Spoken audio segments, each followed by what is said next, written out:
Watch me level up. Watch me.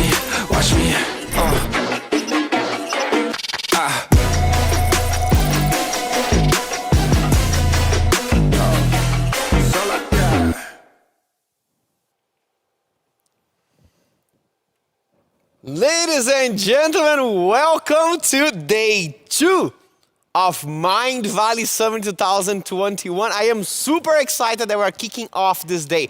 My name is Ronan. I am one of your hosts for the Mindvalley Summit. And if you say, hey, I know this already because I heard this many times yesterday, then I appreciate you for being here with us since yesterday. I am really excited and grateful to have such a big community with us from all over the world. And if for you, this is the first day of Mindvalley Summit 2021. If for you, this is the first interaction with Mindvalley, our warmest welcome to every single one of you. We're gonna have a day that is absolutely amazing. There are a couple of reasons, a couple of things that I want to tell you before we get ready, before we take off in the day, so we know that we are all ready and now prepared to make the most out of day 2 of the summit. The first thing is that today is a historical day for Mindvalley. It's a very important day because we are presenting to you the Mindvalley Pro membership. There's this as of now, this is everything that I want to talk to you about. I'm hinting on something really interesting that is going to happen, so stay tuned throughout the entire day to learn more about what Mindvalley Pro is and what it can offer you. The agenda that we have for today, you can see on the slide. There are a couple of different time zones. If you are in LA, we are starting right now at 7 a.m. We're going to go until 2 p.m. If you are in London, this is 3 p.m. to 10 p.m. of this time zone. Or if you are in the Indian Standard Time Zone, this will be from 7:30 p.m. to 2:30 a.m. And I know that there are people from all over the world. We are in Estonia right now, and we have people from Australia all the way to the US, from all the extremes of the world. So you can now convert the time zone based on where you are, so you know exactly when the sessions are going to happen. If you want to know what are all the sessions, what are the speakers, and what time, and exactly the links that they are going to happen, here is where you go. mindvalley.com/summit/agenda. You will see the breakdown of the whole thing there. You can find your favorite speaker. You can find the session that you woke up today looking forward to. That's the one I want to go. Now you know where the link is, and there are other alternatives for you to get the notifications for when your favorite sessions is starting. Another way of getting connected is through the Mindvalley app. You can download the Mindvalley app and find the agenda there. If you open the app, you can click on the live tab at the bottom and RSVP to the events that you want. And then you're gonna get a notification with the link for the sessions that you want to attend. The Mindvalley app is available for both Android and Apple devices. You can also do something really smart, and like the technology hack here is to pair everything with your Google Calendar. If you go to bit.ly/Mindvalley Summit 2021, you are going to see all the sessions already connected to your time zone on your Google Calendar, all with the URLs and the links. Is the easiest thing that you can do if you use Google Calendar, so you can be ready to just enjoy the sessions that are going to unfold today and tomorrow. All the other informations that you may want to know to make the most out of this experience are in the attendee guide, including these links, including the links for the calendar, the links for the agenda. Everything is there. bit.ly/summit guide 21. And there's also a way to connect with everybody on a Telegram group. You can access this Telegram group, the official group, by this URL, t.me/Mindvalley. So there is where you can connect with everyone else on Telegram too.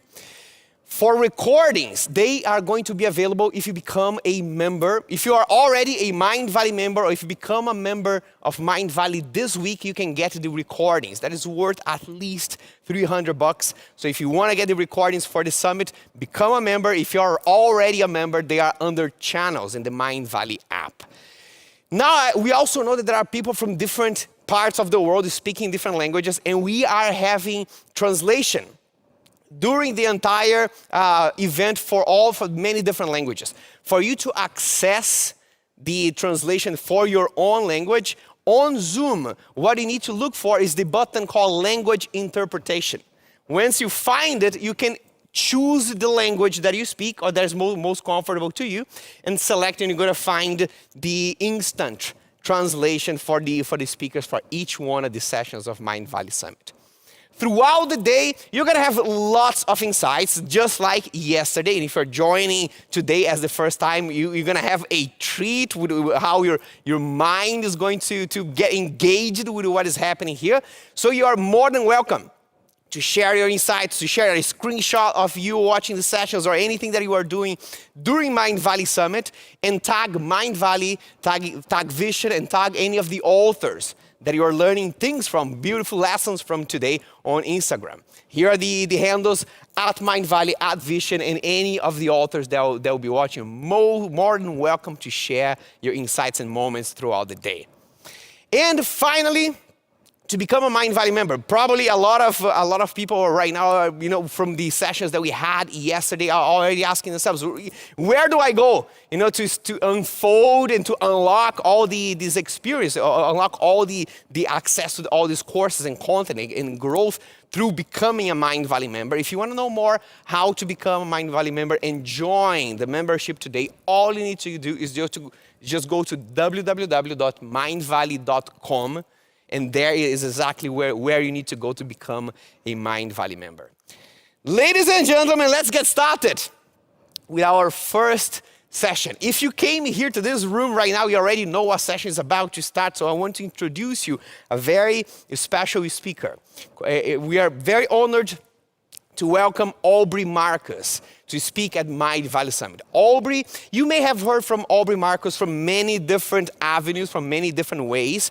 Maybe you are into fitness and you are a client from his company that he started called On It. On It is a company that works in a holistic health philosophy called Total Human Optimization. Maybe you have used some of these products.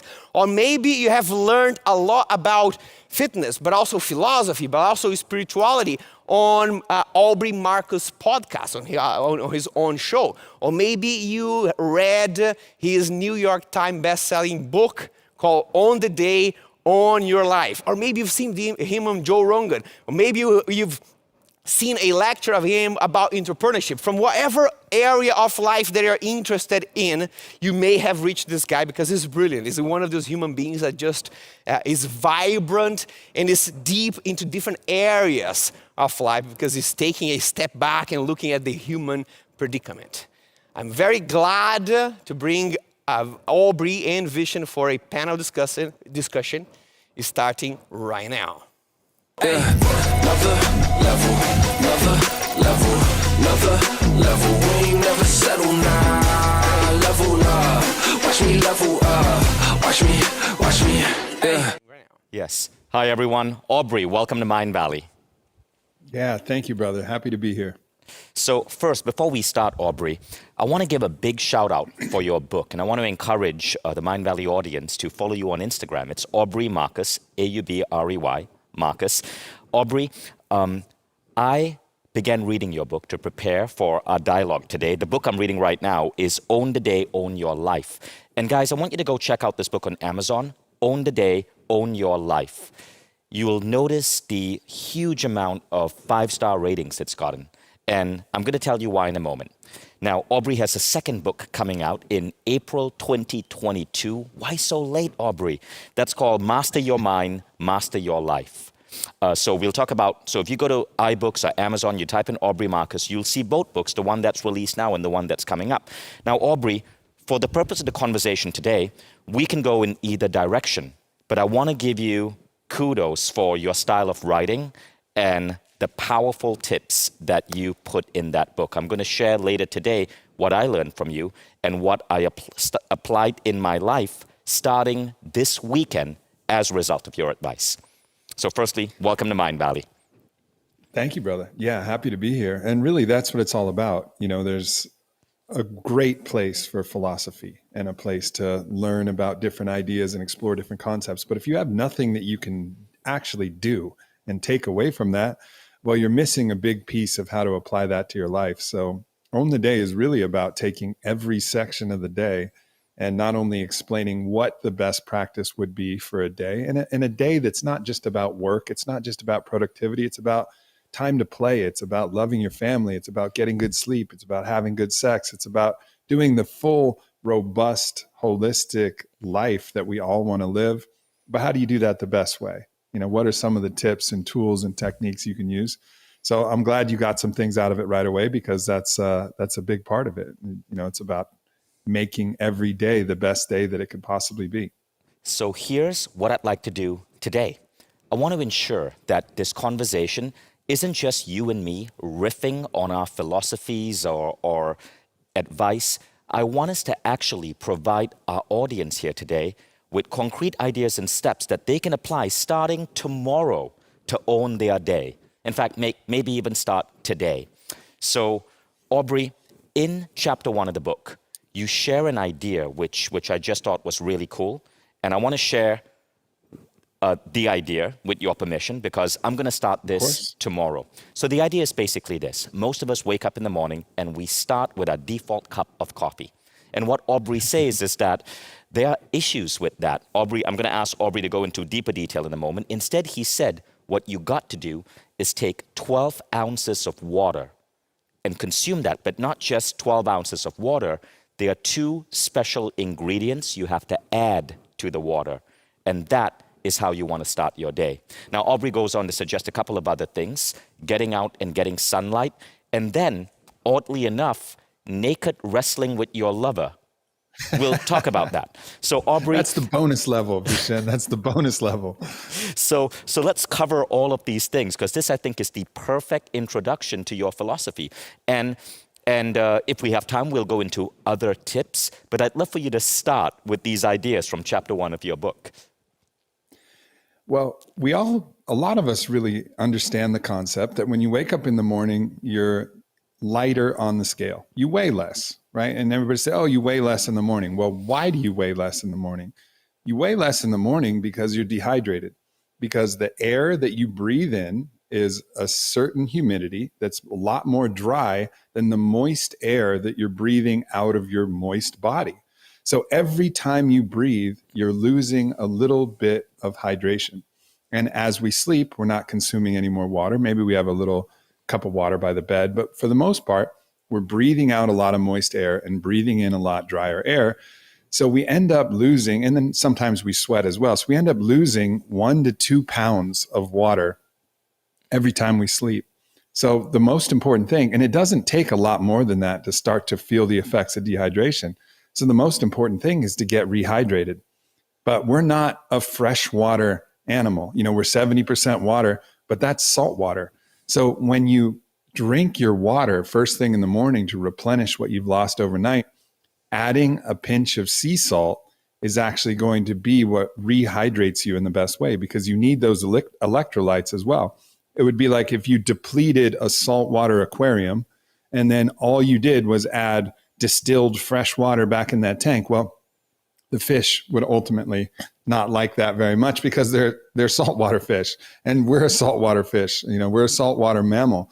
So making sure that you add a little bit of sea salt in that 12 ounces, I'd say about 3 grams, that will rehydrate you and get you all the electrolytes to nourish your muscles. And it's used in so many different processes.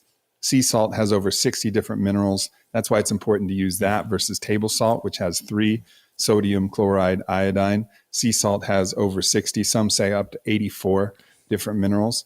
So add a little Aubrey, bit of that. You mentioned a specific type of sea salt. Let's go into that detail. So Himalayan sea salt has an advantage. And the advantage is that it comes from the seas from such a long time ago. These deposits were from ancient seas that were long before any of the oceans had any pollution. So if we're drawing sea salt out of the water now, unfortunately, as we all know, the oceans are getting quite polluted, whether it's any variety of chemical or oil or whatever we might find in the ocean, it's actually going to condense in the salt to a slight degree. But if we go back 60 million years to those deposits of the ancient seas in the Himalayas, well, that's going to be absolutely pristine condition. And also the pink color of the Himalayan sea salt, that's actually a little bit of iron. And a lot of us need to get a little bit more iron in our diet anyways. So the iron is what gives it the pink color. So there's several advantages to the Himalayan salt versus any regular sea salt. And there's a second ingredient that you recommend we add to water.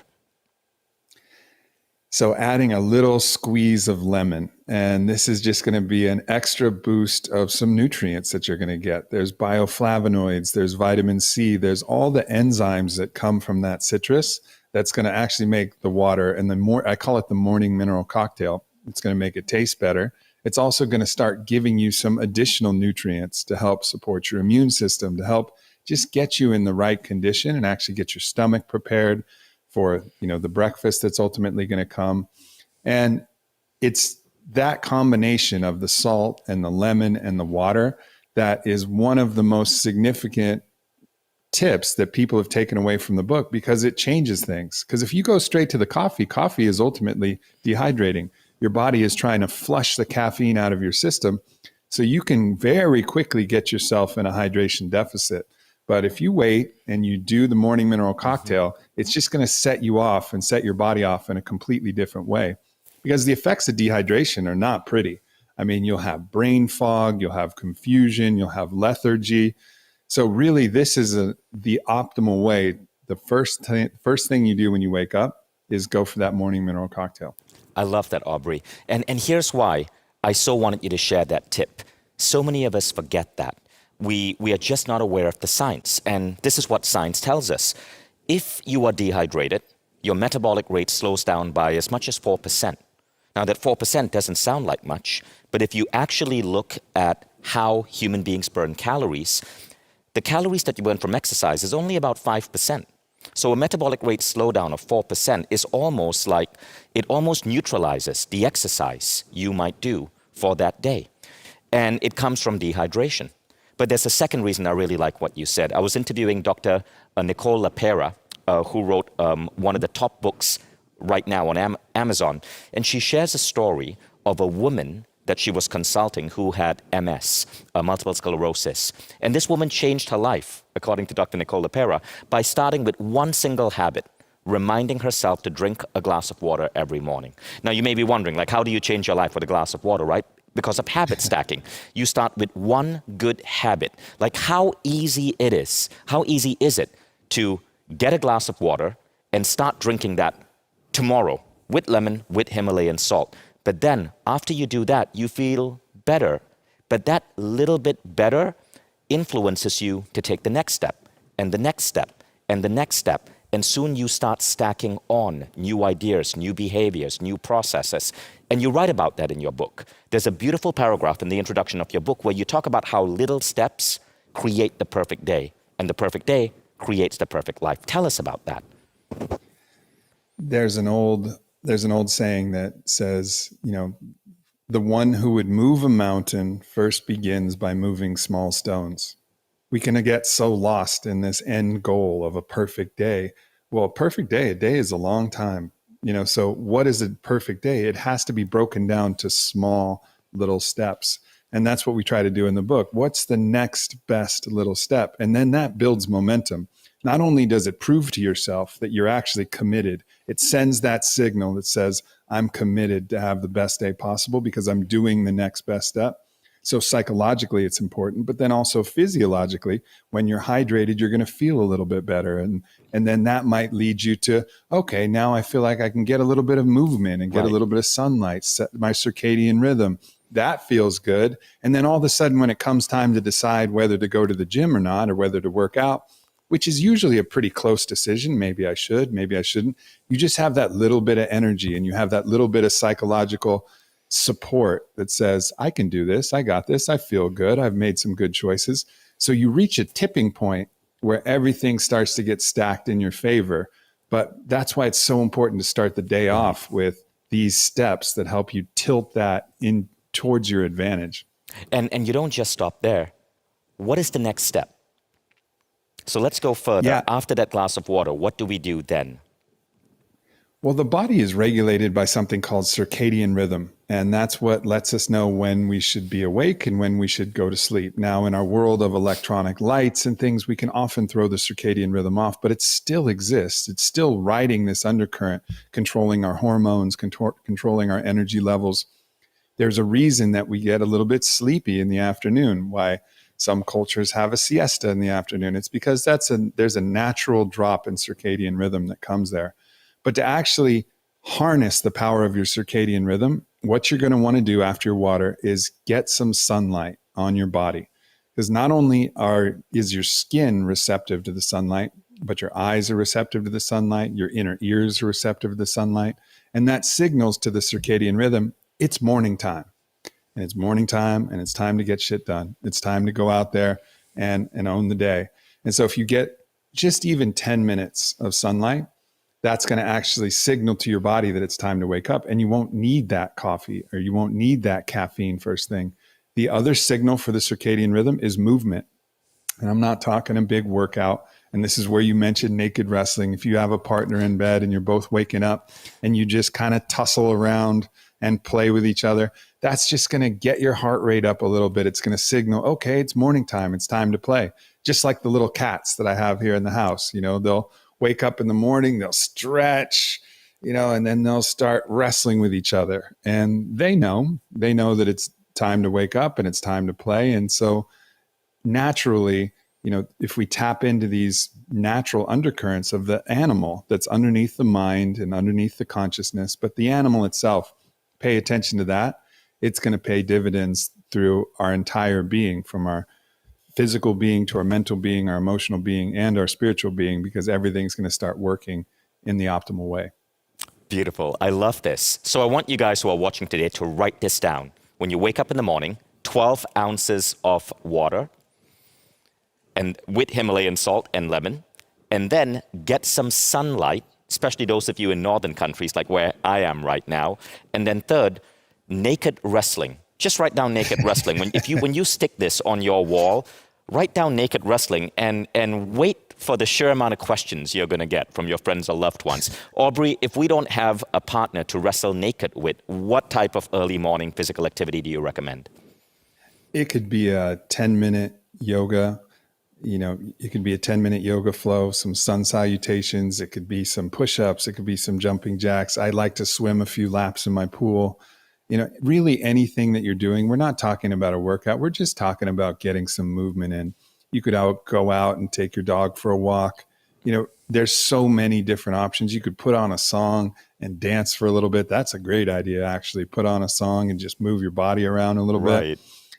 Almost anything will suffice as long as you get yourself moving, instead of just sluggishly sliding your slippers over to your coffee maker and then plopping yourself down in a seat and checking your Instagram. Not the way to start the day. I've done it. And I know from experience, it's just not the way to own the day. I love that. You know what I do? I play James Brown, and then I dance as I'm cleaning up the apartment. That's it. So I get everything spick and span while getting a workout, while listening to James. Amazing. Aubrey, you mentioned that we should hold off on the first morning cup of coffee. Why? Why is that important? Well, what coffee is actually doing is it's actually signaling to the body that it's actually down-regulating the part of us that feels sleepy. And one way to wake up in the morning is to do that. But if you do all of these other practices, you won't need it and you'll have energy. But if you don't wait until you've had a little bit of food first, it's going to interact and actually put a lot of stress on your adrenals. It's actually going to put more stress on your body rather than alleviating the stress on your body. And I'm a coffee drinker. I like coffee, but I always wait till I have my first morning breakfast before I go for the coffee. It's going to be better for your stomach. It's going to be better for your acidity to alkalinity. It's going to be better for your adrenals. And really, ideally, if you can wait as long as you can and have that first cup of coffee, maybe after lunch, if you decide that you want to keep plowing through the day without taking a nap, that's a great time for a cup of coffee. But first thing in the morning, it's really pushing your body and starting on this caffeine roller coaster that's far too early than what you actually need. Coffee should be considered, it's a cross between a warm hug and a hard drug. And so really making sure that you're using coffee when you really need it, Right. and not just reaching for it as the first viable solution when there's a ton of other great solutions that'll get you the desired effect you're looking for. Beautifully said. I mean, many experts say that you should wait about an hour after waking up before you have that first cup of coffee. Now, for those of you who are Mindvalley members, the good news is this. If you're a Mindvalley member, odds are when you wake up, you go into meditation. And that meditation could be 20 minutes, it could be 30 minutes. So that meditation actually delays your first coffee intake. So you don't wake up and have a cup of coffee, because when you wake up, for at least the first 5 minutes, you're in the natural alpha state of mind. This is the perfect time to go into meditation. And if you're a Mindvalley member, you know that we just released 500 meditations on the Mindvalley app. So go open up the Mindvalley app, click on meditations, pull down to refresh, and you will see that every single day for the rest of your life, you'll get a new meditation from Mindvalley. Really cool, huh? So you pick the meditation that you want, or you go with the one that we recommend for that day, meditate, it's going to be 20 to 30 minutes, and then don't go to your first cup of coffee. This is when you might exercise. This is when you might drink your water with Himalayan salt and lemon. You might shower. You might wrestle naked. You might go and get some sunlight. And then 60 minutes later, you get your coffee. So the meditation delays the coffee intake. And if you start doing this on a regular basis, you will not crave coffee as soon as you wake up. You really don't want to do that because it affects your body's natural regulation. So, Aubrey, what next? So I love these tips. What would you say, and I know a lot of people watching are going to start with this tip on water. They're really, Mindvalley people really take this advice seriously and they implement it fast. But what next? What would be some of the other powerful ideas you would suggest that we stack into our day? There are two natural resources that are some of the most powerful resources we have available at our disposal. And those resources are cold and our breath. And these resources are free. You know, you can, of course, buy a cold plunge, I suppose, but most of us can just turn the shower nozzle cold.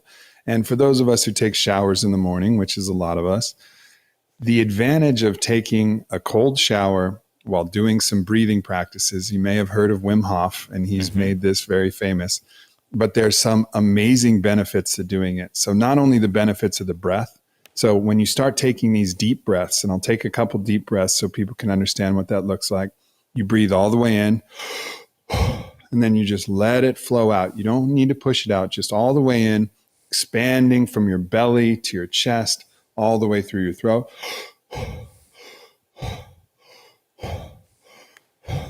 When you take 30 to 50 of these breaths, and that's the oxygen is going to start to flood through your body. It's going to start to change your acidity to alkalinity. You're going to start to feel some tingles, maybe through your hands, maybe through your head. And it's really going to start to change your physiology and your psychology in a really positive way. But other than that, it's also going to prepare you for what comes next, which is the cold shower. And you might have a cold plunge, and if you do, that's phenomenal. But there's so many benefits to the cold. There's benefits to inflammation. There's benefits to stress. There's benefits to immunity. There were studies about swimmers who would swim in cold water versus people who didn't expose themselves to cold water. And they were so much more resistant to the common cold, to the flu, to any condition out there, because it's what's called a hormetic stressor. It's putting your body in a challenging position so that the body can adapt and respond. And also dropping your stress levels, dropping your inflammation levels. There's so many benefits to it. But all of those physical benefits aside, one of the great benefits of going into the cold is to show yourself that you can, and just to remind yourself how powerful a being that you are. When you go and you look at that cold shower nozzle, there's a moment where you have to decide, am I going to be comfortable? Am I going to do the easy thing? Or do I have the courage to just put my hand on that shower nozzle and turn it cold? And when you do that, you learn something about yourself. And every time you do that, you learn a little something more about yourself.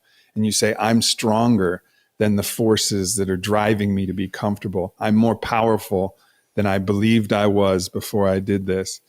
And the more you do that, the more you actually train yourself to be stronger, to be more resilient, to be psychologically more courageous. So there's so many reasons that I recommend this. And this is also, besides the steps in the morning, one of the most important things that I recommend, because this skill is universal. It applies to when you're procrastinating about that work project that you have, or that thing you need, or when you find yourself in a difficult position and need to push through something that's hard. You can learn from all of the times that you turn that shower nozzle cold. You can say, I got this. Like, I know who I am. I know that I'm tough enough, I'm strong enough, and I'm courageous enough to make my way through this. So I can't understate the value of this practice. That's amazing. Now, if one were to start cold showering, how do we begin? How do we get in the groove of this?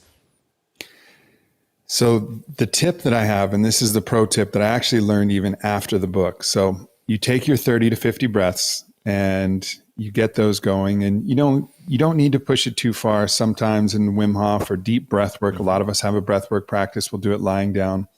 30 to 50 breaths should get it. And then you go to the shower, and there's one way you can do it. You can either start hot and then move to cold. But I actually find that if you turn the shower nozzle cold and you just get the top of your head in the water, something happens called the mammalian dive reflex when cold water interacts with our eye sockets. And if you actually just allow the water to hit the top of your head and your eyes, your body will start to naturally acclimatize to the cold, and it gets way easier. So if you take about 6 deep breaths worth of time with just the water on the top of your head running down your face, and that protects your body, because the body is the part that's actually the hardest. Thinking about letting the cold water hit your chest or your sides or your back or running down your neck, that's actually the most difficult. But once you get your head in, your body starts to get used to it, and it really makes it a lot easier to just get into the cold shower. And then once you're in there, your goal should be to be in there for 2 to 3 minutes. That's where you're going to start to see the physiological benefit. 2 to 3 minutes. So how I learned to get used to the cold shower was started with 20 seconds. And that first 20 seconds, going to be a little bit painful. But very rapidly, the next day, you can go up to 30 seconds. And within a week, you can be up to a minute. And then you just keep extending it. So it's something that we highly recommend. And I know, I heard this from Ronan, actually, that science is also showing that cold showers get your body to tap into certain types of fat that your body tends to store, and it allows you to burn this fat that's otherwise kind of stuck on you. Do you know anything about that?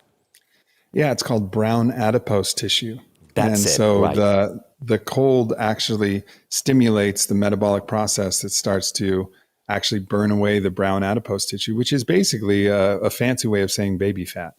So, this is a way to actually stimulate your body in a variety of different ways. So if you're looking for the aesthetic benefit, you might be able to get that as well from the cold shower or cold immersion practice. Wow. Do you know roughly what percentage of fat that we carry might be brown adipose tissue?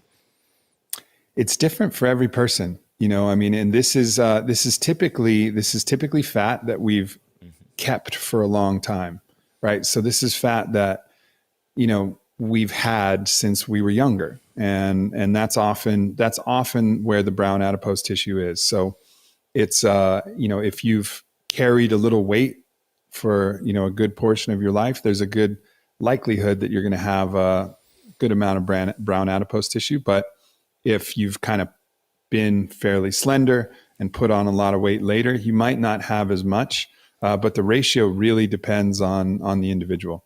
Beautiful. Now let's talk about breath. You mentioned breath as well. Tell us about breath work. Breath work has been one of the most significant practices of my life. For those who followed my story, I've been on the psychedelic and plant medicine pathway since I went on a vision quest when I was 18 years old. So that was 22 years ago. And I obviously have a lot to say about that path. I think there's a lot of virtue, but it's not for everybody. You really need to be called to that type of work, and it needs to be something that you're really ready for. But breath work is in many ways just as powerful at actually starting to move some of the storage of traumatic events, stored emotions. There's a great book called The Body Keeps the Score. And in that book, it talks about how not all of the things that we go through psychologically have a physical residue. And the thing that I find consistently about breathwork practice is it will actually start to move some of that energy. It'll start to move some of those emotions. I can't tell you how many times I've gone into a breathwork practice. And that's similar to what I was explaining for the breaths before the shower, but many, many more.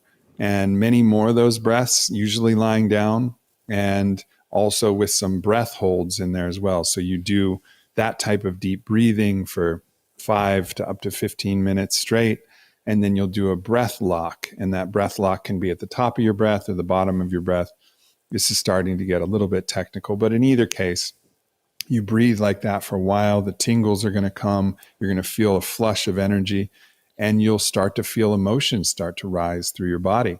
And the key is just to let those emotions go, even if you don't know where they're coming from. Right. This is just your body releasing something that it hasn't gotten to release. And I can't tell you how many times I've gone into a breathwork practice thinking everything is good. I feel great.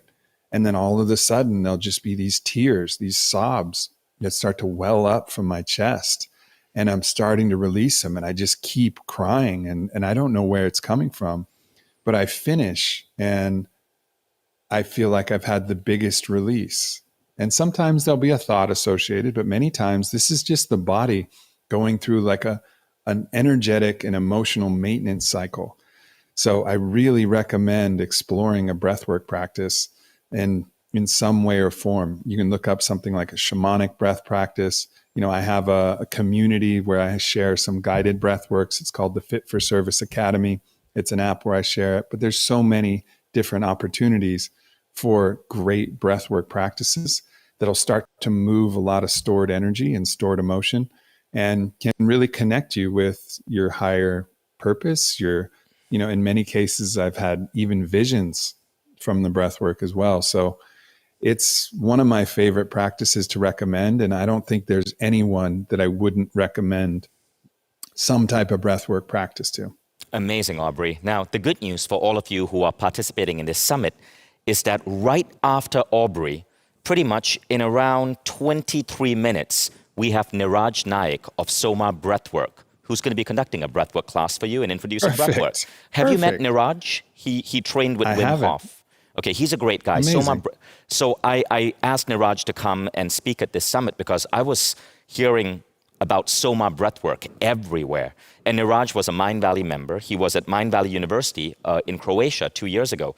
Really cool guy. He's a DJ, and he combines breathwork with DJing. So for those of you who want to go deeper into breathwork, stay for Niraj Naik's session happening at the start of the hour next. Okay, you guys are going to love that. And I really recommend that for anybody who's listening to this now. Like, clear your schedule, give it a go. I mean, it's really, really powerful what it can provide. Breathwork is amazing. Daniel Goleman says that to access altered states, there are 4 practices. There's neurotraining. Neurotraining can be very expensive if done right. I pay around $15,000 for a 5-day experience. There's plant medicine like ayahuasca, but that requires a lot of investment too, and it's not something you can do regularly. Then there's breathwork and meditation. So meditation, you guys have so much access to it. Breathwork is going to be one of the new programs we're introducing to Mindvalley. So not only is Niraj going to be doing a breathwork session for you in a few moments, but Niraj is producing a breathwork program that will be included in Mindvalley membership. So all of you who are Mindvalley members, we're going to make you masters of breathwork before the end of the year. You'll have that option to dive into breathwork as a curriculum on membership, no extra cost. Can't wait to introduce this to you guys. Aubrey, we now have a couple of questions from the audience. So great. The first one is from Tracy Ferrer. Can we bring Tracy up as a panelist? Hi, everybody. Hi, Your Tracy. book, Aubrey, is very, very easy read and great stuff in it, and you've got great humor, so thank you for that. And my question is about the circadian dip in the afternoon, and how can you counter that? Yeah, that's a great question. And there's 2 options. You can either fight it or you can go with it. So some of the practices, if you're going to fight it, well, that might be a time to get some movement in. That might be a time to actually start to use your body to get your energy moving. And there's some different breath practices that you can actually use to build energy. So that's a longer inhale and a shorter exhale. So you can use breath to excite your nervous system and get yourself moving. You can use actual movement that might work.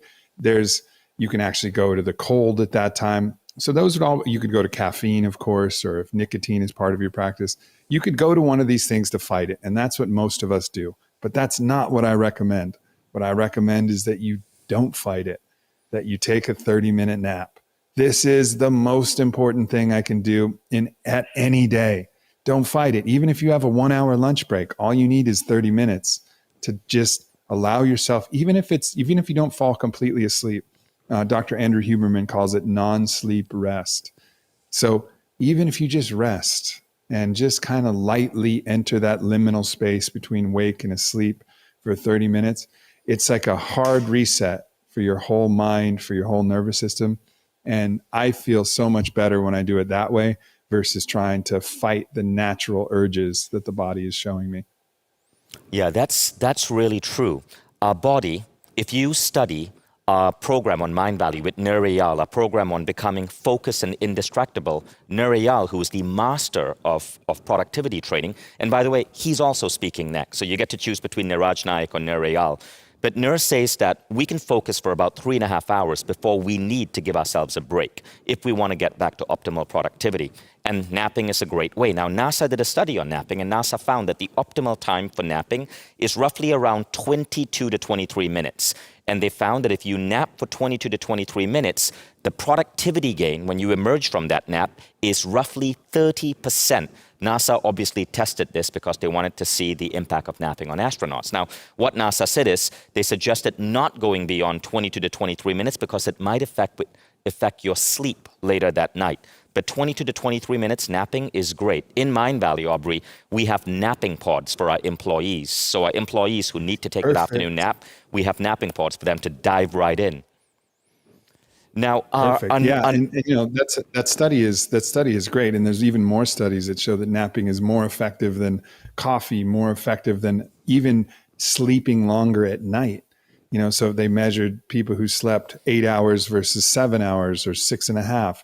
Well, the people who slept 6.5 and napped for that optimal window, and 30 minutes is rough because it usually takes you a little while to get relaxed, and it takes you a little while to actually come out. So that 22 to 23 minutes, that's perfect, but it's difficult to know actually when you're getting in there. So I just say 30 minutes as a general rule, but that's absolutely on the money. But it's such a crucial thing to add in. And again, there's a lot of great tips here, but this is, for sure one of the best. Absolutely, Tracy. There's no reason to have to fight that desire to nap. Now, the next question is from a person who is not actually currently live, so I'll read it out, but it's a great question. Aubrey, what about fasting? Won't lemon knock you out of your fasted state? And a follow-up question is, if we shouldn't take coffee before our first meal, what about if we are doing intermittent fasting? What then? Both great questions. So, fasting is a general term, and there's a variety of different ways that you can look at fasting. Intermittent fasting is one way, and that could be just condensing your eating window to 8 hours a day. Or it could be taking 1 or 2 days off a week. There's a lot of different fasting styles. The fasting that actually I think is most important is metabolic fasting. So fasting from things that actually impact your metabolism. And lemon is not going to impact your metabolism in any way that's actually noticeable. It has very little carbohydrate. It's mostly just enzymes and vitamins and nutrients that are just going to come through that squeeze of lemon juice. So it won't knock you out of your fast. Now, if you squeezed an orange into your water, that would, because the orange contains all of the fructose from the fruit that makes it sweet. And that's actually going to start to impact your metabolism. So to answer that first question, the lemon does not knock you out of your fast and in any significant way. Now, there's certain spiritual practices and spiritual fasts and water fasts that are very pure. And this is more of a different concept than a metabolic fast. So if you're just going for a metabolic fast and the benefits of a metabolic fast, which is to give your metabolism a rest and a chance to cycle through and detoxify, the lemon won't knock you out of that. As far as intermittent fasting, I think there's a couple different ways to look at it. And, one of the ways to look at it is to just start your window. You can obviously start your your feeding window earlier. And so maybe wake up, go through your practices, and then maybe about 10 o'clock, you have what I like to do. And what I have right here in this cup is a blended it's like a blended cocoa. So I put some butter, I put some cashew butter, I put a little bit of protein, and I put some hot water and some cacao. And I blend that up. And that takes me for the first couple hours. Then I'll have a nice, what I describe in my book, a weird lunch. I'll try to eat a variety of different foods, really giving myself access to as many nutrients as possible. And then if I'm in an intermittent fasting protocol, I'm going to make sure that if I had my first blended hot cacao at 10 o'clock, well, I'm going to make sure that I have my dinner nice and early, 5:30. And the benefit of that as well is that you don't really want to be digesting as you're sleeping. That's not going to be helpful for your optimal rest. So if that's the way that I like to put my window, is from, about 10 to 6, and make sure that I get all of my food in during that stretch. And then you'll start to get the benefits of that, 16 hours where your body has a rest from having to do any digestive processes, and can start the daily housekeeping and cleaning that's really effective for weight management and also energy levels and focus and clarity. I mean, so many benefits to intermittent fasting. Amazing, amazing. I'm so glad you shared that. I'm big on intermittent fasting.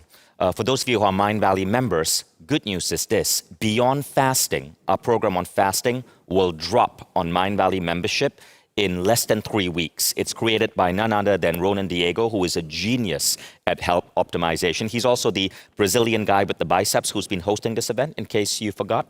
So one of the things I learned from Ronan is I fast 4 times a week, and 4 days a week. 3 of those 4 days, I do a 16-hour fast, and one of those 4 days, I do a 20 to 22-hour fast. Now, that is what you do as a male. If you're female, you actually have a different approach, so don't imitate that if you're a woman. But incidentally, Aubrey, what I learned from Ronan is that to help me do my 20 to 22-hour fast, water with Himalayan salt and lemon, turns out, actually helps you go through that fasted state. So it actually, both of these systems are really complementary. Absolutely. And the salt is huge, because that actually, without that, your body's going to it's going to be so craving food because it wants the salt from the food. Because again, we're a saltwater animal. We're breathing out saltwater air and breathing in dry air. And so unless we start to replenish the salt, the body is going to be craving that in a major way and driving you towards breaking your fasts. And so, adding a little bit of that salt and some lemon, it's a great solution for fasting. Absolutely. And those of you who take Beyond Fasting, the quest will drop July. You will learn how Himalayan salt and water can actually help you go through that fasted state in a much easier way. So you gain all the benefits of fasting without some of the pain. So I'm really excited to get that out to you guys. So Aubrey, as we come to the tail end of this conversation, what would be your closing message for everyone here? The closing message, I think, is that we all hardly even know what we're capable of.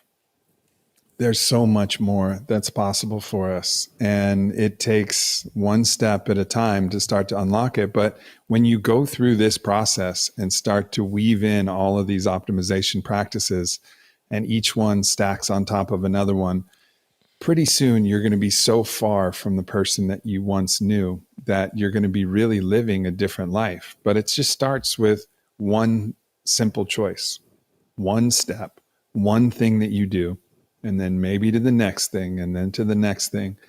But why not? Why not see what we're ultimately capable of? Why not find out what is possible for us? Why not decide how much energy we have, or how much focus we can bring, or how much joy we can have, or how much play we can have? When we have that energy and we have that vitality, it's so much easier to have a laugh and just be spontaneous and enjoy our life. But when we're wrestling with ourselves and wrestling with our energy, and we're eating food that isn't great for us, and then we have to recover from the food, and then we're reaching to more caffeine and reaching to all of these things, it's like we're constantly in a wrestling match with ourselves.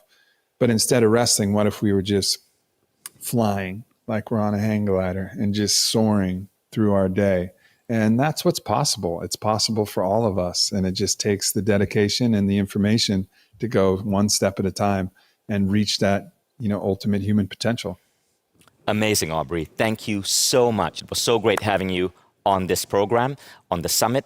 And remember, guys, check out Own Your Day, Own Your Life, an amazing book by Aubrey Marcus. Aubrey, thank you. And thank you guys for joining us today. Thank you, brother. It was a pleasure. Thank you very much, Vishen. Thank you very much, Aubrey. This was a pleasure. I think that every time when we had a meeting a few weeks ago that we were talking about the speakers coming to Mindvalley Summit, and Aubrey Marcus was mentioned, everyone went crazy. Oh my goodness, it's such a wise person, such a great vibration that he brings. So we are very glad to have had this opportunity to bring his ideas to our audience in the Mindvalley Summit. Ladies and gentlemen, we are going to have a short break, but before that, there are a couple of things that I want to tell you. The first one is there will be a poll that will pop on your screen right now, so you can assess, you can give a score to this session, how much you loved it. Probably is on your screen right now in the Zoom application. Let us know how much you loved this session. And we are back in, if we have the announcement slides, let's bring them on, please. We are going to be back in around 10 minutes. By the next session, we're going to break them down into 4 different options. And you will be able to find your option here under this link. Go to mindvalley.com/summit/agenda to see which one of the sessions you are choosing and what is the link that takes you there. But let me give you a hint. If you haven't chosen your session yet, we're going to have a session happening in the main stage. You need to find what the link is with Eric at Meets about business freedom. If you don't know what session to choose, let me hint you. Every time that this guy comes on, there is a ripple effect in people's minds. There is an explosion. There is a lot of great comments. There's a lot of great experience. There's a lot of deep insights. We've seen this many times. He's one of our favorite Mindvalley teachers. He's going to be on in the next block of sessions. So if you don't know exactly what session to choose, look for that one. Look for the link, and you thank me later. I'll see you guys in 9 minutes from now. See you there. Cheers. Another level, another level, another level. We ain't never settle now. Level up, watch me level up. Watch me, yeah. Getting your dream body is hard work. Long hours in the gym, day in and day out. You just gotta keep putting in the work. Not true. All you need is 2 workouts per week, 15 minutes each. 15 minutes! This is not a hack. This is pure science. The amount of calories burned does not define a good workout. Forget about calories. But when you feel that you have no strength left, that your muscles are on fire and you can't possibly push any further, now that's what I call a good workout. Put the work in. Put the work in. Put the work in. The human body does not need an hour-long workout. Our species survived because of our ability to adapt from short and intense events, like fighting off a predator. This is called the adaptive response. It's your body's growth response to a physical trigger. And that's exactly what 10X by Mindvalley is built on. How can you massively increase your strength, your endurance, and flexibility in minimal time? 10X was built to answer this. In the past 5 years, Mindvalley has been running experiments around the world with more than 10,000 participants across a range of ethnicities and ages and lifestyles on building a fitness system that can give you 10x the results in 10% of the time. After perfecting the system over the years, we are finally bringing this to the world, to you. In this 12-week quest, you will learn the 15-minute fitness fundamentals to build the body you want. You might be a Wall Street executive, a working mom, an entrepreneur, or a creative. No matter who you are, this routine can be adapted to your needs and to your lifestyle. If you want to radically transform your body in 10% of the time, then sign up for 10X by Mindvalley. This is the start of a fitness journey that will go on for the rest of your life.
level up.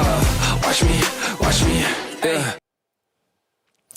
Ladies and gentlemen from all over the world, welcome back to Mindvalley Summit. My name is Ronan. I am one of your hosts. If you are joining us for the first time right now, my warmest welcome. If you are here with us from the beginning, from yesterday, it's so great to see you again. I am very especially grateful to be introducing our next speaker, Eric Edmeades, for a bunch of reasons, but especially for the impact that he has had on my own life and the life of my own family, from the teachings, from everything that I learned from him. If you are a Mindvalley member or a Mindvalley student, chances are you resonate. Chances are he has improved your life in one way or the other. And there are a lot of reasons for that. Eric is a man who has mastered many areas of life, business and human health and public speaking. And he has paired this with, very uncanny, unique abilities of teaching to help other people master these areas in their own lives. And he does this with incredible knowledge and skill in human behavior.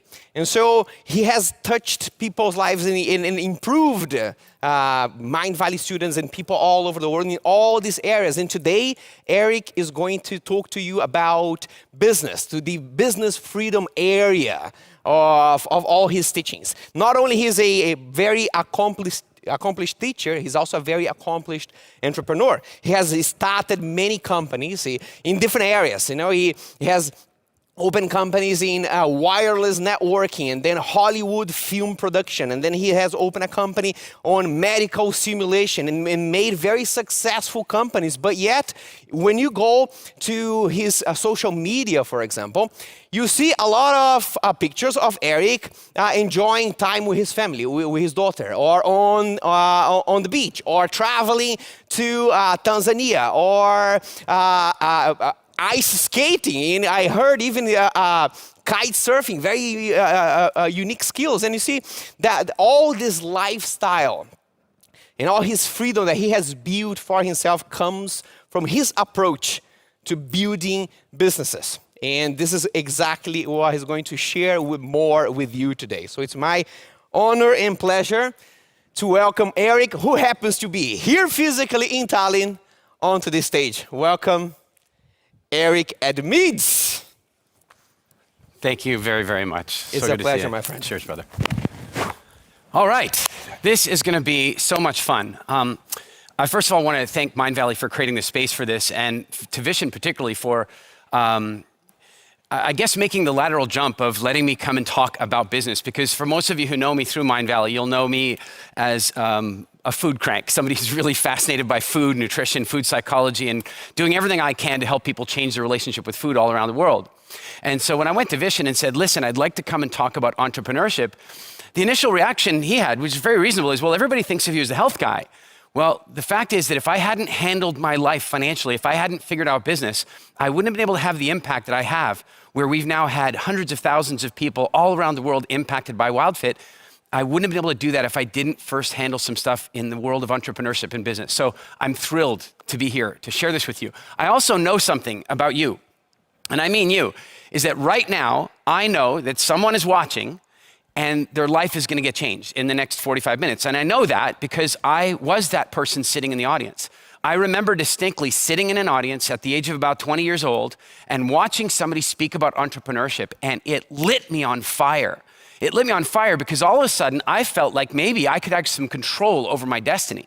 Look, when I was a kid, I was born originally in South Africa, and my parents had decided to leave South Africa, in opposition to the government at the time and all that sort of stuff.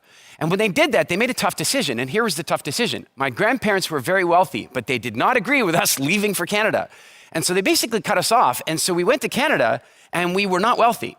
And it was kind of an interesting thing to have come from a family that had a great deal of wealth and to kind of feel like, oh, look, there's intergenerational wealth here. And then to have it be gone and suddenly realize that, it's all up to you. It's all up to me. And as I sat in this one talk and learned about entrepreneurship, something shifted for me, because for the 12 years of school that I went through before that, nobody ever really talked about entrepreneurship. You know what they talked about? Getting a job. They talked about getting a job security, a salary, a paycheck. Here's what I want to share with you. In my opinion, entrepreneurship is the ultimate expression of personal freedom when it's practiced correctly, because for a lot of people, entrepreneurship becomes a form of advanced self-torture and hard work and sacrifice and not getting to spend time with your family and often not even paying yourself enough to do it. But that's not the fault of entrepreneurship. That has a lot more to do with the way we're educated and the way we are taught about entrepreneurship. Real entrepreneurship, practiced properly, is the ultimate expression of personal freedom. In fact, it's like the new royal family, isn't it? Like in the old days, if you wanted to be a member of the royal family, you had to be, well, frankly, born into it. And maybe you could, in a Disney way, kind of marry your way into one, but the truth is you had to be born into it. Today, the royals of the world are the people that have had the biggest impact and created the highest amount of value for people all over the world, and they now are the real royalty of our planet today. And yes, you know some of them. You know who Elon Musk is, and you know who Warren Buffett is, and you know who Bill Gates is, and you may or may not like them. But those are only the ones at the very top. Here's something else that's really fascinating. I talk to people about morning rituals or getting into state before they go into a meeting or before they sit down to do some work, that maybe they should do some jumping jacks to get their energy up, or when they win, when they have a big victory, that they should celebrate it. But here's the thing. They're like, yeah, but I would do that stuff, but this is just work. I mean, look, if I was a professional sports person or if I was an actor, I would really do that stuff. I'd manage, pay more attention to my diet, and I would do jumping jacks, and I'd get my blood going. Well, why would you do it if you were in sports? Or why would you do it if you were an actor? Well, because the opportunity is so big. No, it bloody isn't. It isn't so big at all. Go and Google it yourself. The richest actor in the world is worth about $800 million, which is a lot of money. It is. But it's a fraction of the richest entrepreneurs in the world. In fact, if you look at the richest actors in the world, by the time you get to about level 100, like number one, 800 million, then 100 million, then 50 million. By the time you get down to the 100th or 150th actor, they're living in a trailer park somewhere in Memphis. It's not that big an opportunity. Same in sports. Yes, the odd sports person is making 50 or 100 million dollars. You got the Federers out there and the Ronaldos. But the truth is that the vast majority of them don't ever hit that level of success. And they're age limited. Look at old man Federer. I mean, how old is he now? He's coming up to, he's ancient. No, he's not. He's young. But in his sport, he is. There's a better sport you can play. The sport's called entrepreneurship. And if you look at the richest person, the person who's created the greatest financial wealth from playing that game is worth over $100 billion. And so is the number 2, and so is the number 3. And you can continue to go on. The top 10 are all multi-billionaires. The top 100 are billionaires. Then you could talk about the 3-digit millionaires for a few days. Then you could talk about the 2-digit millionaires for a few months. And then there are countless millionaires. Entrepreneurship is the greatest opportunity for personal freedom ever. And so I want to share some things with you that might answer for you how to apply it in your life and how to create some real, serious freedom for yourself. Because there are 3 gifts that I gave myself as a young man. 1, I gave myself the gift of health by understanding my relationship with food. 2, I gave myself the gift of communication, overcoming my fear and social anxiety and becoming comfortable with speaking. Number 3, I gave myself financial security by understanding entrepreneurship. And I want to say something incredibly unpopular. Money buys happiness. Okay, I know it doesn't. I know that there are plenty of people that have a lot of money and it doesn't make them happy, and there's no question about it. I just want to suggest that financial liberty creates a level of personal freedom that makes happiness easier, makes it easier to follow your passion. And I'm going to give you a very visceral example right out of my life. My most successful business, by every measure, spiritually, passion, money, my most successful business is a little business that I started as a hobby. A little business that I started in my living room one day. I'd been involved in other companies. I started my first company when I was 27 years old. We sold wireless networking systems and data capture solutions and barcode scanners and so on. After that, I bought a film studio in Northern California where we worked on special effects, and we did movies like Avatar and Pirates of the Caribbean and super cool stuff. Then I created another company that did medical simulation, and we won awards from the US Army and the US Congress. I've had some really fascinating businesses. But there came a point where I started a business and it had nothing to do with the money. Nothing. I did it because I wanted to help. I did it because I had been suffering as a young man. I'd been sick and I'd been in pain and I'd been dealing with all kinds of medications and nothing was helping. I'd seen every specialist that I could find and nothing helped. And then one day I managed to solve that problem for myself. And suddenly I had energy and I wasn't sick anymore. And I would suggest to you that one of the reasons that I get to live the life that I get to live today is because I turned that health corner. And I suddenly wanted to take that to people. And so I was living in my little house and I opened up a Google account and I started doing these coaching sessions for people for free. And it became a company called WildFit. WildFit has now helped hundreds of thousands of people in over 100 countries around the world. We have over 400 certified coaches everywhere. It has become my most successful business in every measure. The impact that it's had on people around the world is something that I still can't come to terms with. Every single day, I get messages from people on Instagram and Facebook telling me how they've reversed their diabetes, they're no longer in pain, their inflammation is gone, they're no longer on prescription medication, the lifelong chronic medications they were on are no longer necessary. I get these messages every day. And I want you to know that one of the reasons I get these messages is that the day that I sat down to start that company, I didn't need to make money. I want you to hear me about that. You see, as a young man, when I started a business, what was I after? Sports cars, right? Like I wanted money. I wanted to have fancy stuff. But then as I got older and as I solved some of these mysteries in business, I came to a place where what I really wanted to do was give back. And so the reason I'm here with you today, the reason that we've launched the Business Freedom Blueprint on Mindvalley, and the reason that I teach entrepreneurship through businessfreedom.com is that I believe the world needs a little help right now. Are you with me? I mean, do you think we need some social change? Is it possible? Do we possibly need some food production change? Do we need some healthcare change? Do we need some political change? And we need some change. And you know, the crazy thing is, the best people in the world to facilitate that change are entrepreneurs. They are. They're creative and driven and optimistic. But the problem is, so many of them start a business and then proceed to spend the next 5, 6, 7 years of their life solving problems that other people have solved before.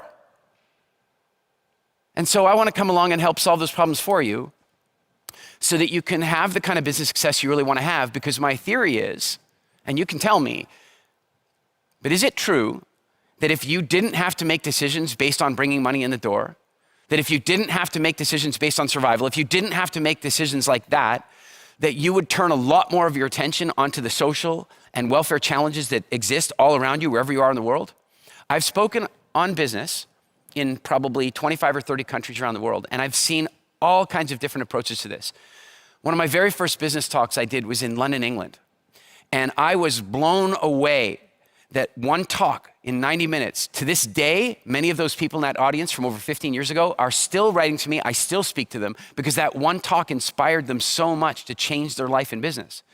I've also spoken in South Africa. Matter of fact, I went once on a multiple city tour all through India.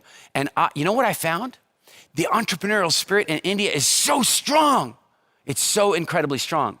Every country has a different approach to the way entrepreneurship needs to be handled. But here's the one thing that's consistent, is our school system is not supporting us. So I want to share with you how you might have some ideas about the way business works that you inherited from school unconsciously, and I want to help you to maybe release them today. And then I want to share some really powerful principles with you about entrepreneurship that can, if you haven't started yet, help you lay a solid foundation, or if you have started, make some course corrections that might create more freedom for you. Because here's something. As your business grows, should you end up with more freedom or less freedom? More. But that's not usually what happens for most people, is it? As the company grows, they become busier. As the company gets bigger, they end up having to put more time in and sacrifice more time with their families. And I don't want it to be that way for you. I want it to be like this. Yes, you will need to work hard and smart for a short period of time, but that's what entrepreneurship is. It's the opportunity to work a little harder and a little smarter than the average person for a short period of time so that you can create a life that other people only dream about when they buy their lottery ticket on Saturdays. It really is that kind of an opportunity. And here's what happened to us in school. Most of us go to school for something like 12 years. In school, if you get help on something and you weren't specifically told to get help, what's it called? Cheating. Isn't it?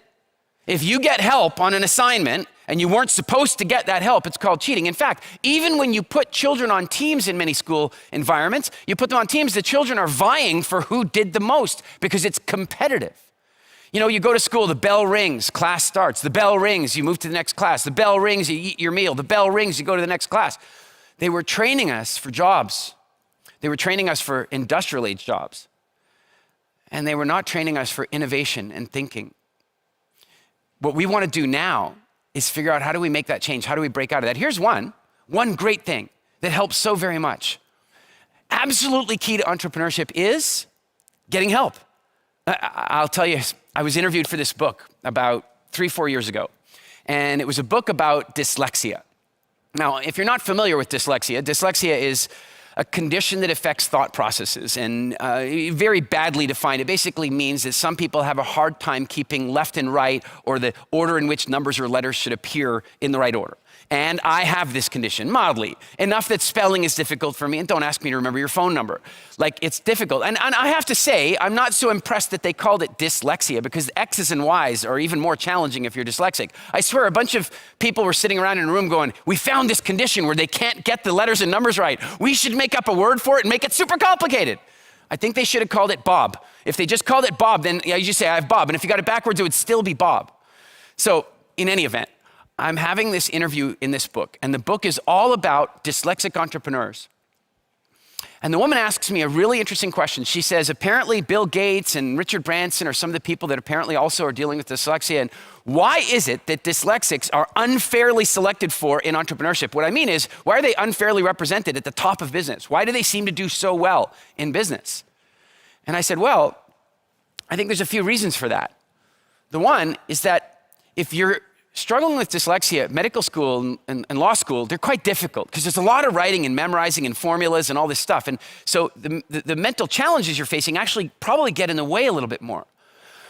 But then there's another issue, and that is that once you realize you can't do certain stuff very well, you ask for help.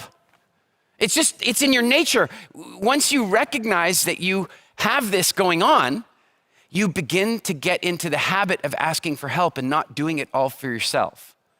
So I want to talk a little bit about that for you, because you see, not only in school were we taught to do it ourselves, but here's something else we were taught. Did you ever get a report card back that listed all this stuff? You know, you had your maybe languages and history and sciences and what have you. And there was some stuff that you did really well at. And the teacher said, well done. But there was other stuff that wasn't so good. And then the teacher wrote in red, more focus required here. For 12 years, we received report cards that kept redirecting our focus onto our weaknesses, that kept redirecting our focuses onto the things that we weren't doing so well. Now listen, I'm not saying you should simply abandon stuff because you're not good at it. I'm all for that we have to learn certain core principles. But for 12 years, we were conditioned to put our attention where we were failing. What if for 12 years, we were also really heavily supported to put even more attention to the things we were brilliant at? You know what? Because there are some people who are just phenomenally good at vision. They're incredibly creative and dynamic. And there are other people that are very grounded and they're incredibly good at details and they're great at numbers. There are some people who just have a natural way with people. They just have this incredible ability to feel how other people are feeling and to lead them and manage them and work with them. There's all kinds of different skills out there. And what we want to do is find our most natural skills and put our focus in those areas in business. But yet in school, we kept being redirected away from that. We kept being pushed to the thing that wasn't necessarily our best thing. So what does that mean? Well, what I want to suggest to you is this.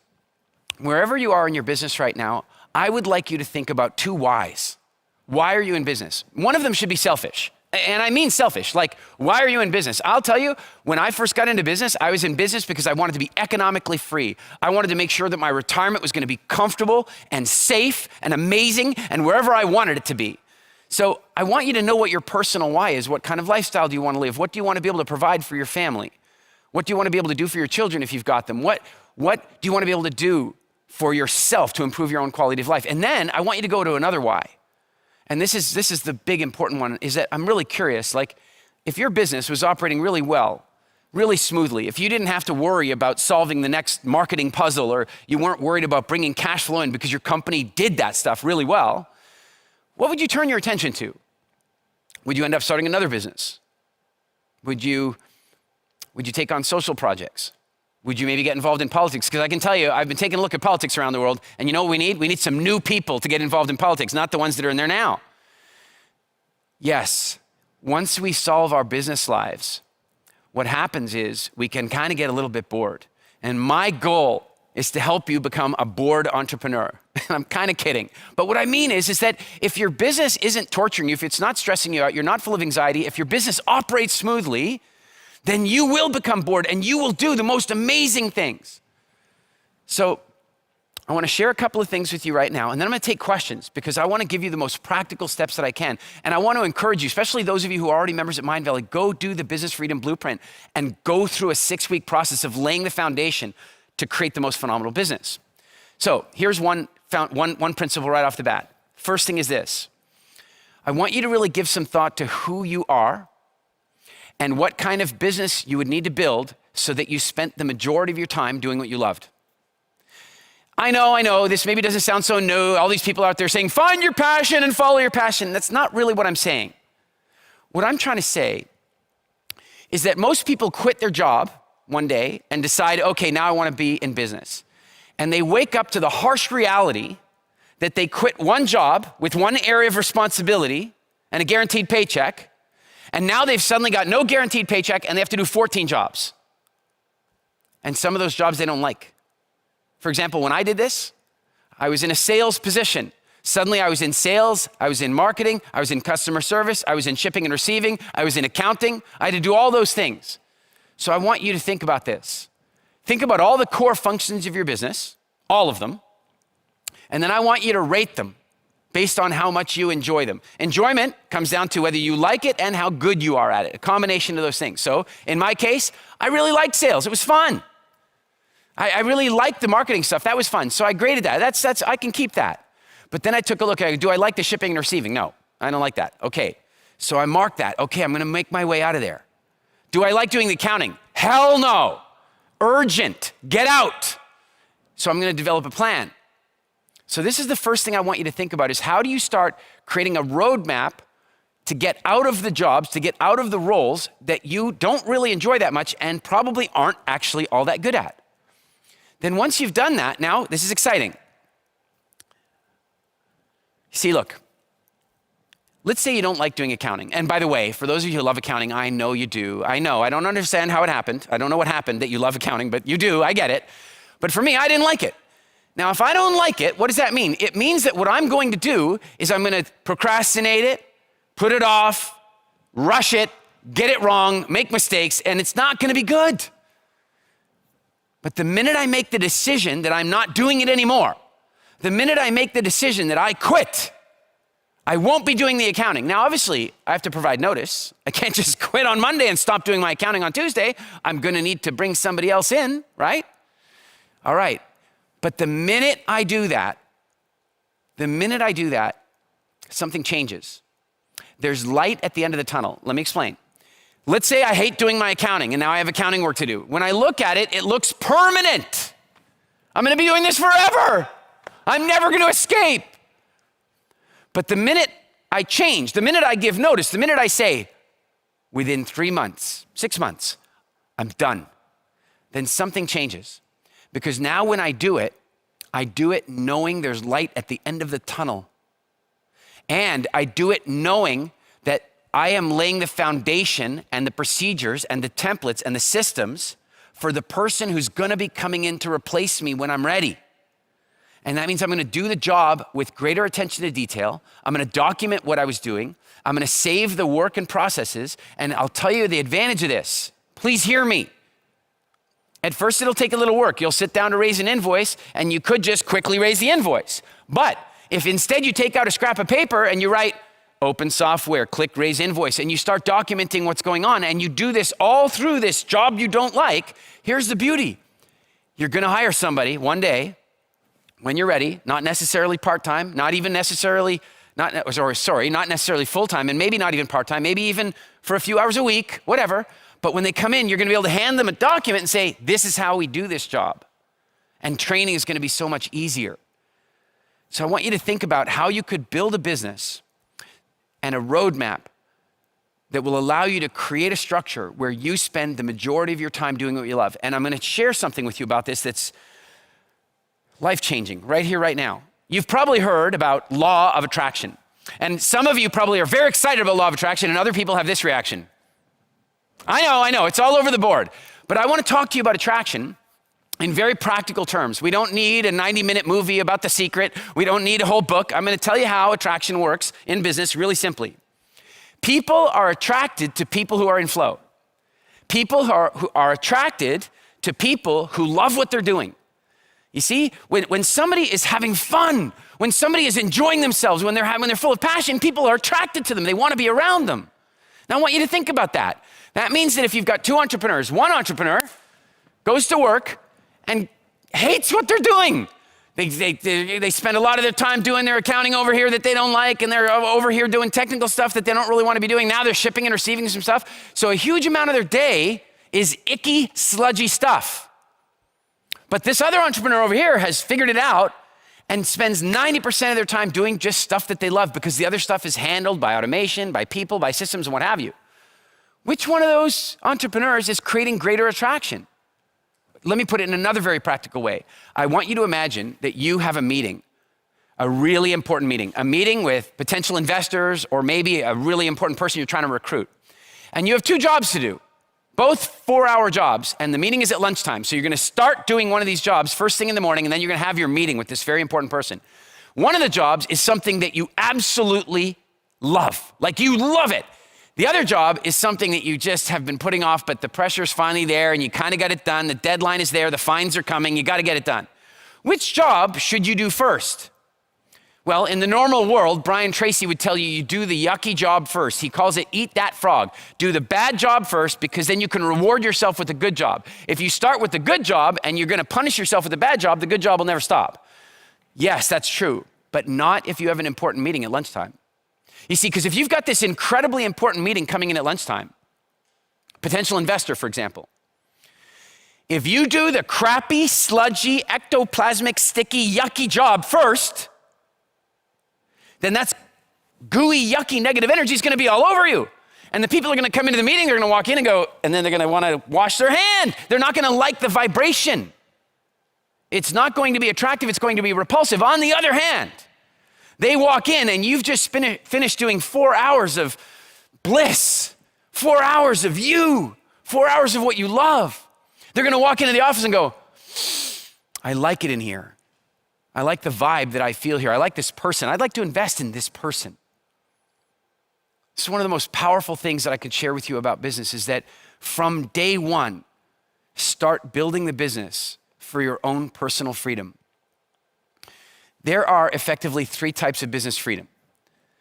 The first type of business freedom, level 1, is where your business is operating so smoothly that every day that you go to work, you are spending about 90% of the time doing what you love. If you're a chiropractor, it means that you spend 90% of your time doing adjustments because you've got a team that handles all the stuff you don't like. If you're an author, it means you're spending 90% of your time doing the stuff that you love, writing or doing interviews or that kind of stuff. If you're an architect, it means you're spending 90+% of your time designing, say, buildings or bridges or whatever it is that you like to do. That's level 1, where your business is set up and it operates so smoothly and so well that you spend 90+% of your time doing things that you love. And I want you to know that at the minimum, everybody should be going after that. I saw Muhammad Ali once, and he said this. He goes, you need to imagine your life. You know, you've got your life. It's like, say, this long. How much of it is already gone? How much of that are you gonna, what's left, how much of that are you gonna sleep?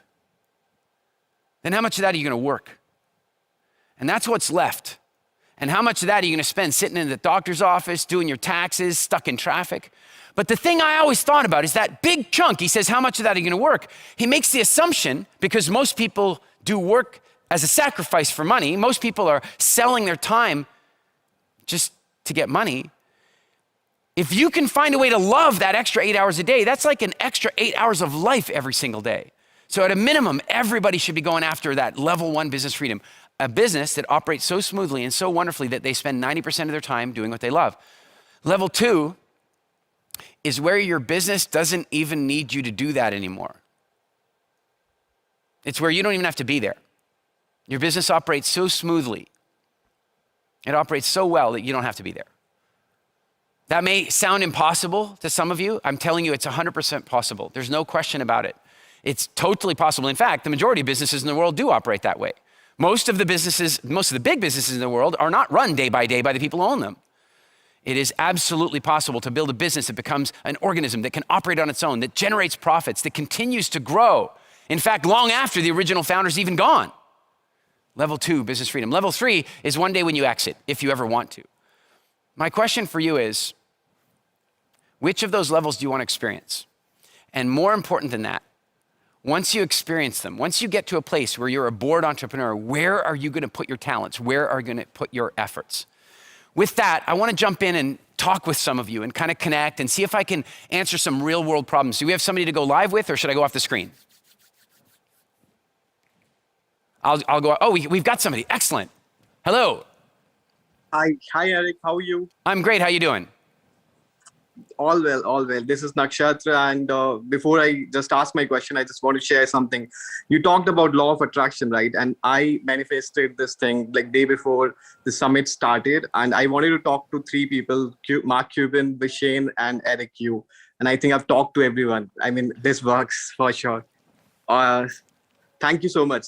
So my question is, being an entrepreneur, I've been into business for more than 3 years, and there's one thing which I face on a day-to-day basis, that you have to choose between a lot of things. You have to be accountable to your team. You have to be accountable to your parents, or you have to be accountable to your family and relationships. There are so many people to prioritize from. So how can I choose when to choose which people? How can I prioritize among them?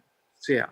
Yeah, that's a really good question. You're in a sense talking about a combination of like, say, professional prioritization and also work-life balance, right? And there definitely needs to be a balance in there. I think that one of the things that happens is that as your business becomes more and more fun, and that means that you've started to step out of the roles that are taking your energy in the bad way, this becomes a whole lot easier. And I'll tell you why. When we are empty emotionally, it is a lot easier to be swayed. So if somebody's feeling empty in some way, they're not feeling very significant in their life, or they're not feeling very connected, they're not having enough connection in their life, then what happens is that those empty needs start to interfere with the way they make decisions. So for example, let's imagine that somebody is not feeling very secure. They're not feeling a high degree of certainty. And then in that moment, their child comes to them and says, can you help me with my science project? And it's some science project that the parent doesn't know a great deal about. But then at the same time, there's this client saying, hey, I'd really like to buy more stuff from you. They're going, well, I'm feeling uncertain in my life generally, and helping my child with science projects is making me feel even more uncertain, but the money, I'll go for that. And so the more you build your life to handle your emotional needs so that you are not satisfying the needs through, junk sugar types of ways, then it becomes a lot easier to make those decisions. Thank you so much. Thank you so much. You're welcome. Nice to meet you.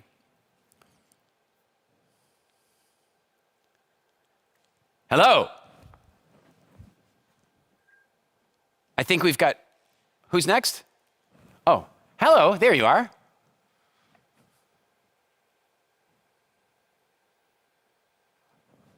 I'm not getting audio.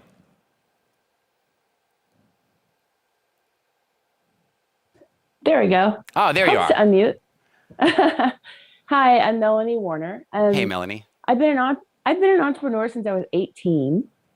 Good deal. And I have always made a pretty good living, come from a long history of entrepreneurs in my family, famous inventors and all that. But one of the biggest challenges I have is building a team.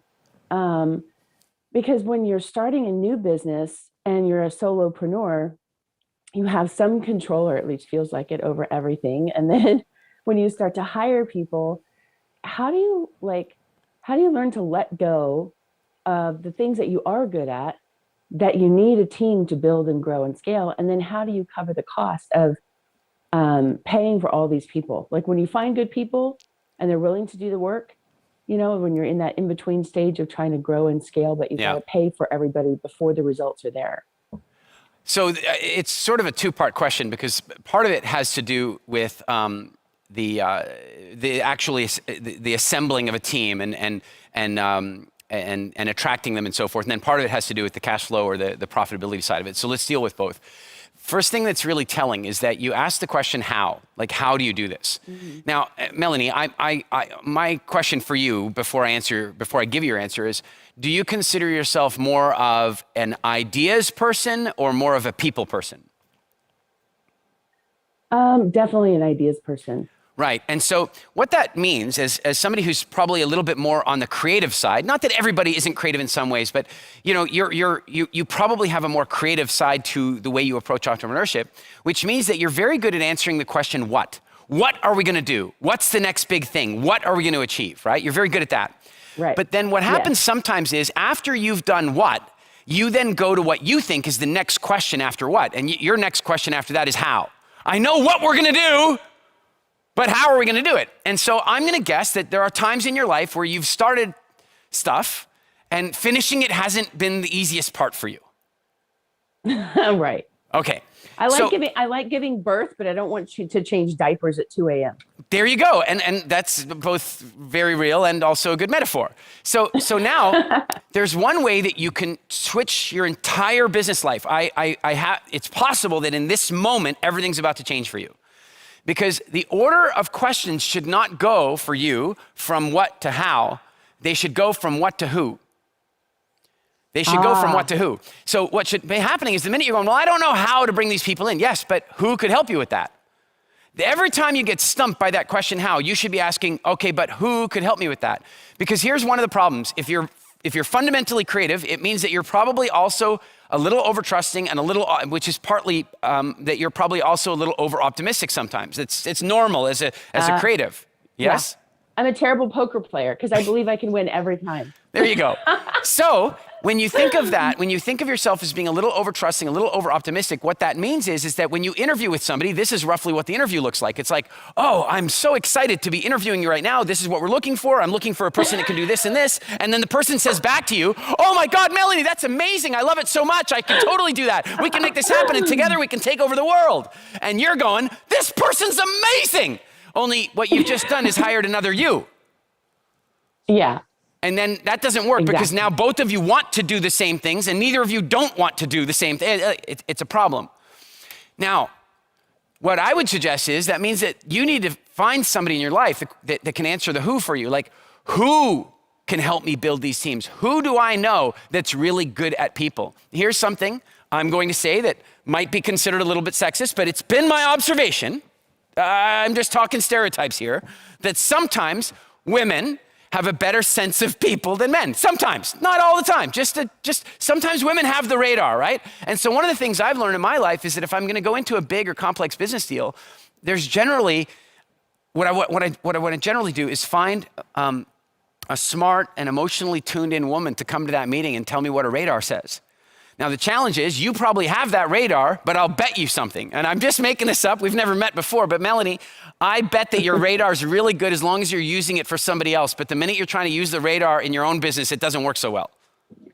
Yeah, that's totally true. Right. And you know what? A light bulb just went off. I just had a major aha moment when you're talking about the vision obviously is for us as entrepreneurs, but I always ask how, and I think it's up to me to solve it. And if I change that to who, then it means that the vision may be up to me, but the collaboration, the execution is up to everybody else. And that Melanie, takes off. I need to share. I'm going to come a little closer because I don't want everybody else. This is just for you. Everybody else tune off you. This is just for Melanie. Melanie.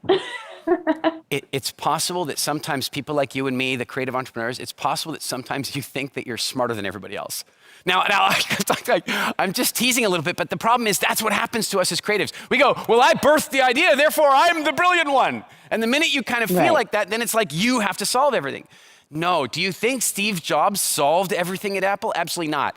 He very often came up with what people consider to be impossible ideas, but then somebody else did the how because he went to who. Right, very often. And so I'm glad you're having that breakthrough. It's a big one. Now let's talk a little bit about the money side of things. There's two different aspects of the money side of this when you talk about how do I cover the cost of these people? There's a psychological part of it and then there's a practical part of it. Here's the psychological part of it. When we go to hire somebody, we very often think of their annual salary, don't we? Right. Like we immediately go, oh my God, this person's gonna cost me 70 grand or whatever it is, right? Like I immediately start thinking about that. Well, you don't have to give it to them up front. Like you have to remember, you don't have to give it to them up front. So then you can break it down to, wait a minute, what's the monthly? But then the other thing is you also don't have to hire people full time. You don't have to hire people full time. You can hire people part time. So it's now not even the monthly, but it's a fraction of the monthly. Then you don't even have to hire people part time. You can hire people on a contract by contract basis. So I'll tell you how I did this myself the very first time. I started my business in my living room, wireless networking, mobile computing in the west of England. And one day I landed a contract and I'm on the phone doing sales work. Then I had to go over to the warehouse and I had to pack stuff up and clean up the equipment and ship it. Then I had to come back and take more sales calls. And my life was like this. I was everything in the business. But I landed a big enough contract that I'm like, I'm gonna need some help with this, but I'm not ready to hire anybody because I don't want a subscription cost. That's what an employee is, a subscription cost. And I didn't want that. Right. So what did I do? I went and I found, funny story, I wanted a dog, so I found an ad in the paper and this couple had a dog, and I was a border collie, Luke, yes, named after Luke Skywalker, but that's a different thing entirely. And so, but this couple, I kind of got to know them. They were a local couple. They'd been long-term unemployed for over 7 years. And I thought one day I need to clean a bunch of equipment here, and I'm just gonna call Michael and say, why don't you come and help me clean the equipment? He came in, and he cleaned the equipment, one-time job. Now, here's the thing. In the sales room, how much am I worth? Well, I figured it out. In the sales room, I was worth about $800 an hour. When I was sitting on the phone selling, I was worth $800 an hour. How much was it gonna cost me to have Michael do 1 hour worth of cleaning? About $15. So if I got Michael to do 8 hours of cleaning, the profit was incredible. But the profit was paper profit initially because the $800 an hour from selling won't come in for 2 or 3 months. So there's this psychological thing that has to happen around getting through what the real cost of bringing somebody is and what the real investment for bringing them in is. So what I want to suggest is remember that you don't have to hire full-time, you don't have to hire part-time, you can hire on a contract basis for particular jobs. And by the way, there is no better job interview than having somebody come in and work for you on a temporary contract. I mean, it's the best in the world. It's like, oh, they're gonna come in, they're gonna do a real job, you're gonna pay them, you're gonna see how they handle their professional relationship with you. They're not gonna be interviewing, they're gonna be really working. And many of my very best hires came from exactly that principle. So Melanie, I hope that helps. Good luck with everything you've got going on. Yeah, thank you. That really helps a lot. And I think that's the hardest part is just learning to let go and let other people do. Yeah. And one thing that really helped us is I have a book publishing company. So when we have authors that are successful and hit #1, we hired them to come back as mentors. And you're right, we didn't pay them full time. They come in on an hourly basis and help train our other upcoming authors. And that freed me up. It gave me so much extra time. And I feel like confident in what they've done. So I've been able to step back a lot. Good deal. So thank you. Thank You're you very so welcome. much. Thanks for coming. All right, who's next? Sucheta. Coming on live? Oh, there we go. Hello, hello.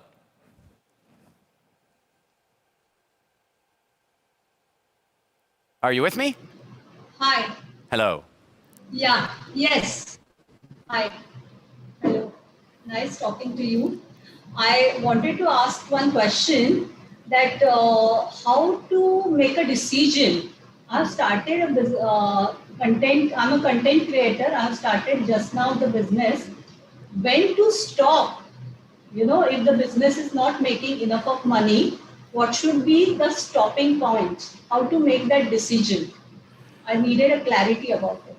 Yeah, that's a very good question. I'm going to give you a legal answer, not legal advice, but just my experience. And that is this, every country has a different way of dealing with what they call limited liability corporations. But one of the greatest inventions of human beings was the concept of limited liability corporations. And the reason this is one of the greatest inventions of human beings is that before limited liability corporations were created, if somebody started a business and they got debt or they created damage for somebody and they ended up with liabilities, the liabilities were on them personally and it could ruin the rest of their lives forever and their families' lives for that matter. Limited liabilities corporations came along and became, well, corporation, it says body, right? Corp, body, it's like it's a real thing. And so the good news is that a limited liability corporation allows us to take a certain level of risks and so forth. But in most jurisdictions, I believe it's safe to say this. If there comes a point in time where you know that you're not going to make it, like if there comes a point in time where you're insolvent, where you are not generating enough money, where the debts are growing faster than you can turn things around, where you do not have a reasonable expectation of recovery, then you are going to start losing your limited liability protection. It's called, in many countries, they call it trading while insolvent. And if you get to that stage, then you definitely need to seek advice and try to figure your way out of that stage, either by raising additional capital or a combination of raising additional capital and turning things around internally. So that's kind of the legal answer. Now let's talk a little bit more about the I guess sort of spiritual answer, the life quality answer. When I was young, I evaluated all the business opportunities in my life like this. First of all, somebody would come and say, I have an opportunity. I go, great, what's the return on investment? How much money could I make from it? You know, and then after I figured that out, then I would be asking like, okay, you know, what kind of impact might it have? And then I might ask, is it gonna be fun? Where I'm at in my life today, when somebody comes to me with an opportunity to do anything, I don't care if they want me to speak at an event or they want me to be a partner with them in a business or whatever it is, the very first question I'm asking myself is it going to be fun? Am I gonna enjoy it? Is it going to enhance my quality of life irrespective of whatever else happens? And that's really important to me because if I handle that first and I never make any money from it, it doesn't really matter because I had fun. So that would be my next answer for you is that if you're working at it and you're enjoying it, then I would say to you, you got to keep working at it. And then instead of asking, how do I turn this thing around? It's kind of like the Melanie I just spoke to now is you might want to ask, who could help me turn this around? Is this a good business? And is it that I just need some mentoring or I just need some coaching? Years ago, I went hunting with some tribal bushmen in East Africa. I've been visiting them now for over 10 years. And we had an archery competition. And in the archery competition, you pull back your bow and try and hit the target. But here's what happened. I was all tough and I got the bow and I went to pull the string back and I couldn't pull the string back. I just couldn't, like I just wasn't strong enough. And I was like, I'm not strong. I was like, why can't I've pulled back a normal? Why can't I pull it back? And the chief came over to me and he came over to me and he said, no, move the bow closer to your body. And I'm like, what? If I can't pull it back like this, how am I ever? My shoulders, no way it's gonna work. No. I can't tell you the number of times I've done business coaching or mentoring with people where I see something they're doing and I ask them to do it just a little bit differently so that they can get real results. And their answer is, that'll never work. And I'm saying that to the chief. This is ridiculous. But he persisted with me like a good coach, like a good mentor. And he said, no, don't pull. He said, push. Foom. My target hit dead center in the middle, my arrow hit dead center in the middle of the target. It was incredible. And what I want to say is that if you're having fun with it, it might be that you just need to find the right coach or mentor that can give you that little tiny adjustment on your strategies that might move you from fun and not profitable to fun and massively profitable. So I should get an investor and an expert. If I'm not making it properly and it's not generating revenue, then there must be something going wrong or I'm not doing something right. So I should get an expert and if possible, investor. So that's the and I want to remind you what I said earlier about school. In school, we were not encouraged to go get help with a project. We weren't encouraged to do that, right? Like we weren't encouraged to do that. And so we have an instinct in us very often that when things are difficult, that we have to solve it. I have to solve it. I have to do this. And not only, there were two negative consequences. If you went and got help, you could be accused of cheating, which what could be worse in school than accused of cheating? Or if you weren't accused of cheating, somebody would go like, oh yeah, but she got help. You know what they do? You know, in entrepreneurship, the way it works is, smart, she got help. Get help. Thank you. You're very welcome. I just want to say this about business and entrepreneurship because I know that some of you that are watching right now have already started a business and you're super excited about it. Some of you have started your business and you're feeling smothered by it. Some of you haven't started a business and you're excited to start one. Some of you haven't started your business and you really want to, but you're afraid and all this kind of stuff. All I want to say is this to you. It seems to me that we get this one life, right? Like, I don't care. Whatever the afterlife theories are, there's heaven or there's reincarnation or there's whatever, but it seems that in every system of another life, we don't get to remember this one. This is the one that matters. And in my experience, people are spending way too much time solving problems that have already been solved before. Entrepreneurship is the ultimate expression of personal freedom if you do it right, and it's been done right before. And so I hope that sessions like this and this whole Mindvalley Summit and all the great books that are out there about business can help you to create the kind of business life that you want to create that will help you live the kind of personal life that you want to live. Business is not supposed to get you busier. Business is supposed to free you, and I hope it will. Thank you guys so very much. It's been a pleasure sharing this with you all around the world, and I hope you enjoy the rest of the Mindvalley Summit. I'm sure you will. Thank you, Eric. This was wonderful. Thank you very much. You're welcome. Thanks for having me.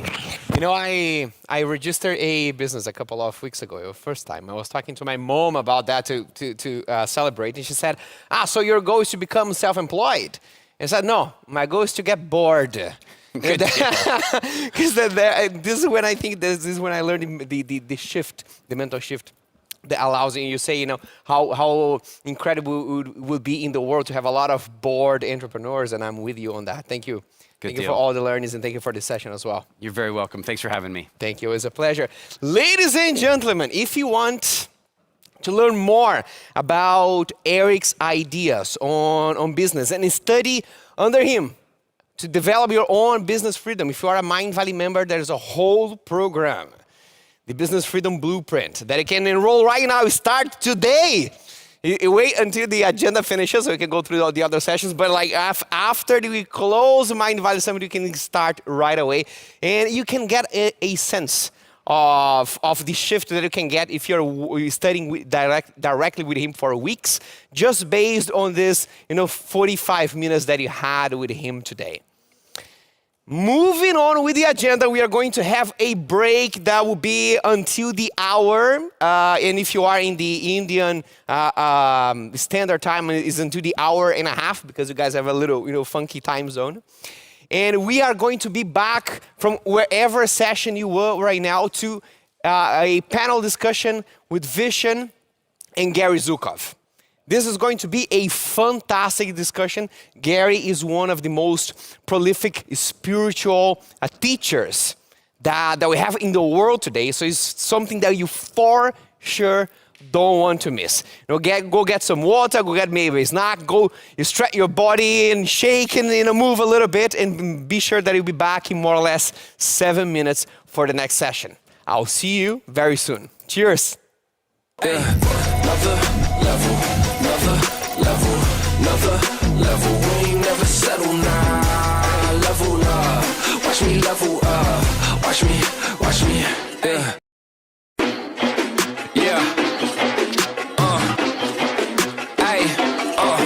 I'ma get right in my bag. Why you gonna try to get mad? Everybody wanna keep up. Don't you know I move too fast? I'ma zip right past. Drip all on my swag. Why you tryna size me up? You don't wanna try your luck. Hot as a stove, what did you know? Burn like coal, yeah, you know I go. Way too hot, yeah, really too cold. I'ma keep going till I hit my goals. Better get back when I'm in my zone. Do it for the ones that I know back home. Did it myself, they ain't put me on. Don't you call back if you hear that tone. Another level.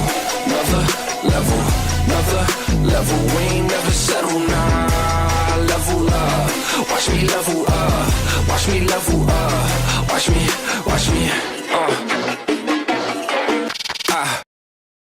Mindvalley membership is really unique. It is the best investment you can make in your education. In fact, we're so confident of this that a couple of months ago, Mindvalley issued a challenge to Harvard suggesting that within a few years, Mindvalley membership will give our members the same advantages of a Harvard degree at 1/100th the cost. Here's how we do it. When you're a Mindvalley member, you get access to over 50 of the world's top personal growth programs. Each program is designed using a methodology called Quest. And Quest means it's 20 minutes a day for 7, 14, 21, or 28 days, and we unlock new abilities in you. In week 1, you might learn greater confidence. In week 2, you might learn to optimize your musculature. You might then dive into a program to accelerate your reading speed, and then dive into one to improve your memory. You might jump into our leadership program, our entrepreneurship program, but imagine who you would be 1 year from now if you have access to all of the greatest teachers in the world, guiding you gently in 20 minutes a day. That's just the first thing you get as a member. The second thing is you get invited to live calls every single day. Almost every week, extraordinary teachers come on live with our members to share wisdom, to share ideas, to share breakthrough experiences. This isn't just passive listening. You're interacting with me, with world-class teachers and other members live on the web or on your mobile phone. The third advantage you get is Mindvalley's advanced meditation app. We just added this as a perk to membership, so you will not need any other meditation tool. All the meditations in your Mindvalley programs are now available in your Mindvalley app, over 500 meditations. And our meditation player is super advanced. You can modify and play DJ with the meditations and customize them to your preferences. And these meditations are with world-class teachers. Imagine waking up every day with an extraordinary meditation from a leading thinker helping you kickstart your day. And the final thing is what makes this truly special. You see, Mindvalley isn't just designed for the individual. It's designed for a community. And you get to become part of a private social network with meetup events happening across the world, with a private social network free of advertising where you can connect with other members, find study buddies, find friends, find members around your vicinity, and find people that you can co-elevate with so that you are operating at the peak of your potential. All of these 4 things are part of Mindvalley membership.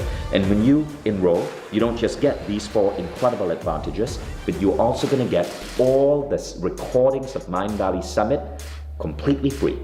So all of these as a Mindvalley member. It is the best investment that you can make in yourself. It adds up to about $1.60 a day. That is less than the price of a cup of coffee. But imagine who you're going to be a year from now as you bring in the collective power of Mindvalley to shape your life, to shape your destiny, to shape your body, your mind, and your soul into the most powerful human being you're capable of being. I'll see you at the Mindvalley Summit. Scroll down and click enroll below to become a Mindvalley member.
Another level, another level, another level. We ain't never settle now. Level up, watch me level up. Watch me, yeah.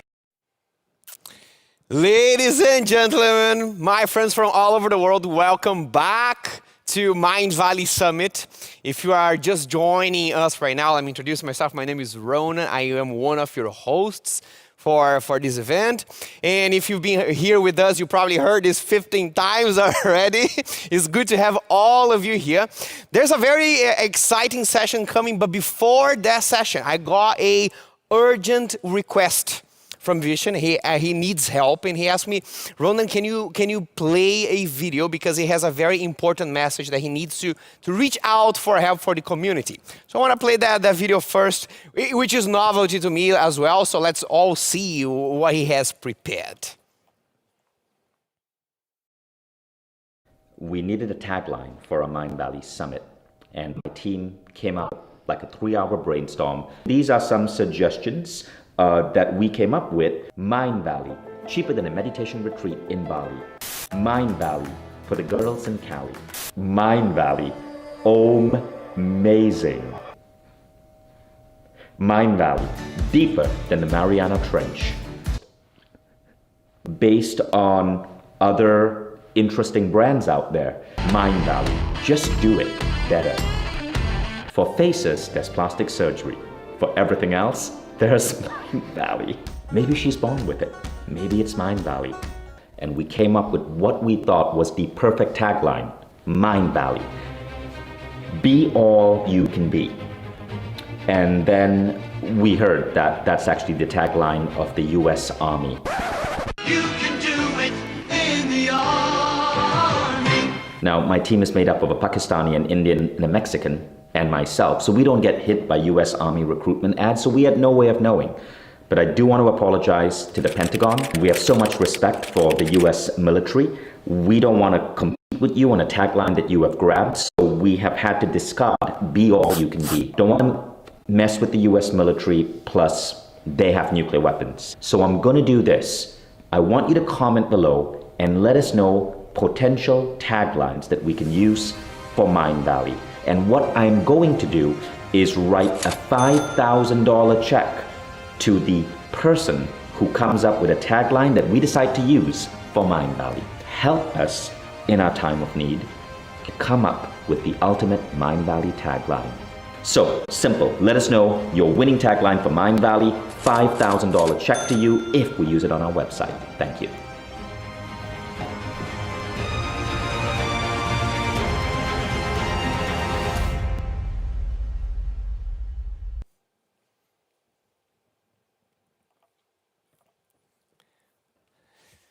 Well, this is amazing. There's an opportunity here for a challenge for the competitives and the creatives out there. It's on.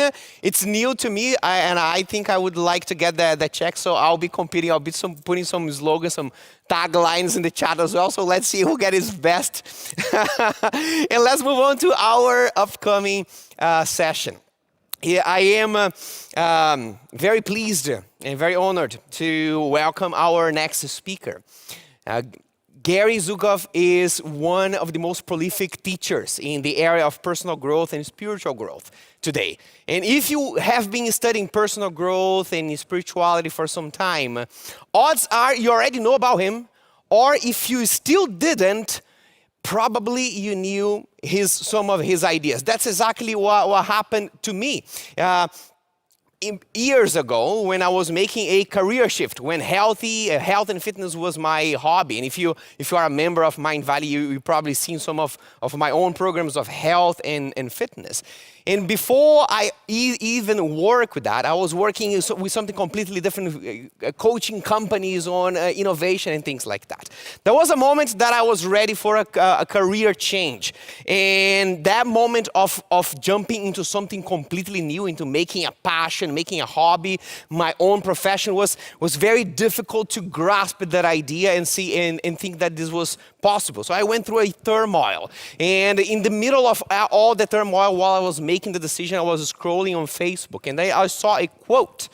And The quote has a beautiful artwork and said that the amount of stress in your life is determined by how much energy you spend resisting your life.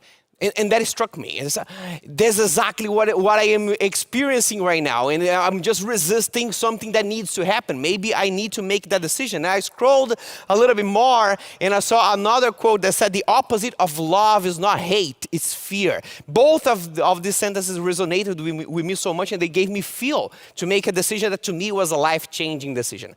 Later on, I found that both of these quotes came from this very same person, Gary Zukav, who is with us here today. He is the author of 4 New York Times best-selling books, one of them being The Seat of the Soul. And he has been on Oprah a couple of times.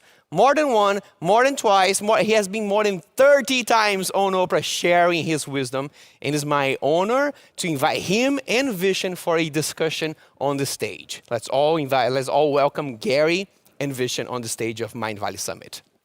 Another level, another level. We ain't never settle now. Level up, watch me level up. Watch me, yeah. Hi, everyone. And Gary, it is so good to see you again. Thank you, Vishen. Yes, it's good to see you. So, Gary, there is so much wisdom emanating from you. It's hard to get it all in this 45-minute session. So before we begin, Mindvalley produced some interesting new technologies to help our team and our audience here, which is anywhere from 5 to 10,000 at this point, learn better. So I want to quickly just share my screen and show you what we're doing. Could you guys just flip to my computer, please? Okay, so what you're seeing here is Mindvalley Insights. This is a free tool, insights.mindvalley.com. So what you can see are a note. I just put this note up. I went through my Seat of the Soul book. Seat of the Soul is one of Gary's books. It is a book that Oprah said was her second favorite book after the Bible, the book that Oprah said she puts on her bedside table. Now, I went through my book and I looked at all the highlighted quotes and I put them here on this document for you. We're going to go through these quotes and this diagram from the book. And so rather than go through questions with Gary, because there's so much I want to cover and we only have 43 minutes and 14 seconds at this point, I've made this public. Now I want to show you how to access this. Go to Mindvalley Insights and you will see that it is one of the more recent insights. Okay, if you go to Insights, you can follow me. Click on Vishen Lakhiani. You can follow me and you will see I just put this up there. Now, I want to encourage you guys to participate. As you listen to Gary today, I want you to write down your insights, your aha moments. And this is how you do it.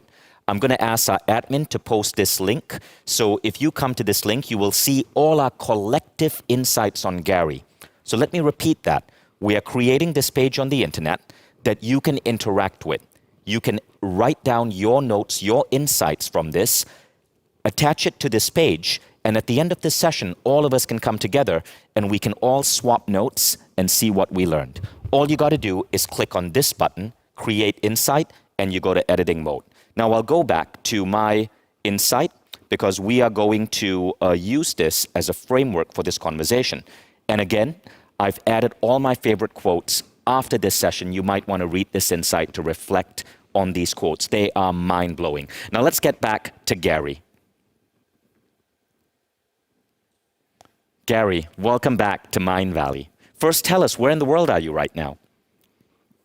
I'm in Ashland, Oregon, in the United States. Beautiful. That's where Neil Donald Walsh is as well. Yes, it is. And Gene Houston and my spiritual partner, Linda Francis, and several other heartfelt soulmates. And those are naming just a few of the 7.5 billion soulmates I feel that I have. I'm happy to share them and be with them all. Beautiful, Gary. And Gary, I know you, your new book, Universal Human, is about to be released in a few days on June 22nd, correct? That's correct. Well, maybe we'll start this conversation because this is such a big thing. So for the thousands of you watching, I want you to know, if Seat of the Soul was mentioned by Oprah as her second favorite book after the Bible. Imagine how good Universal Human is going to be. This book is going to be released on June 22nd. And so I want you to just search for Universal Human, Gary Zukav, Z-U-K-A-V. Go to the Amazon page and pre-order the book if you can, okay? And Gary, let's do this as an opening question. Tell us about Universal Human. What is a Universal Human, and why is this book so important to you? A universal human is authentically powerful, beyond culture, religion, nation, ethnic group, and gender. A human whose allegiance is to life first and all else second. This is a wonderful question to start with because in my experience, all that is happening now, this magnificent gathering that you've created called Mindvalley, and the pandemic, and everything that is happening around us and within us are all part of an expression of an emerging awareness that is now happening in hundreds of millions of us. And this is an unprecedented and epic transformation of human consciousness. And this is what I want to share mostly with you. The largest context, of course, is love. But what is expanding is not love. It's our awareness of love. And in what I'm going to share with you now is a window through which I've come to see life. And I don't ask that you believe it just because I say it. In fact, I suggest that you don't. And I also suggest that you don't believe anything that anyone else tells you just because they say it. Take it into your heart. See if you resonate with it. If you do, experiment with it. And if that experiment creates things that you want to continue to experience, then experiment with it again. And if you don't resonate with anything that I say, throw it away. Don't wear a shoe that pinches. So everything that I do, and in my experience, everything that we all do, is in the context of this transformation, this unprecedented, never happened before, shift in human consciousness. And it's happening fast. Human consciousness has evolved, as you might know, over 300,000 to 2.5 million years, depending upon when you start to count. And it's plodded slowly. Now it's exploding with a startling velocity.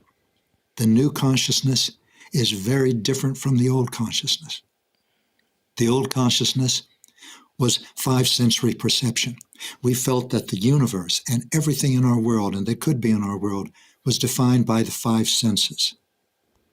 And our understanding of power was the ability to manipulate and to control. That's the before. This is the after. Hundreds of millions of us are in the after now. We've crossed a threshold, and the new consciousness is beginning to touch us. The new consciousness is not limited to the five senses.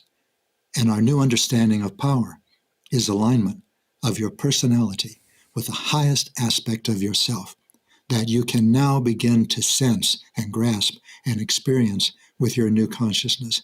And I would call that the soul. Call it what you choose. Atman, if you're Hindu.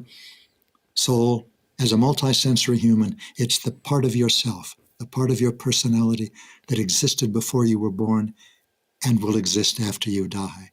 And our new understanding of power is to align ourselves with that aspect of ourselves, with harmony, cooperation, sharing, and reverence for life. And all of this is leading directly to the universal human. Beautifully said.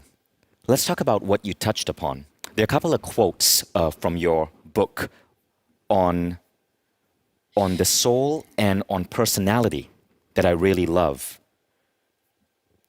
And one of the things that you mention is this. I'm just going to read this out because I found this quote so beautiful.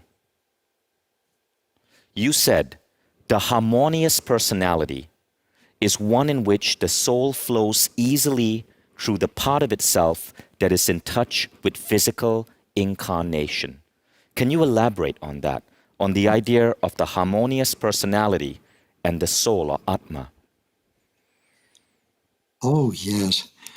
Think of the last time, if you had a last time, and I believe that if you're watching this gathering, you have many times such as this, when you were filled with appreciation or gratitude or joy or contentment.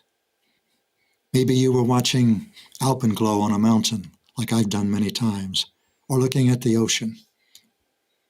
Maybe you had just looked into the eyes of someone. You might not have even known them, but you felt the connection there.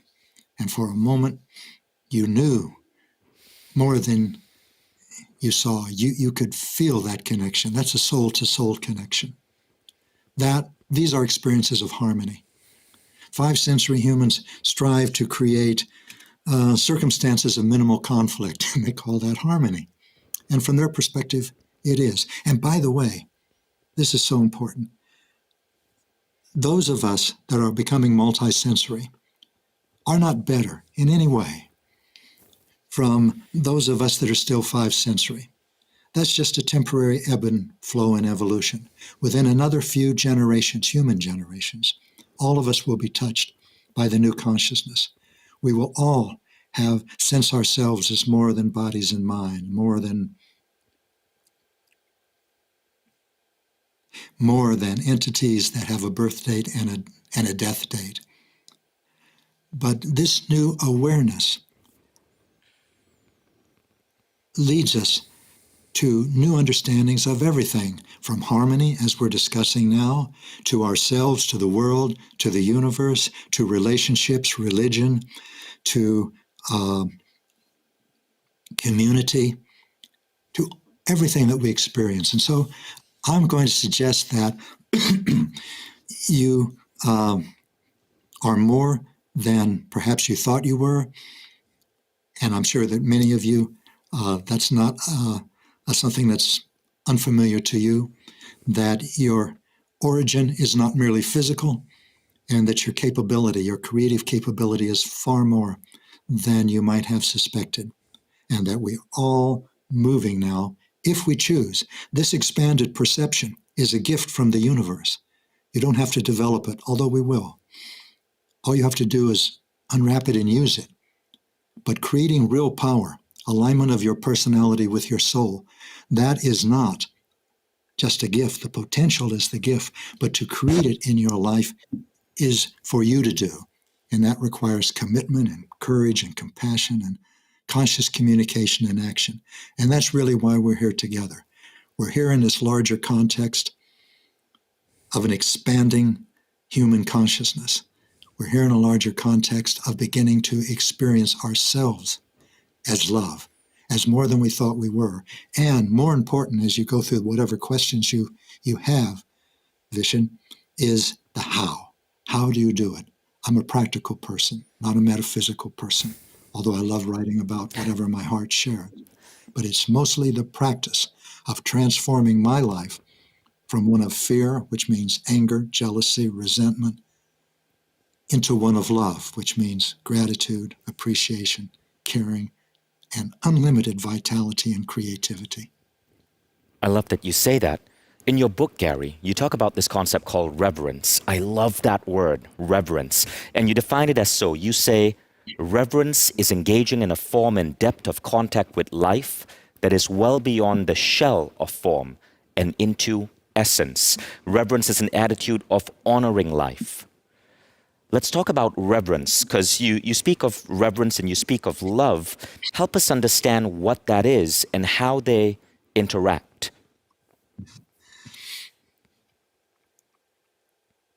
Well, intention is everything as you're creating.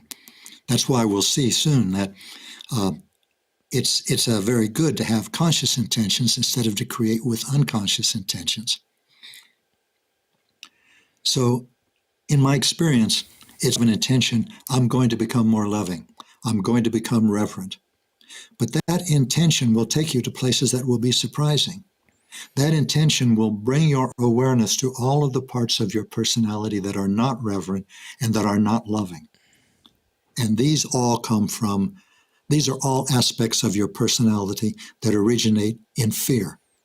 And you experience them as some of the things that I've mentioned: anger, jealousy, also resentment, feelings of superiority and entitlement, or feeling of inferiority and needing to please, every obsession, like I've got to have it, I've got to have her, I've got to have him, every compulsion, like workaholism, perfectionism, and every addiction,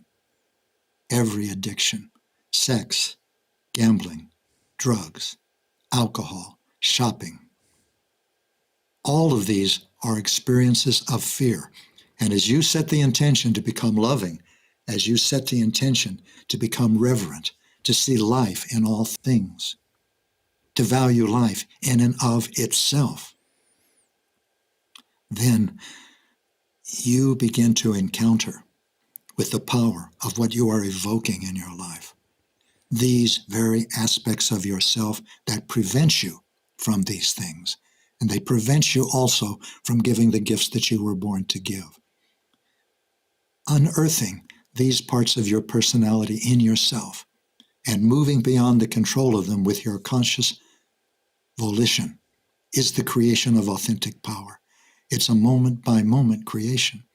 And as you do, it moves you in completely surprising ways, and expanding ways, and loving ways. Thank you. You mentioned, Gary, that even though you're going to talk in spiritual terms, you were going to give us some practical steps. What would be a couple of practical things we can do to start stepping into reverence, stepping into authentic power, and embracing the ideals of the universal human? Indeed, there's only 3 tools that you need to create authentic power.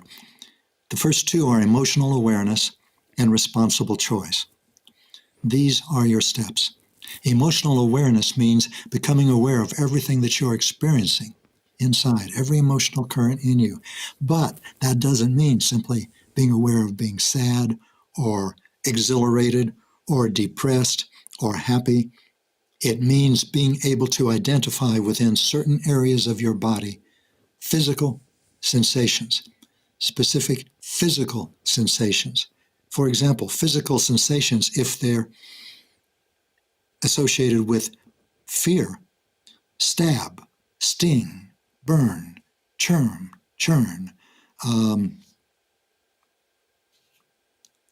heartache, for example, is not poetic, it's real. When you're really experiencing a frightened part of your personality, you'll find that it's as painful as getting your finger caught in a car door or hitting your thumb accidentally with a hammer. That's emotional awareness, and that's the first tool. And just to create it and work with it requires commitment and courage and compassion and conscious communication and action. Because as we become more aware in our lives, we don't just become aware of joy and love and fulfillment and contentment.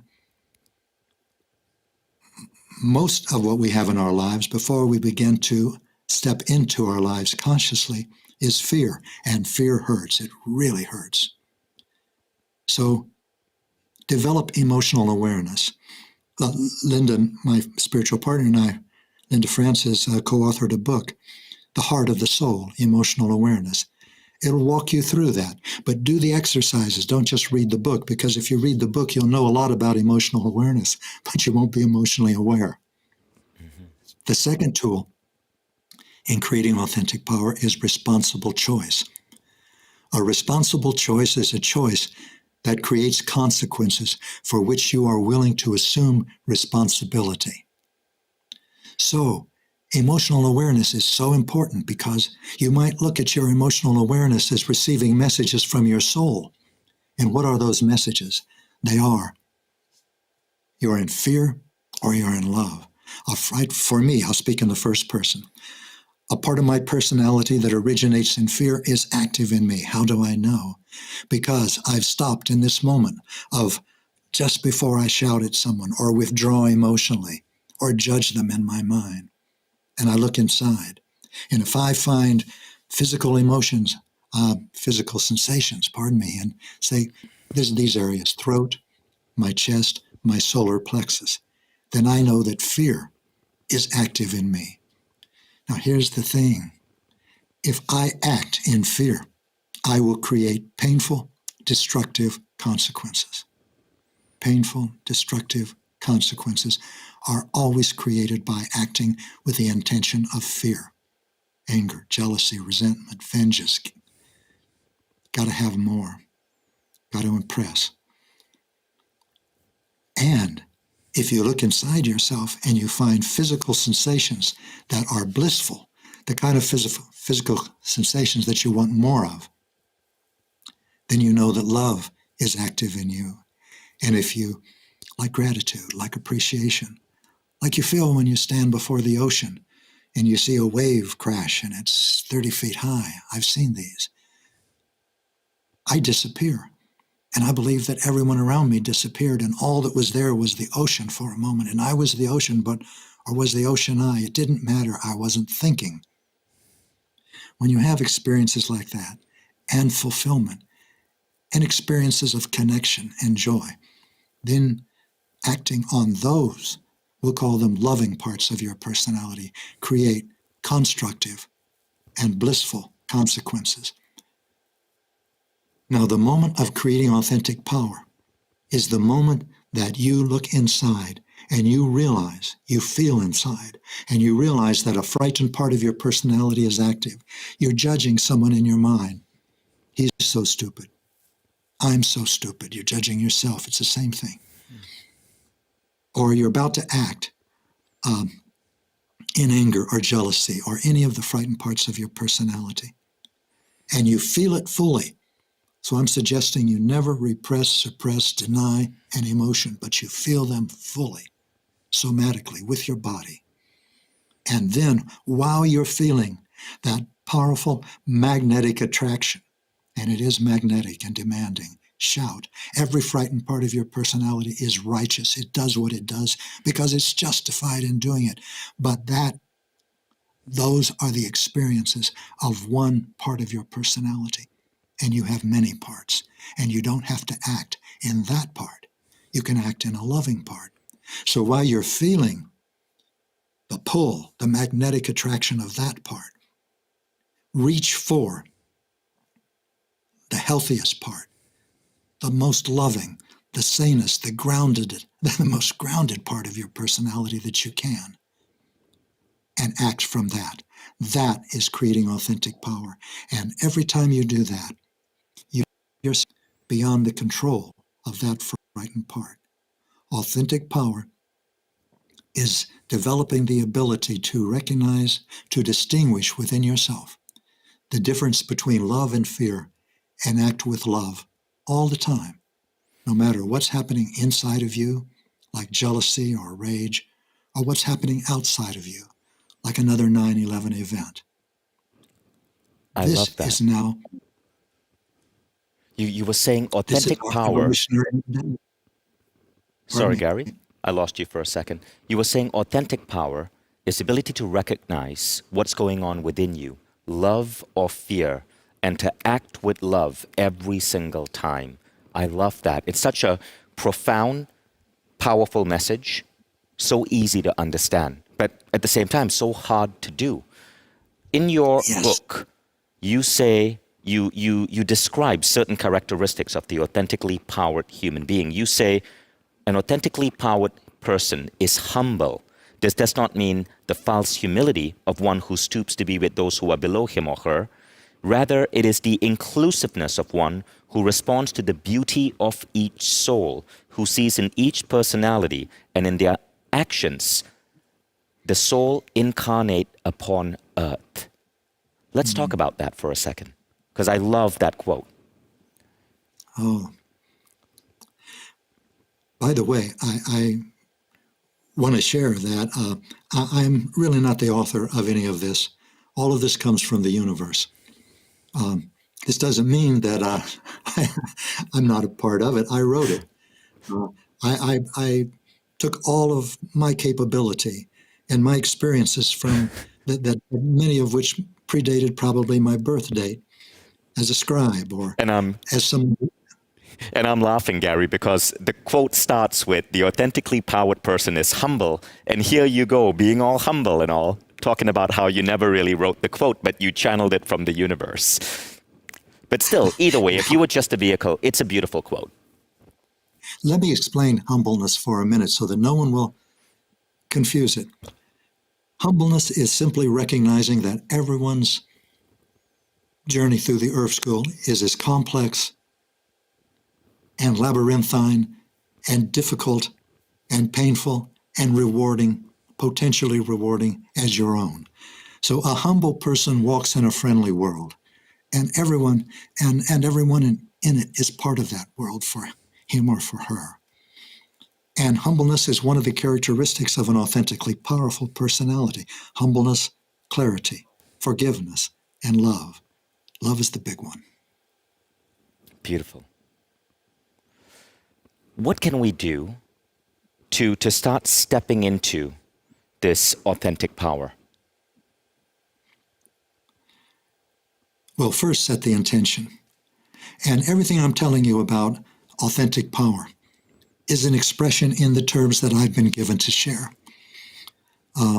But the bare bone structure of self-transformation is evident for everyone to see. Number one, you can't change anything in yourself that you don't know is there to change. That's where emotional awareness is so important, because your body will not lie to you. When you put your focus on your chest, your throat, your solar plexus, and 4 other places in your body. In the East, they're called chakras, but we'll call them energy processing centers because I'm an English speaker and not a Sanskrit speaker, but they're real. You can't find them on a CAT scan or x-ray them, but you can feel them. You can experience them in yourself. And when you have painful physical sensations in any of those areas, energy is leaving you in fear and doubt.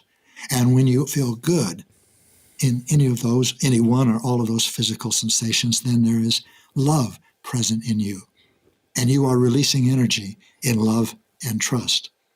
This is where we're going. This, if we choose, if we choose. Authentic power is a potential, and bringing it into being is something that you choose to do. So you don't step into it, you can't stumble into it, you can't find it, you can't recognize it in someone else, and you can have a moment of grace yourself, but you've got to create it. If you have a moment of grace in which suddenly the pain was gone, the anger was gone, the rage was gone, that was a gift from the universe, showing you in that moment what your life would be like without fear. And then it will go. And when it goes, that's when your work begins. Because then it's your responsibility to bring that experience into your life so that it's a stable, ongoing experience, so that you are living gracefully. You are living in alignment with your soul, in alignment with all that you were born to share in the Earth School. And that is a creation. That's a choice, a responsible choice. And it may sound dramatic now, but when you're in a frightened part of your personality, if you're like me, sometimes I can't even remember a healthy part to go to, but I can remember that I was in a healthier part than I'm in right now. And anger was a big part of my life and for a long time. And at first, when I started challenging my anger, the anger that a frightened part of my personality felt, that's an important distinction. All I could do was just stand there in front of somebody I was angry with and clench my fist and clench my jaw and just decide I'm not going to speak. Whatever happens, whatever he says, whatever she does, I'm not going to speak in anger. And that's the best I could do at that moment. But I didn't realize that was a good thing to do because it put me in another universe of energy. Before, all of the people in my life were people who were angry like me, and like me didn't care who they expressed it to and who they lashed out in. But when I set that intention and started to act on it, the intention not to express in anger, I put myself in a world of people who, like me, were angry and determined not to act on anger. And it moved for me from there into beginning to be able to relax a little bit when I was angry, and then to listen. And then anger can come, and it still hurts, it's still there, it still has its thoughts, but it doesn't penetrate me as deeply as it did before. And I'm suggesting that this will be your experience also as you create authentic power. Your journey will be your own. There's countless ways to challenge a frightened part of your personality. And that's what you do when you reach for a loving part of your personality. Maybe you read a psalm from the Bible. Maybe you read something from the Gita. Maybe you chant. Maybe you listen to beautiful music. Maybe you walk by a stream. Maybe you go into town and do an errand, not to distract yourself, but to rest yourself and to keep your intention on creating authentic power. When you do that, you're also engaging non-physical guidance. So if I can, Vishen, I'd like to touch on that for a minute, because Absolutely, as we become Gary. I just want to do a quick summary for the audience here. If you look at the note that I just shared on Mindvalley Insights, you will see I've divided Gary's quotes into many of the topics that he's actually speaking about. You will see under emotional cleansing, some key ideas on emotional cleansing. And you will notice there is a section called illusions. And there's a chart there from Gary's book. And Gary says each personality draws to itself personalities with consciousness of like frequency or like weakness. The frequency of anger attracts the frequency of anger. The frequency of greed attracts greed, and so on. And Gary goes on to talk about emotional cleansing. We'll come to that in a moment. He also talks about guides and teachers, and that, Gary, is what I can't wait for you to speak about next. That is at the heart of multisensory perception. At the heart of multisensory perception is that our expansion of perception goes far beyond the five senses. And that's the new terrain that we're entering. There, the five senses cannot tell us all that we need to know, like, why am I here? Who am I?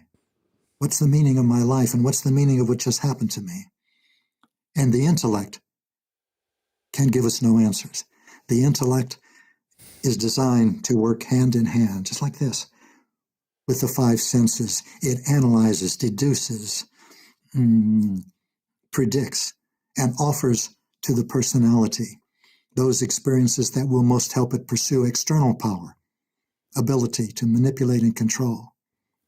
But that power is now counterproductive to our evolution. It produces only violence and destruction. So now that we are becoming multisensory, we're also beginning to be aware of non-physical guidance, and whatever way it comes. We're beginning to be aware of non-physical teachers. And by the way, if you're writing that, that's a capital T, not a lowercase t. A non-physical teacher is an impersonal energy dynamic, although sometimes we personalize them. We think they're personalities like we are personalities, and we even give them names. We say, that's Michael, or that's Oscar. I'm just making that up, but they are not personalities like us. They provide us, if we ask, with wisdom and compassion that are beyond what we can give to one another. And a defining characteristic among many of multisensory humanity and multisensory humans is multisensory perception, is the ability to continually interact with non-physical teachers. So it's not that I have a non-physical teacher and therefore I'm in a position of authority or superiority to anyone. Because as we become multisensory, we all have access to non-physical guidance. So now, what are we going to do in a world in which everyone converses with non-physical guidance, converses with the wisdom and compassion of the universe. Well, we learn how to share, and we learn how to listen. We learn how to co-create. We learn the difference between love and fear, because fear is the only thing that prevents us from doing that, from loving, from co-creating, from listening, from receiving. And as we do it more and more, as we create authentic power, we begin to see that boundaries that were so evident to five-sensory humans are melting, or have melted, like the difference between giving and receiving. It's really the same. Compassion. Compassion is medicine, good medicine, that you give to yourself as you're giving it to someone else. The boundary between inside and outside. And this doesn't mean you're not responsible for your choices. On the contrary, you are here in the Earth School, as am I, as is Vishen, as is everyone that you can see. And you are responsible for what you create. But what you are creating are your experiences in the Earth School. You're not adding to love by choosing to love. You're not diminishing love by choosing fear. You are changing your experiences in the Earth School. Why choose to learn wisdom through fear and doubt when you can learn it through love and trust? You can't make a bad decision in the Earth School. You can make one that's painful. But there is learning in every decision that you can make. Every decision. All roads lead to home. But some are more direct and enjoyable than others. And some are longer, more difficult, and more painful. I love that, Gary. So, one of my favorite lines from your book, Seed of the Soul, is this: guides and teachers assist the soul in every phase of its evolution. The number of guides and teachers that a soul has depends upon what it seeks to accomplish and its level of awareness. Souls that take upon themselves projects of more magnitude bring to themselves more assistance.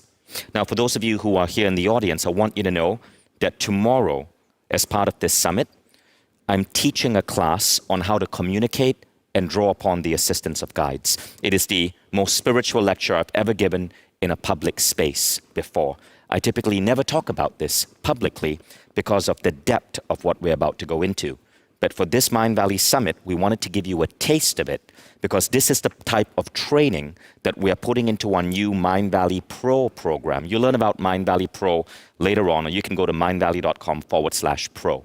It's advanced tools to navigate the world as a multidimensional human being. Gary, what is your advice on connecting or communicating with guides?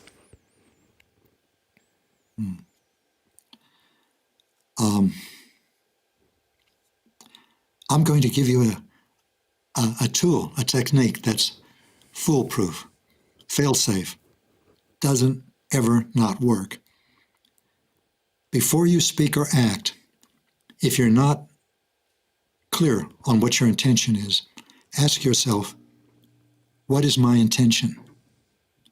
And you will not be alone in the answer. You might have to do all those things I mentioned earlier. Walk by a stream, go into town, do something constructive, not to distract yourself. The answer may come immediately or it may come later. When it does come, it'll come at the appropriate time. But imagine that when you're asking that question, guidance is pouring in. You are never away from your non-physical teacher or teachers. And you never have been, and no one ever has been. Everyone has a non-physical teacher or teachers. Five-sensory humans have them also, but their limitations prevent their awareness of them. But we are multisensory now, and we can experience them.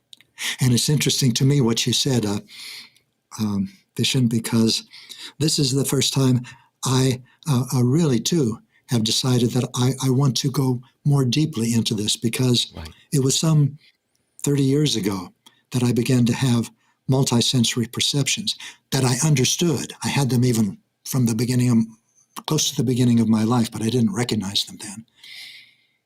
But now I do recognize them. And I thought for a long time, well, I can't say things like this because then people will think I'm, in other words, my whole goal is to assist people in creating authentic power, because no one can create authentic power for me, and I can't create authentic power for anyone else. But spiritual partners help one another. They support one another. Spiritual partnership is a partnership between equals for the purpose of spiritual growth.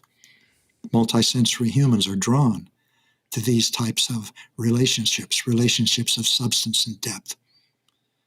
Spiritual partners know they have souls. They know there's a reason for their being together, and they know that reason has to do with their souls. And I'm not talking about dyadic relationships. At the beginning of our talk, I mentioned that we have almost 7.5 billion soulmates, and the question is, how are you going to relate to each of them? Or actually, how are you going to relate to the very small number that you're going to encounter in your life? And that brings us back again to the difference between love and fear. What creates consequences in your life is your intention, not your action and not your deeds, but your intention. And intention is a quality of consciousness that you bring to your action or your deed.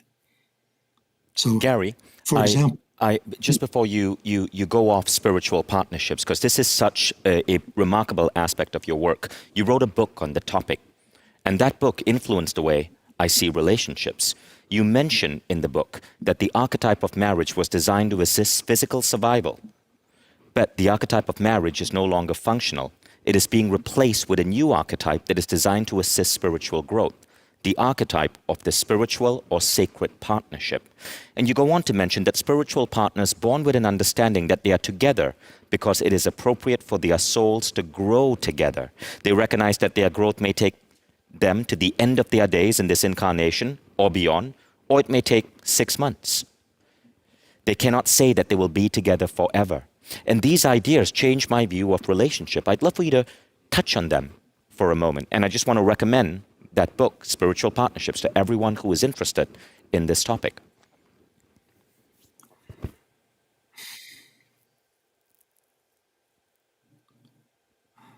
spiritual partnership has its own dynamics. And these are not found in 5 sensory interactional dynamics. Spiritual partnership is a brand new archetype. It didn't exist for 5 sensory humans. There was no need for and no understanding of, and no even understanding of why an archetype such as spiritual partnership would exist, an archetype of interaction between equals for the purpose of spiritual growth. The dynamics of spiritual partnership are 3. The experiences of it are countless. First, spiritual partners stay together as long as they are growing spiritually together. If you or your spiritual partner or partners decide that you're not going to continue on your spiritual development, and spiritual means having to do with the soul, doesn't mean anything dogmatic or religious necessarily. As long as you are growing together, you can stay together if you choose. In other words, Linda and I have been together as long as we have because we are each committed to our spiritual growth. And this is the way I suggest it is in every relationship that you have, including your dyadic relationships. And I'm saying dyadic because that it doesn't mean romantic. Romantic is another thing to discuss.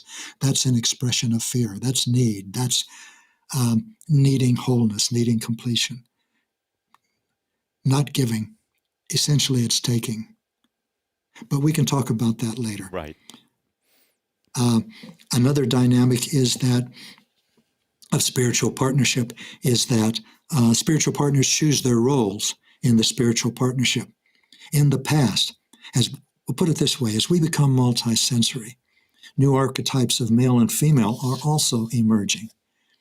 There's an archetype of new female That's different from the old female. The old female was fulfilled by bearing and raising children, but the new female is unlimited in potential. She's no longer confined to the roles that culture or society have imposed on females. She can be, as we're seeing now more and more, the head of the state, the head of a large corporation or a small corporation.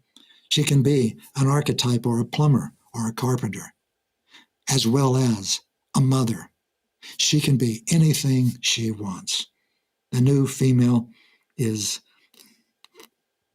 I'm reminded of Johann von Goethe's observation. Whatever you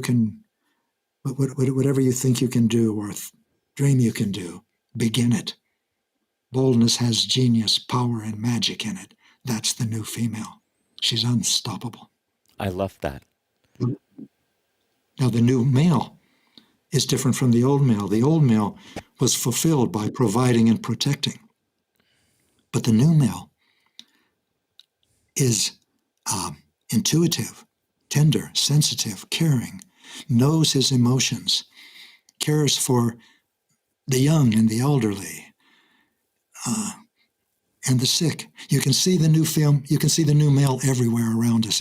You can see the new male walking through airport terminals, petting the behind of a child, of an infant on his shoulder. You can see the new male pushing a stroller through a shopping mart while he's shopping for groceries. The new male does not need in his life another individual, such as a female, to bring tenderness and intuition and kindness and heart energy. He has these things. The new male is redefining masculinity, and it's a powerful redefinition. I say that as a former Green Beret officer. Amazing, Gary. Your ideas in spiritual partnership change my desire and what I look for in relationships. It's no longer about be with someone forever. Rather, it's be with someone, don't worry about the time, as long as you're both serving each other's growth. And if you have to break up at a certain point, that's okay, but you do it consciously, and you might still stay friends. But it's about growth. And I love how your book on spiritual partnership redefined the idea of the ideal relationship for so many people. So thank you for that. Now, Gary, we have come to the end of this conversation, and unfortunately, we're out of time. Really? Yeah, I know. It passed by so fast, right? For everyone watching, I want you to know that I put out a list of all my favorite Gary Zukav quotes. These are the ideas from Gary that had the biggest impact on my life. I put it up for you on insights.mindvalley.com. Search, just go to the search bar, type in Zukav, Vishen, okay? And you'll find that list. Feel free to comment, feel free to upvote it, feel free to share your own list. And Gary, I just want to give a big... Add something else. One more thing. When you look at Yes. Vishen's list, do the most important thing. When you find those quotes or those suggestions you resonate with, put them into your life. Do it. Yeah. Do it. Don't just appreciate them, because everything that I've shared is easy to understand. It's the practice. It's the practice that will transform your life. It has nothing to do with your Absolutely. intellect, your understanding. And It I has want to you... And I want you to go out there and get Gary's book. Seed of the Soul is one of the most incredible books I've ever read. A big thank you to Rachel Harris, for recommending it to me. And Universal Human. And Universal Human is dropping on June 22nd. So go to Amazon or go to Apple iBooks and pre-order Universal Human. I'm so excited about this book because Seed of the Soul, Spiritual Partnerships changed my life, and I can't wait for the next book, Gary. So thank you for honoring us here. I hope that at some point we can create a program with you on Mindvalley, because I think your wisdom has to reach billions of people. It would help us create such a better world. Thank you, Gary. Thank you. With joy. Now, for those of you who are here, I want you to know that in 1 hour, Gary talks a lot about emotional cleansing. I want to read you one of his quotes. By keeping your emotions clear, emotional negativity does not reside in you, and you become lighter and lighter. This opens your intuition track because it allows you a clear sense of loving. Well, in 1 hour, we're going to go into a session where I'm going to teach you a scientifically studied methodology for emotional cleansing so you can tap into your spiritual core. And this is where science and spirituality come together. It's a class on hacking forgiveness. So you'll be prepared to go through something really deep. And for this class, you probably don't want to be doing it with a large group of people. You may want to be in your own space. You don't want to be driving because things will come up. Now, the reason we're going into such deep techniques is because today we're officially announcing Mindvalley Membership Pro. Mindvalley Membership is an amazing product, but for people who want to go deeper, who want to attain true mastery in life and be guided by the top teachers across the world, we created Membership Pro. And today you're going to get 2 experiences of the type of classes that we put into Membership Pro. The first is hacking forgiveness. You're going to get guided through a process that you can repeat on your own to clear all emotional baggage and heal your past. And then following that, you're going to go into a second class. And in this second class, you're going to learn how to reprogram your identity so higher level emotions and values bubble to the top, and outdated 5th century human values get stripped away so that you can evolve into the highest soul you can be. Tomorrow, we're going to go into another Mindvalley Pro class where you're actually going to learn how to manifest and heal using guides, non-physical beings. I ask that you keep an open mind. You'll find all of these on the calendar, and I want you to know these are all part of Mindvalley Pro. I'm giving you a taste of this because when you're a Mindvalley Pro member, once a month, I actually coach you and take you through a spiritual or subconscious transformation using tools like this. And sometimes I bring in world-class teachers. Okay, you can learn more about Mindvalley Pro on mindvalley.com/pro. I'll see you in an hour in our class on hacking forgiveness. And there we'll show you a little bit about what's coming up with Mindvalley Pro. Thank you all. Thank you very much, Vishen. This is, I'm gonna talk to you about what's gonna happen in between right now in this 1 hour. You know, we're gonna have a very short break, just a couple of minutes starting from now. And after this, we are going to have 3 different sessions that we are breaking into parallel sessions. So if you have just joined for Gary Zukov sessions that happened just now, what I want to tell you is that you find all the links for the sessions that are coming up here. mindvalley.com/summit/agenda. So if this is the first session that you had in the summit, now you know where to find the sessions, where to find the links. If you don't know exactly what session to choose, then we can even practice a little bit of what we learned from Gary right now. You know, ask what your intention is, and you're not going to be alone in the answer. We are going to have one session with Juan Pablo Barahona on embodying flow state for optimal performance. We are going to have a session on how to enhance your spiritual level of your house through Feng Shui with Marie Diamond. And we are also going to have a session on the surprising truths about wealth being and exceptional executives and standout success with Megan McNeely. So these are the 3 sessions coming up in maybe 2 minutes right now. So it's a very quick water break. Choose your session, and I'm gonna see you very, very soon. Cheers. Another level, another level, another level. We ain't never settle now. Level up, watch me level up. Watch me, yeah. You want to make God laugh? Tell her your plans. Priyanka Chopra is a force of nature. Is a multi-award-winning actor and producer. She has had 20 years experience in Bollywood. She was featured on the cover of Time magazine's Time 100 issue, where she was named one of the top most influential people in the world. She was recognized as one of the most powerful women in the world by Forbes magazine. You'll see her in the current hit Netflix show White Tiger, which hit #1 in 64 countries. And what we're going to be talking about today, in addition to all of your accomplishments, is really your new book, Unfinished, that came out yesterday. I want to share with you what I thought was my favorite paragraph from your book. I highlighted this. I'm a writer myself, and so when I see good prose with a meaning, I highlight it, and I love this. Would you mind if I ask you to read this paragraph? Okay. Loss happens, failure happens, sorrow happens. I can't always control where I'm headed either. Sometimes sadness is the destination, whether or not it's where I want to go. During my time there, I had to learn to trust that I was visiting for a reason, but that it would not be my permanent place of residence, my forever state of being. That like water, I would flow past it and eventually end up where I was meant to be. What does that paragraph mean to you? If you could leave us with a final idea.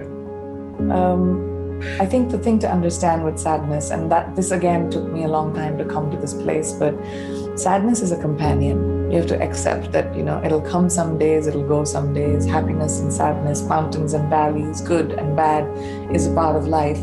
The thing to remember is it's never your permanent state of being. This too shall pass. Everything passes. Time is the best healer. And if we remember that and believe that, it just takes away the pressure and the power from whatever feeling that is, whether it's sadness, anger, loss. It just takes away its power because there's going to be a day where it won't be as powerful.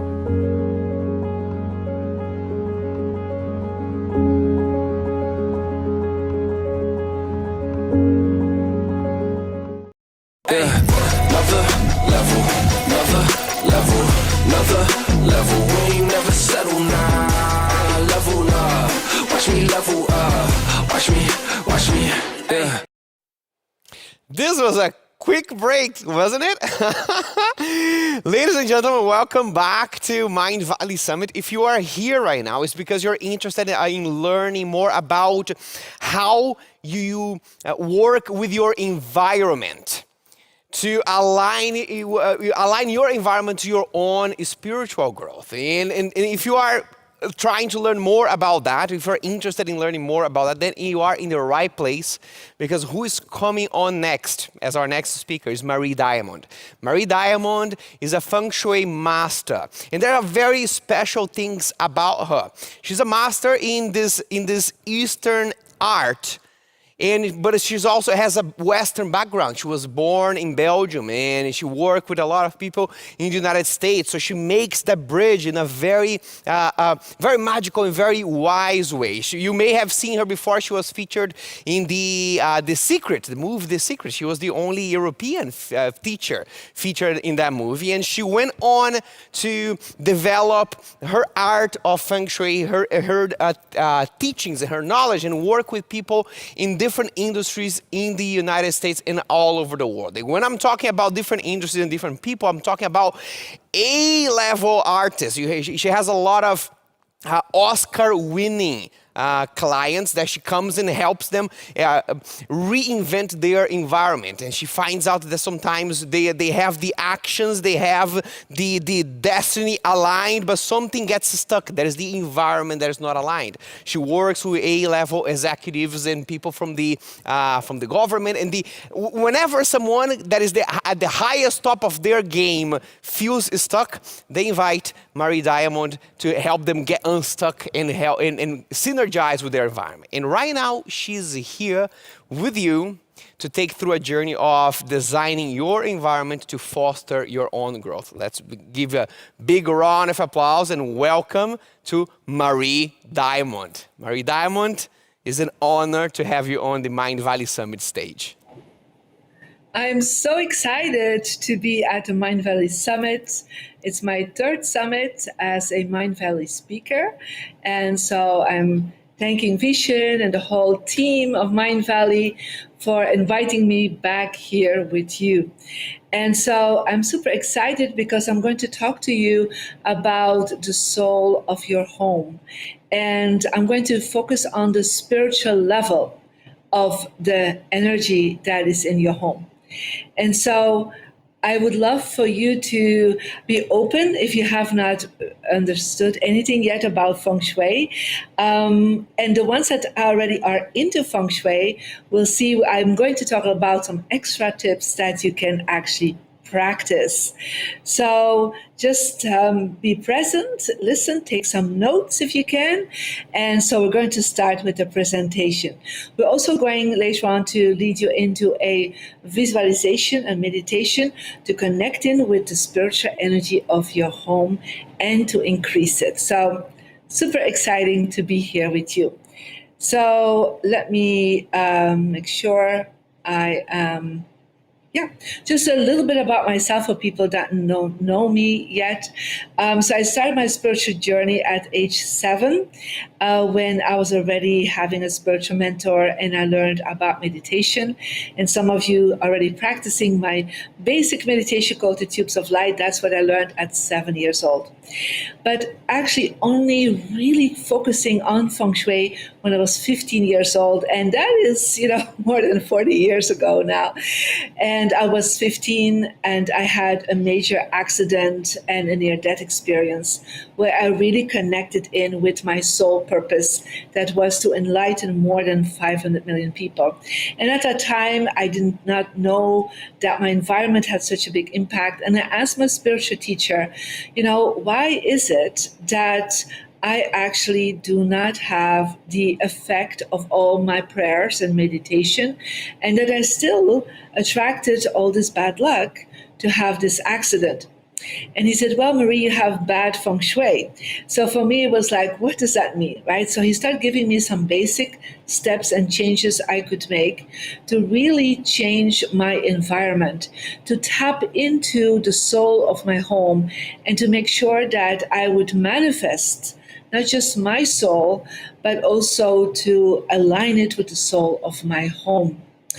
And fast forward, I kind of was focusing on reaching a lot of people, and I became actually a criminologist and an international criminal lawyer, and worked for the Belgian and European government, where I actually practiced my basic feng shui, and I got promotion after promotion. But at 31, I felt like that is not enough. I need to do something more. And so I started teaching about enlightenment, about feng shui. I started in Belgium. And then later on, I just went to a next level. I moved in to the USA, lived there for 10 years. Now I live back in Europe. And I was connecting in with amazing people that brought me into circles of transformation leadership like Jack Canfield. And that is where I was actually filmed for The Secret movie in 2005. And later on, the book, The Secret, came also out. And now, I'm very, very happy that I'm also with Mindvalley since 2018, and that Vishen asked me to share my knowledge of feng shui in this amazing community.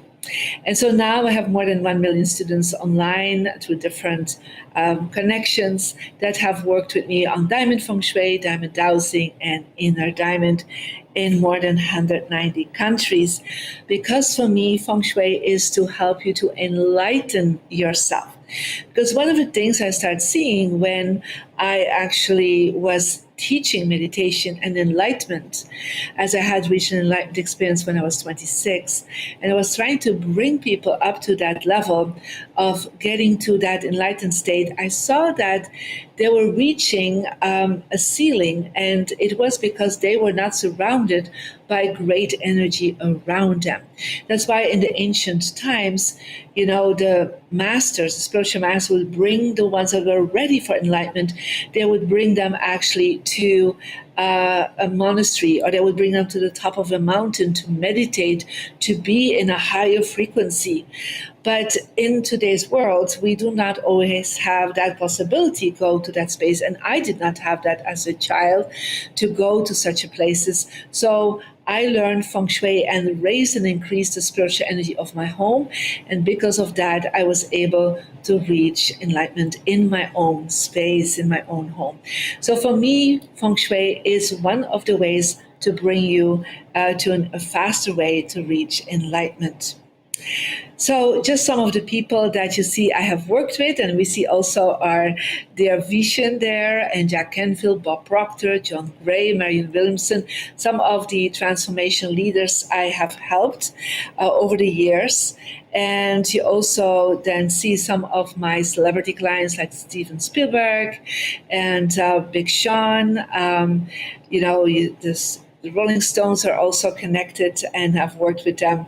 So, but for me, I was really very focused not just to connect in with all the top people in the world. I wanted everyone to know feng shui. And that is why I was teaching it and I was sharing this information. That is why I'm so excited that you're here with me. And perhaps this is a new aspect for you. Perhaps you have been on a spiritual journey already so long, but perhaps you are hitting a ceiling and you're feeling like things are just not going the way you want. And I want to talk about that, how to influence that by your home. So just very quickly, how feng shui, who is actually an energy system, it is about the flow of wind and water. It's about 4,000 years old. And I would call it the quantum physics of your environment. And we see that it is like your home is influencing you nonstop in a conscious and subconscious way.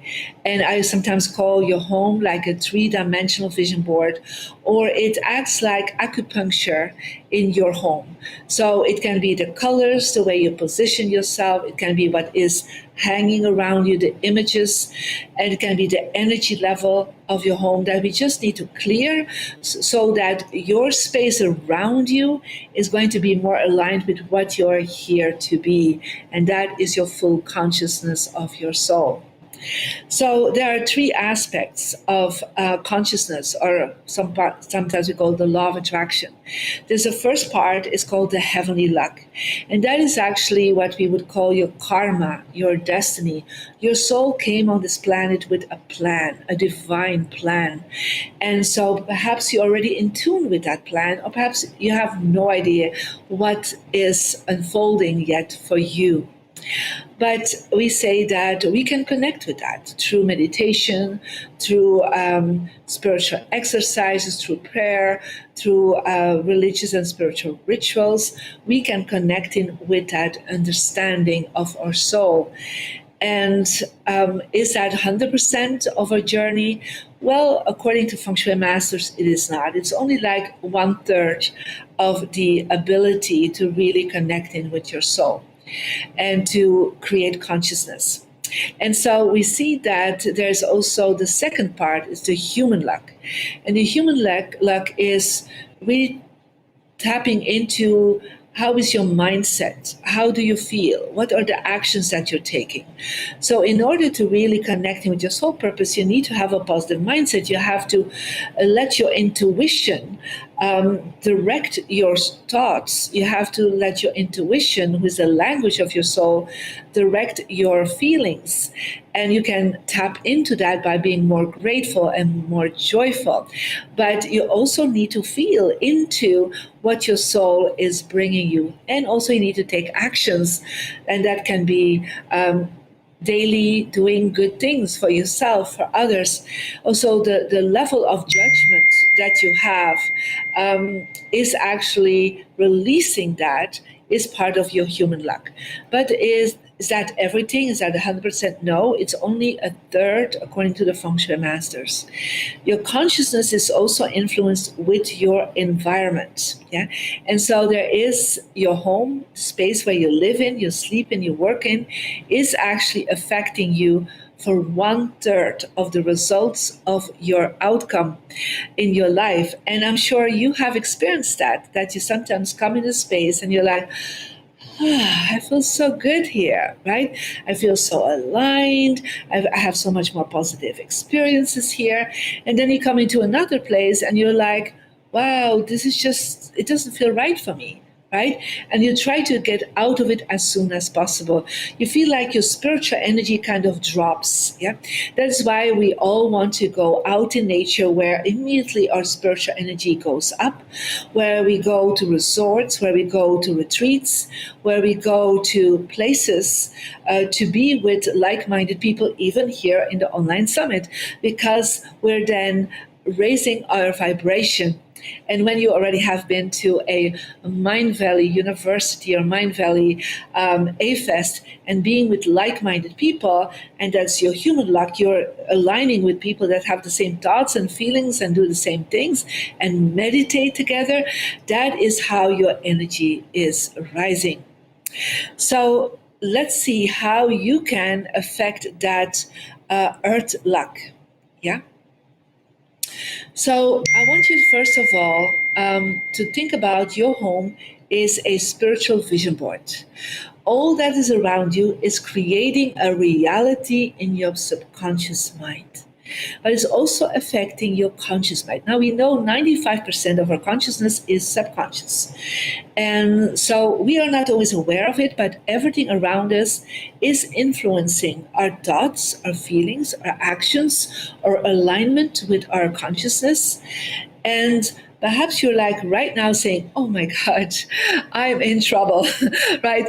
My home is really not the right spiritual place for me. So I'm going to share with you some steps that you can take right away to make sure that that energy is happening for you. And I hope you can hear me well. Okay, very good. We continue. So the first thing is, a lot of times people do a lot of inner clearing, right? And I know you will do some clearing with Vishen after my session. And so that's amazing to do some inner clearing. And I'm sure you do some exercises around that. But I have seen also that the inner clearing is just not enough, because you need to also look at the outer clearing, because your body is holding your consciousness and your aura field is radiating your consciousness. And so when you are in your home and there is clutter and there's mess all around you, it actually will affect your body, your energy field, because it moves into the space that is around you. Space has consciousness. It's quantum physics that everything is energy. Everything has a wavelength. And even if we don't see it, it is still influencing us directly and indirectly. So the first thing to raise the vibration, the frequency of your home, is that you need to start clearing the space around you. So I have two pictures here. I hope your home or your office is not like the first picture where you have all things piled up, right? And let's say you would sit there and meditate, yeah, and you would do some clearing and some exercise to raise your frequency. Can you imagine how your energy would be? I am sure that wouldn't be the right place. But let's say you would go to a place where everything is orderly, created, there is cleanness, everything has a space, everything feels aligned, then right away you will feel that your energy will go up and in a different level. And what happens is that when you are in a space of chaos, a space of mess, you actually will tap into your beta vibration of your brainwaves. And we know already through many studies that when we are in beta vibration, we're actually connect with our ego and our personality. We are more going into fear. We're more into seeing things as problems instead of as solutions. When things are organized around us, what happens, we go automatically into what we call alpha vibration, alpha brainwaves, and then we are seeing space and solutions, and we start feeling more joyful and more happy. Yeah, and the more everything has its place, and feng shui can actually bring you even to theta brainwaves, so that you would have more healing energy, and it even can bring you to delta brainwaves. And delta, that is where the yogi state is, the state of enlightenment. And so it is possible you've been trying to reach an enlightened state, but the space around you is just not supporting that. And so you need to start clearing something out.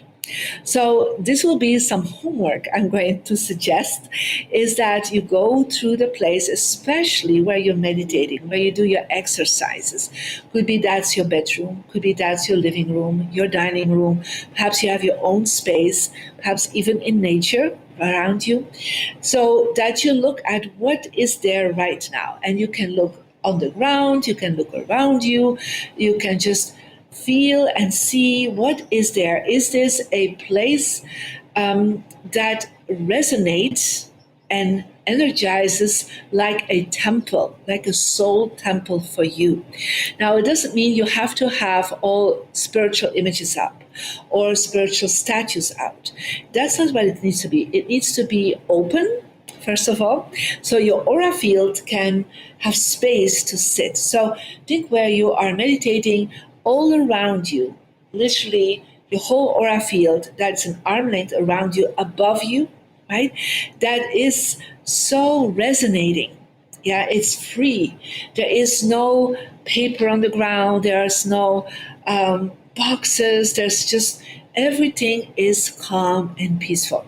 Now, can you put in that area of your aura field a beautiful incense or a crystal or a candle or some other spiritual items? Yes, of course you can, but you always give it space. Don't put everything together. Just give it space around you so you can breathe into that space. Yeah. So check out the space around you and make sure that, the cabinets that are in that room, the drawers that are in that room are actually totally, decluttered, organized. And so at least let go of 10%. 10%, that's all I'm asking you, right? To let go. And if you can more, that is even better. So that's the first step I'm going to suggest. So then we have something called the poverty position or the wealth position. So the way you are sitting in a space can actually make you less spiritual open or more spiritual open. So let's say you have a conversation, or you're reading a book, or you are following a Mindvalley program, yeah, or you are studying with a beautiful teacher, or you're meditating. Always make sure, even if your eyes are closed, that you are seeing the door, because the door is where the flow of energy comes in. It's where the flow of human energy comes in. And our divine self is through the body expressing itself in a human way. So you have to understand, seeing the door is actually where the energy comes in. If you would go to a church, for example, or a temple, you will see that the priest or the priestess will actually be positioned in such a way that it sees the people coming to the altar. That is actually opening up the energy.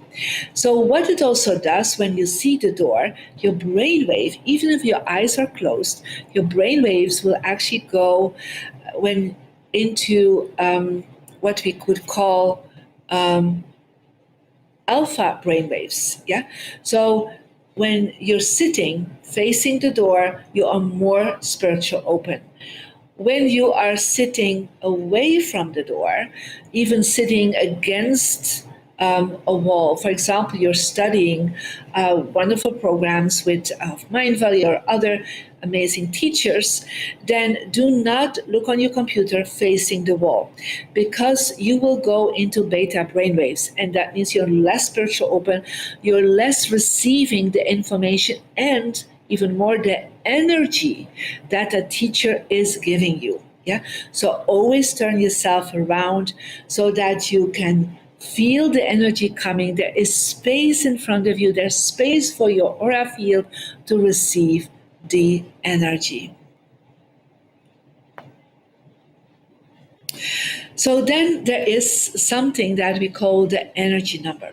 So based on your birthday and your birth gender, you have different flow of energy. And so you have 4 compass directions that work the best for you to activate good feng shui. There are 4 of them: success, health, relationship, and wisdom. And today I want to talk about the wisdom direction. I know some of you already know some of that, but I want to really for you to focus on the wisdom direction. The wisdom direction is helping you to see where is the best flow of energy for you, for your spiritual practices, for your meditation, for your rituals. And so we always want to face, looking at our wisdom direction if possible. First rule was to see the door, and the second rule is to try to see your wisdom direction. Now, if you are not able to see your wisdom direction and you're doing, for example, exercises, or you're learning for health and you're working on clearing your health issues, then you can face your health direction. If you are focusing on working on calling in the one, romantic and relationship issues, you can face your relationship direction. And if you want to work on releasing blocks on money and career, you face your success direction. So how can you find that out? Okay, so let me give you a step. So you can actually download for free the Mary Diamond app. You can go to the App Store and Google Play Store, and you put in the word Mary Diamond, and you will get a free app. In that free app, you will actually be able, and I hope that the team can make that slide a little bit bigger. That would be great. Thank you. You will actually be asked to put in your gender, female or male. This is to connect it with your birth gender. It's connected with your DNA. I cannot change that. And you also then need to put in your birthday. And so as you put that in there, you will click then on reveal your energy number, and you will get a number from 1 to 9. Based on that, you will see you have a compass. You see there's a compass right there where it shows 4 directions. So the first one we want to focus on is your wisdom direction. It's a yellow angle that you will have. And so you will hold that compass because it's on your phone, literally. It's like on your phone. It's like this, So you have a compass. So I have that here now, So I hold the compass in the center of your room, And so you see that, Okay. So you hold it in the center of the room, and there you see where is the wisdom energy, And so there's a wisdom angle. So if you can show me the slide again, that would be helpful. Thank you. Great. And a little bit bigger. Amazing. So you see there is a wisdom direction. And the first thing you're going to do is check out what is there right now in that wisdom area, especially in the place where you meditate and do your spiritual practices. That can be your bedroom, can be a living room, the dining room, a different room in the house. Even in the garden or in the yard where you're staying, you always want to see what is there at this moment, because whatever is there is actually influencing your energy. So let's say you have in your wisdom direction plants that are dying, then your wisdom, your spiritual connection will be, I would say more blocked. If you have a garbage can full of chaos in it, then it's very hard to clear the energy because you already are telling the universe there is there garbage. So in your wisdom direction, you want to activate it with placing something that is connected with your spiritual practice. It can be spiritual books, it can be images of your spiritual teachers, it can be items connected with your spiritual practice. You can even put an altar there if you are having an altar. That putting in your wisdom direction will actually open yourself up and give the right message, because this is your portal to wisdom, to religious, to spiritual connection that is good for you. So if you are a Christian and you would put Christian items and, for example, the Bible there. If you are into spirituality and you have a spiritual master or angels, you can put that out there. So make that very beautiful. Don't put it on the ground. Always put it at least on the level of your heart, or when you're sitting down so you can see it. Don't hang it too high, but something where you can connect with. Yeah. So you also will try, like I said, to face your wisdom direction. Yeah. But if you cannot, then at least face one of your good directions. And if you can make the slide a little bit bigger again, thank you, team. Yeah. You will see there are some areas that are blank for you, right, based on your energy number. These blank areas are areas that are not supporting you. So the 4 good areas are always giving you alpha brainwaves. So you're more spiritual open. Yeah. And the areas that are blank, when you would look at these directions, and let's say you would have put all your spiritual items in a blank area, you would have had less discipline to do your spiritual practice, or you would give up easier on doing your spiritual practices, or you kind of forget about it, because these areas are beta areas, and that means your brain is going to be less spiritual open and aligned. So I hope you're going to find out and check this out in your space. Where is your wisdom direction, and activate it with the right items. So let me give you a few examples in doing that. Okay. So like I said, every room is a universe. Yeah. So you can say, well, I'm not in the universe. No, every room is the universe, and you are the center of the room. Right? So you stand in the center of your living room, bedroom, workspace. If you're meditating in your office, then look at the compass that we have been sharing with you, and then look at the right area. So you see, we have in every room all the compass directions, but there are 4 compass directions that are really good for your spiritual energy and 4 that are less. So I'll give you an example. People that have energy number 1, their wisdom direction is north. Yeah. So in their bedroom or office or workspace, they have to activate the north for their wisdom. And if they can see the door and face north, that is optimum. If not, they can face the east for health, then success, the blue aspect. So the green is always health, the blue is success and money, and the relationship is the south. Another example, yeah. So you have, for example, energy number 8, yeah. So you see they have a complete different outline, and the wisdom for them is northeast, while their success is southwest, and their relationships is the rose one, is the west and northwest health. And when you download the app, it shows that area. So that app will be your indication that wherever you're going for meditation, you are able to look at that energy. Now, I also want to share with you that every year, there are some strong areas for the spirituality, and you can activate that. And that is for everyone. So this year, in 2021, the West is very strong to activate for spirituality.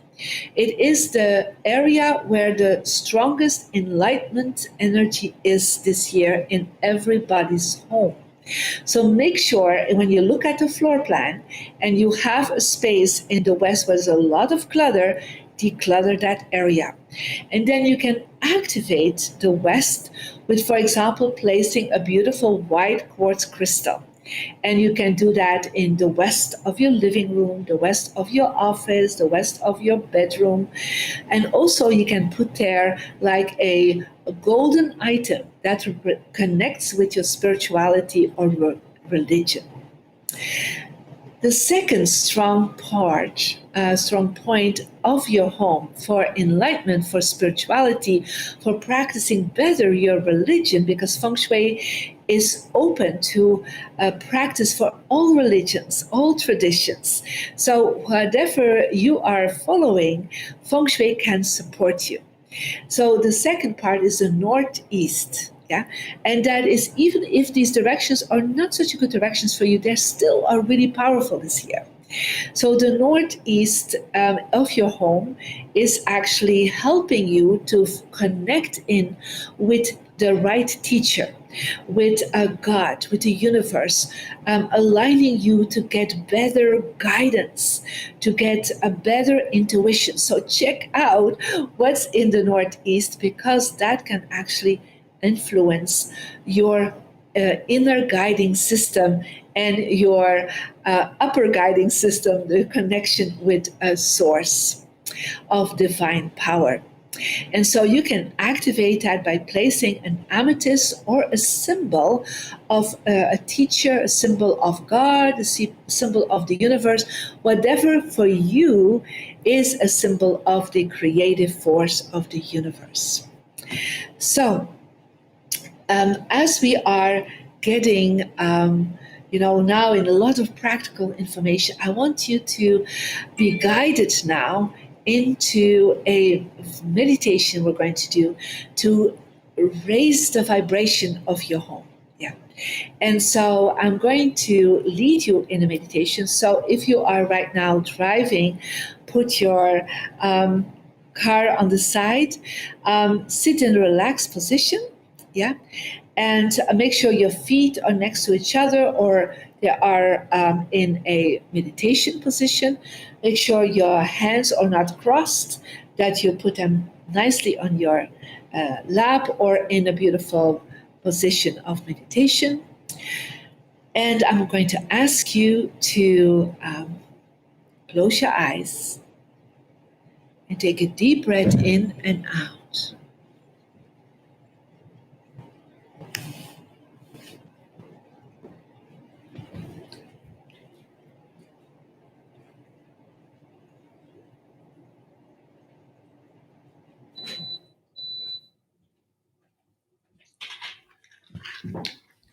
And as you breathe in and out, visualize crystal white light. It's like the light of the sun filling your whole body, from your head till your feet, and from your skin till deep into your body. Every cell of your body is connected in with that pure white light. And all that is light remains, and all that is less than light, you let it go.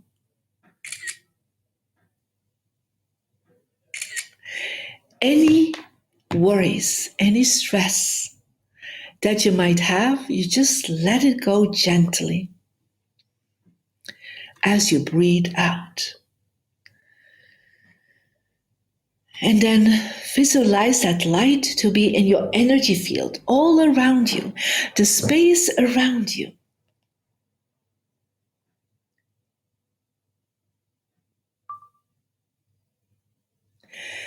And as that light is all around you,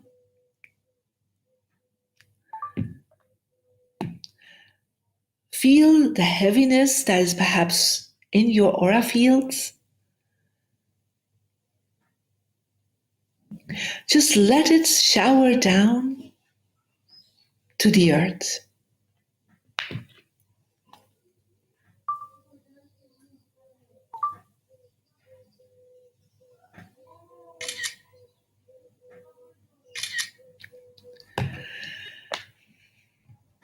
And then visualize around this tube of white light the color royal blue. And the royal blue stands for power and protection in feng shui.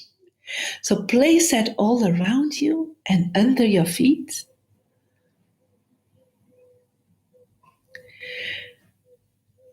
And then visualize the color rose that stands for unconditional love in the universe. And feel that that light is coming all around you and under your feet.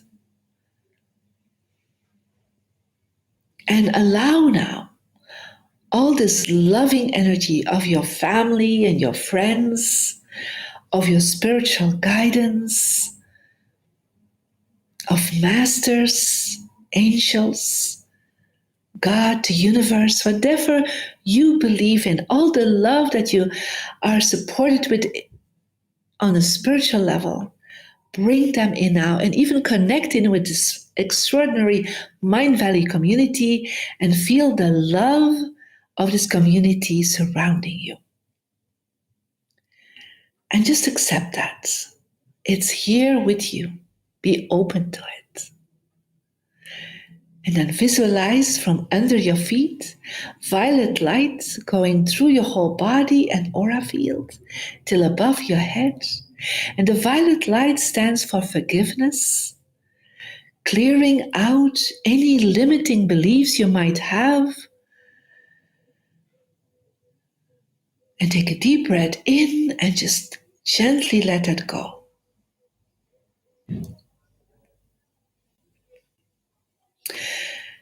And then imagine you have a magical hat on, and arm length above your head is a bright white light, the top of your magical hat. And there you are in your soul frequency.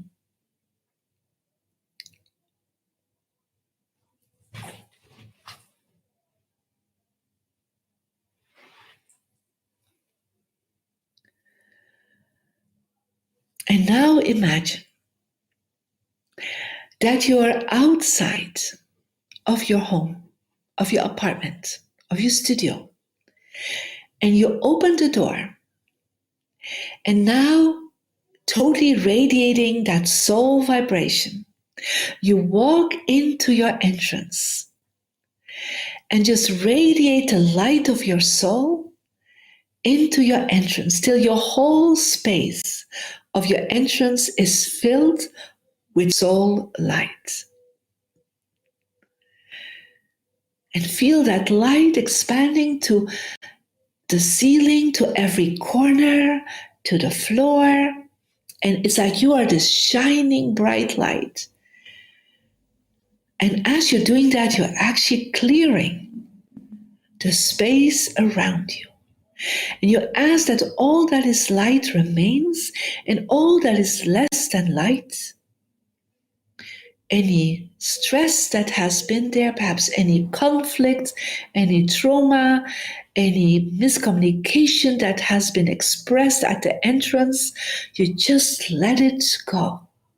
It clears out. You let it go back to the universe.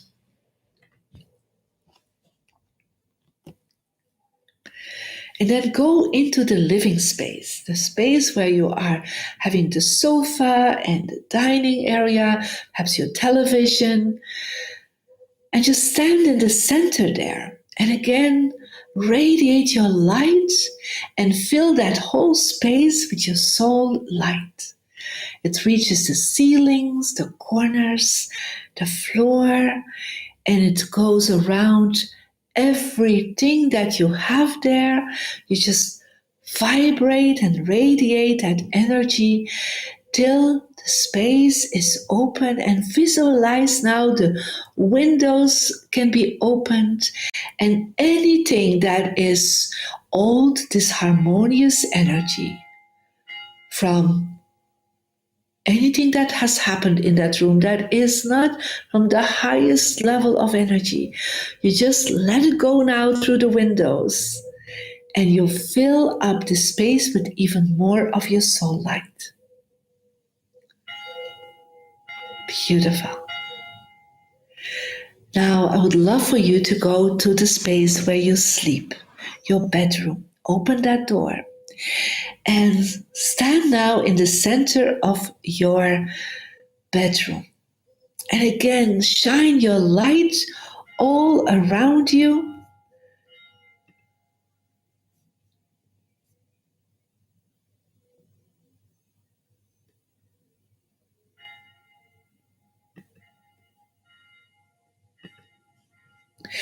And fill your whole bedroom from the top to the bottom, to every area on the bed, in the bed, under the bed, in the closets. Fill that now with this light, and any emotions you had there, any loneliness, any conflicts you had there, any health issues you had there. Open now the window and just let it go out of it and clear that space and bring now even more light, filling that space with your soul light. And then go to the center of your home and stand in the center of your space, of your whole floor plan, and whatever room that you have not addressed yet, could be the kitchen, the bathroom, the laundry, your workspace, a guest room, the basement, the attic. Kind of shine now or walk in these areas, visualize going to these different spots, or just radiate from the center your soul light, filling all these areas with your light. And anything that is less than your light, just open the windows and let it go.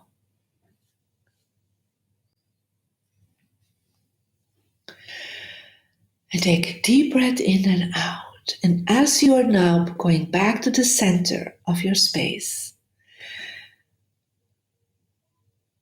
ask now that from the universe, from God, through the ceiling, just imagine there's like a hole in the ceiling, an imaginary hole in the ceiling, and this beautiful light is coming in, and everything you have been asking for, that you wanted to manifest, that couldn't even manifest because your home, the energy was just not high enough. Just imagine now that all the gifts of the universe you've been asking for, all the desires you had, all the goals you wanted to manifest, see now all these gifts coming through the ceiling into your space. And allow now these gifts to find its place in your home, in your life. And then go back outside and look now to your apartment. Imagine you can look at your home, at your studio from the outside, and visualize now that the aura fields, that is the space around the physical property, the physical building, you are now putting their light in. So you're cleaning the light, with light, the aura fields, and see it shining. And now you have done a whole clearing of your space. And so take a deep breath in and out. Bring your hands together, move your hands, bring your warm hands in front of your eyes, and open gently your eyes. Now it will be wonderful to see in the coming days how you feel in the space around you. One of the things I would love for you to do is to, after this session, go and find a candle. A candle, if possible, that is new, that you haven't lit yet. And you will put an intention in it. So let's say you take a candle, right? And you are actually holding the candle, and you put your one hand under the candle and the other hand above the candle. And you are exactly like the candle hasn't been lit, and you are infusing your own light, your soul light, into this candle. And you hold it for like 9 seconds. You're infusing with all this love, all this good energy in your candle. And then you will lit the candle. And at least you need to let it burn for 9 minutes. Yeah. And then you take this candle while it is lit and you go from your front door entrance. As you have already now the lights, yeah, you can go from the front door entrance and you hold that light in that space and you let that light, that intention of the candle just radiate out, yeah, and then you go to the living room. And you hold it there till you feel, again, the light is spreading.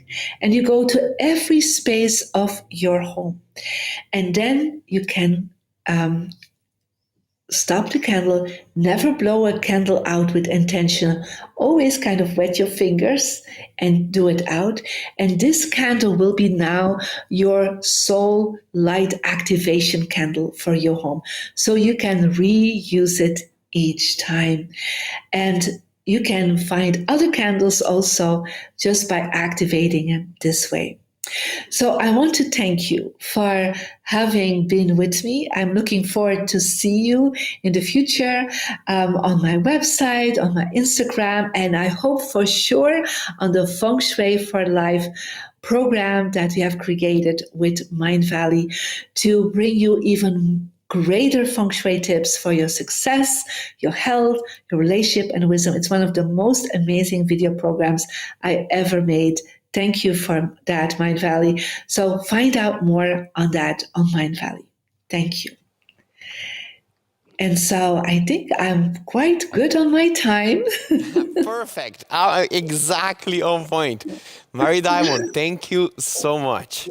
This was a wonderful session. In the chat, people were going crazy. And people were saying, I am just dragging my drawers around as I listen to the session because they are in the wrong position.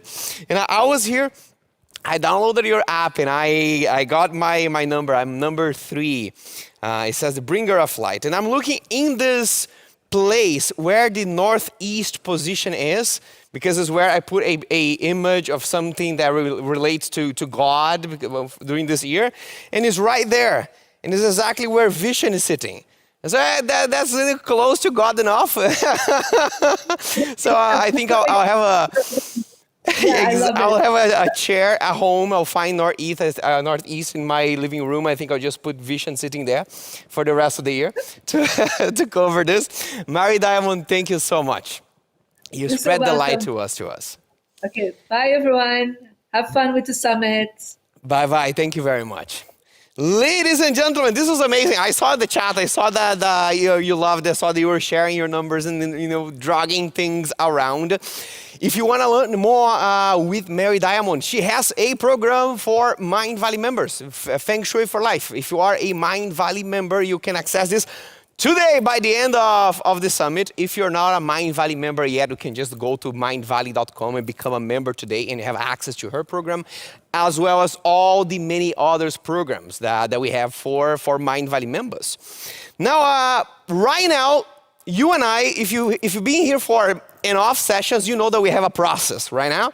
So first step of the process is fill up the poll. There's a poll on Zoom, so you can rate how much you loved this session. So this is the first step of you and I, our process after the end of each session.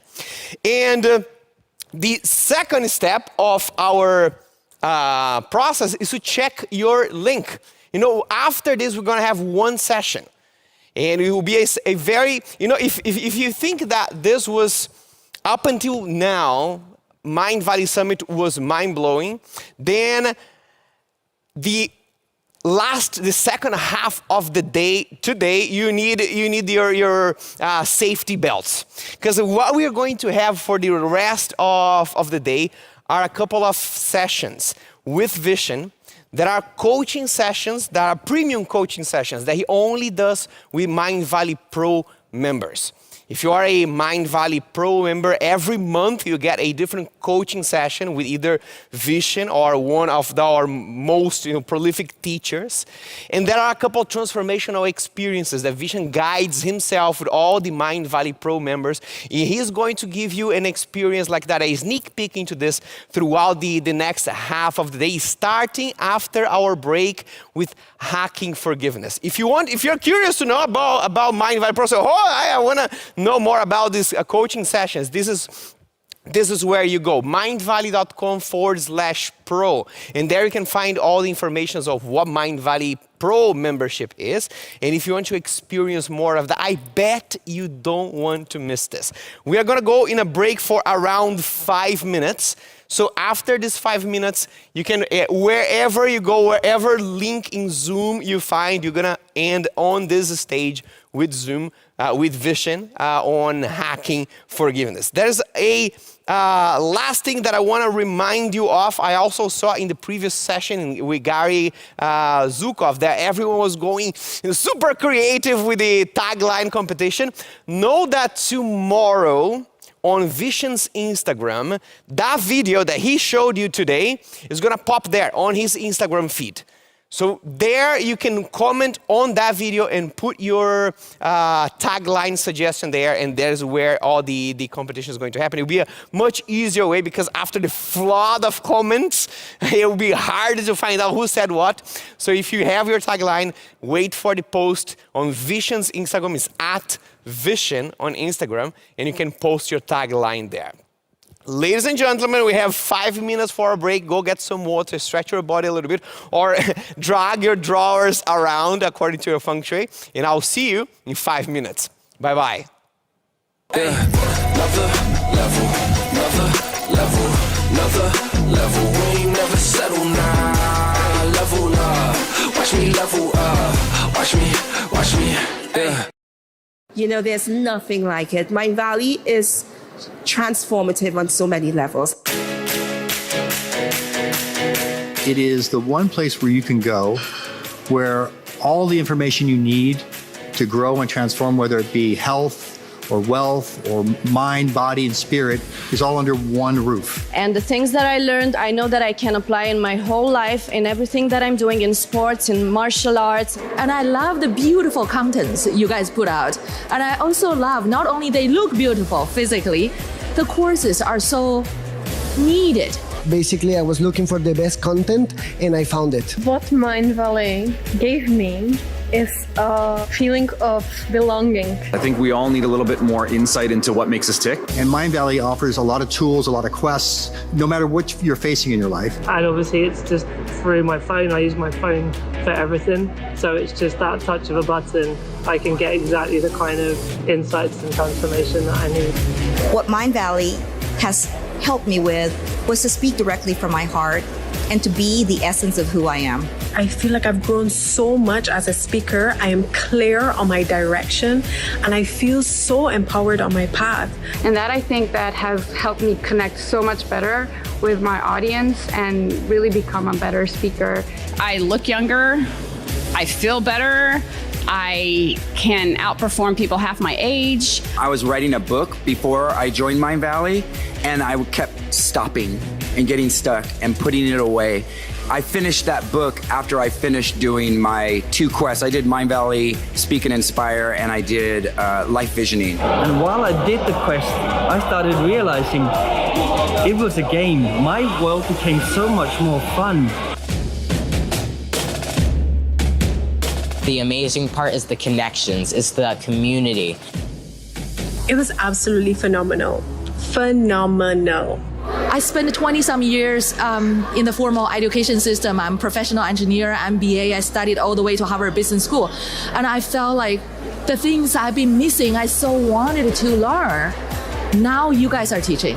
And there's continuous learning and opportunity to step up and level up into another level of greatness, another level of, I'm gonna do that, and then I'm gonna do that, and then, oh, I met them, I'm gonna do that. And it's a beautiful platform to meet and grow. And I know now that I have a whole family, a bunch of change makers, visionaries, and people who are truly committed to create the new world from understanding, from co-creating rather than from fear.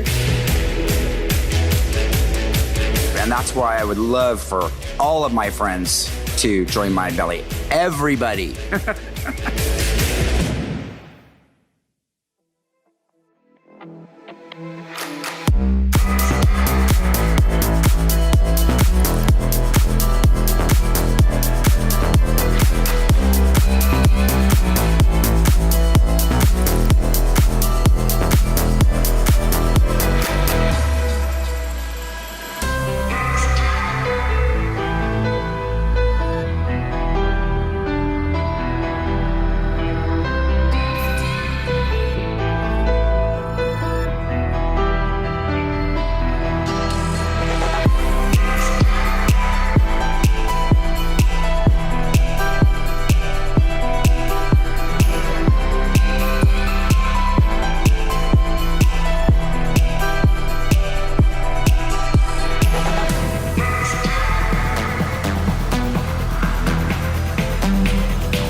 Welcome back, ladies and gentlemen, to the Mindvalley Summit 2021. I was talking to everyone who was at the Marie Sessions Diamond right now. That's where I was too. That from the next half of this day, we're going to have an experience that will be mind-blowing, to say the least. If you think that Mindvalley Summit up until now was great, now we have other engines getting started. From the next half of this day, we're going to have a couple of experiences led by Vishen.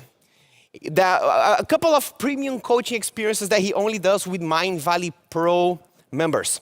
Every month, the Mindvalley Pro members have a coaching experience directly with Vishen. He guides them into experiential sessions. And he's going to give you some of that experience, a sneak peek into some of those right here, right now, for the next half of this day. This is going to be beautiful, and I hope you're ready to receive this, because I am ready to welcome on stage the founder of Mindvalley, Mr. Vishen Lakhiani. Thank you, Ronan. It's good to be back. Hi, everyone. How's the day been going for you? Because we are at the midpoint of Mindvalley Summit. So I want to see some chatter in the chat. If you've been enjoying yourself so far, we are 50% done. We're going into 51%. If this has been worth your time so far, go ahead and make some noise in the chat box. I can see the chat right here, and I'm seeing people saying, yes, I love this. Come on, guys, love you guys. Someone is doing gang signs by typing out the word gang sign. That's kind of cool. Some people are using cuss words, naughty, naughty, absa, effing, lootly. But love this. It's really great seeing you guys on fire. Now, let me tell you what we're doing next. As we go into the midpoint of the summit, I'm excited to announce the next big Mindvalley product that we're releasing to the world. The last time we released a product that was something that was super exciting was Mindvalley membership. We released that 18 months ago. And since then, we've hit close to 70,000 members from 200 countries. The product has an NPS score in the 60s. And for those of you who know NPS methodology, that's really high. And our members are loving it. Now today, what we're launching is Mindvalley Membership Pro. And let me tell you what Membership Pro is about. Membership Pro is really my first coaching program. I've been building Mindvalley now since, 2003. But I started out as a meditation teacher.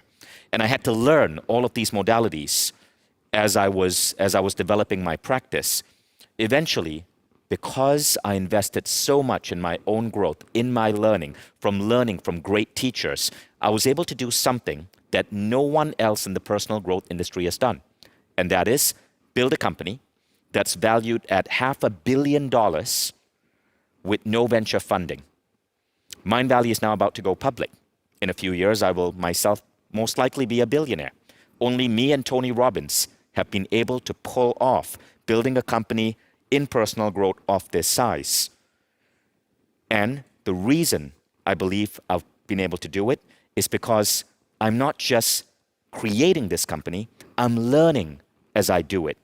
Mindvalley is my playing field where I apply everything that I'm learning from the great teachers on Mindvalley. And these teachers span a wide array of different fields. And so every time I learn something, whether it's optimizing my body or my thinking or optimizing my spirit, or as what Gary Zukov said, some of the more advanced techniques like communicating with guides, I instantly apply it into building Mindvalley so I can apply it into the world. You see, if you want to grow, if you want to truly transform, there are 5 principles that you must have in mind. Now, Mindvalley Pro is the next level of Mindvalley, where all our members who want to go above, who want to get to the next level, who want to change the world, who want to be in peak physical shape, who want to be having the most powerful mindsets, who want to be operating as universal humans, as Gary Zukov said, who want to have thriving relationships, thriving careers, thriving impact. We hold your hand and we get you there faster than you ever knew possible. And there are 5 principles that we use, I'm going to be using with you in Mindvalley Pro. So firstly, if you're already excited and you want to upgrade your membership to Mindvalley Pro, just go to mindvalley.com/pro. There's some information there. Okay? Now, Mindvalley Pro is primarily me coaching you. Every month, I'm going to come on and apply a methodology to your life to elevate you instantly. Now, these methodologies are based on energy shifting, hypnotherapy, NLP, and other things that create instant shifts in your spiritual body, your subconscious, or your mind. It's not just passively listening to a lecture. And there are several tools that we use. I want to give you a quick lesson right now. If you want to change someone's lives, there are 5 things you got to bring in. The first is critical reflection. Remember when Patrick Grove got on stage and spoke about journaling? Journaling is so effective because it's getting you to reflect critically on what's going on in your life. You're bringing awareness to what most people are unaware of. That's the first one. So in Mindvalley Pro, you go through a lot of critical reflection. You start bringing awareness to every aspect of your life. Why are your relationships not working? Why are you not making 10 times more than you're making right now? Why are you aging? Why is there any block in your life still there? And how can you lead a life with no blocks? These reflections open up channels of communication for intuition to flow to you. Gary Zukov mentioned it. He told us about the questions we can ask ourselves to start summoning intuition. That's the first one, critical reflection. Now, the second one is learning. We bring in powerful teachers, not just regular learning, but we bring in powerful teachers. So it's not just me coaching you, but I'm going to bring on a powerful spiritual masters that I personally have access to, who can change lives just through working with an energy body. And I bring them on to work with you. We do it en masse. And so you're learning from powerful teachers. Now, the third thing is rate of application. Rate of application means as you learn, you apply. And the best learners, they instantly apply. So we put you through a process where whatever you're learning, you got to apply it instantly. Remember when I was interviewing Aubrey Marcus today? I told you I read his book. I read his book at 2 p.m. On optimizing your morning routine.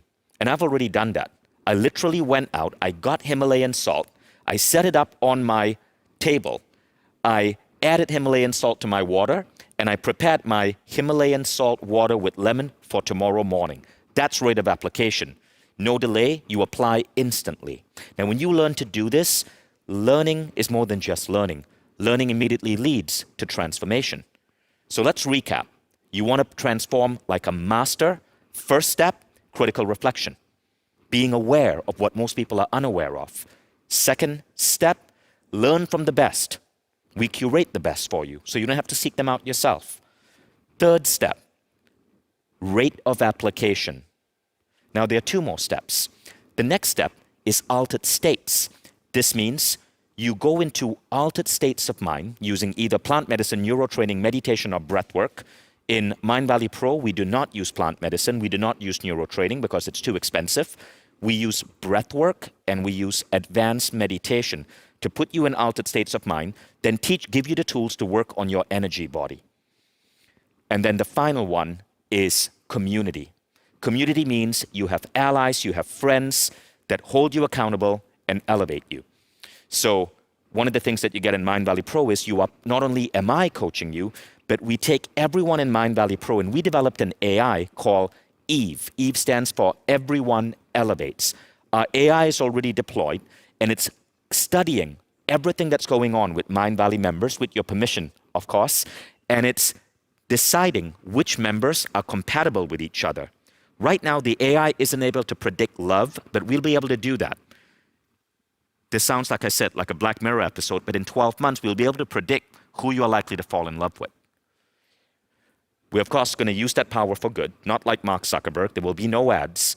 But right now, in a few months, this AI is going to be able to cluster people into groups, peer groups of people who have common interests, common goals, common practices. And these groups are going to be put into a methodology where you'll be co-elevating each other. Mindvalley Pro is designed to ensure that you never, ever, ever feel alone again. Because loneliness is the source of so much dysfunction.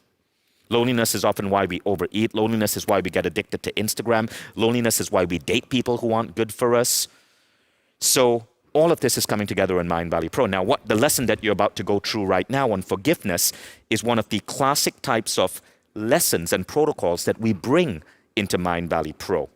And let's get started with that, okay? So again, we're going to park Mindvalley Pro aside for now. Those of you who know me, who love what I do, who want to sign in, go to mindvalley.com/pro and sign up. We're going to be welcoming all the new Pro members later today. But first, I want to bring you back to this quote from Gary Zukav. Let me get to my screen so I can read it. Gary Zukav on emotional cleansing. By keeping your emotions clear, emotional negativity does not reside in you, and you become lighter and lighter. This opens your intuition track because it allows you a clear sense of loving. It brings you closer to unconditional love and renders you harmless. It lightens the quality of your frequency, so to speak, and therefore the guidance that you receive is clear and unobstructed as it enters your system.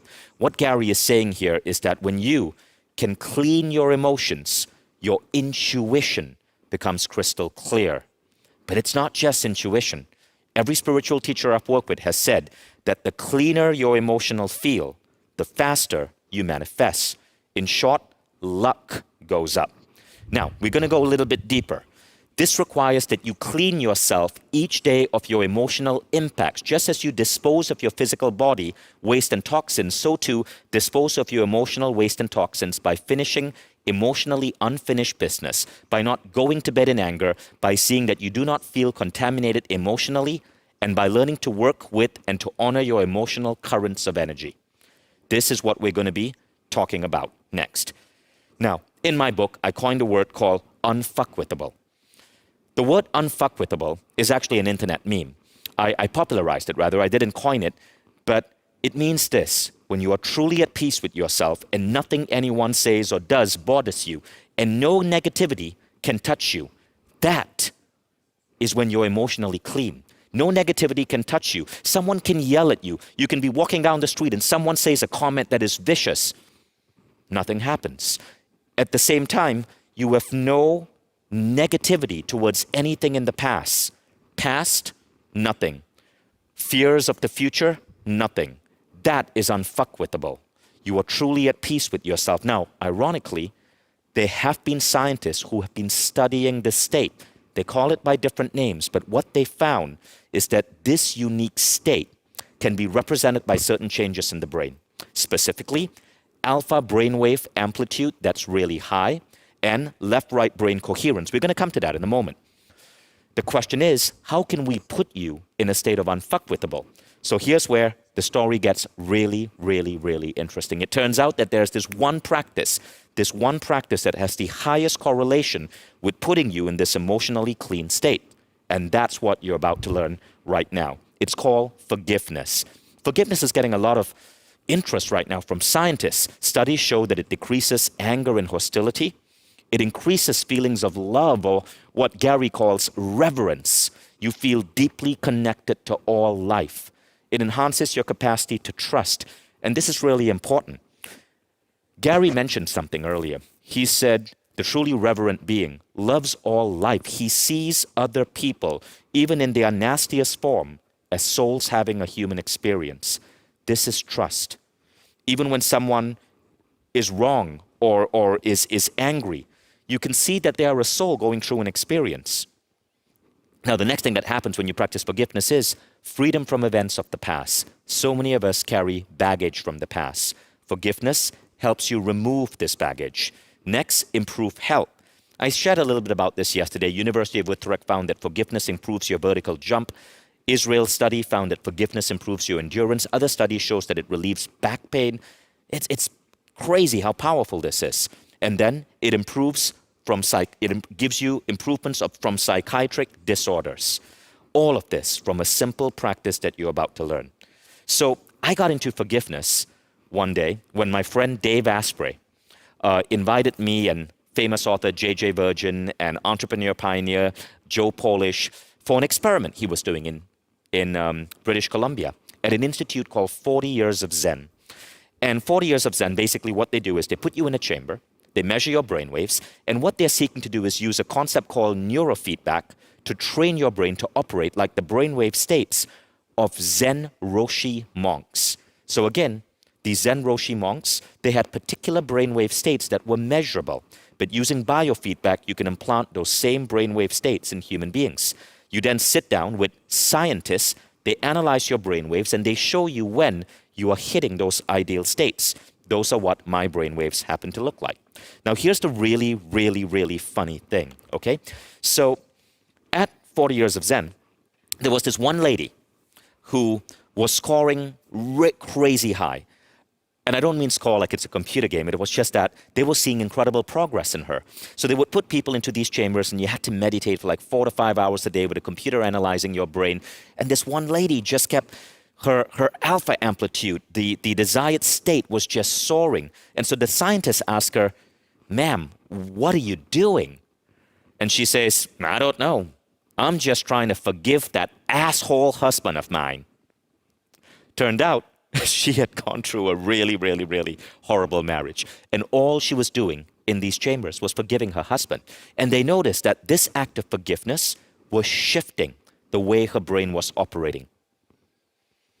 Now, it was for some reason putting her in the same brainwave states as the Zen Roshi monks who spent 40 years meditating in an ashram.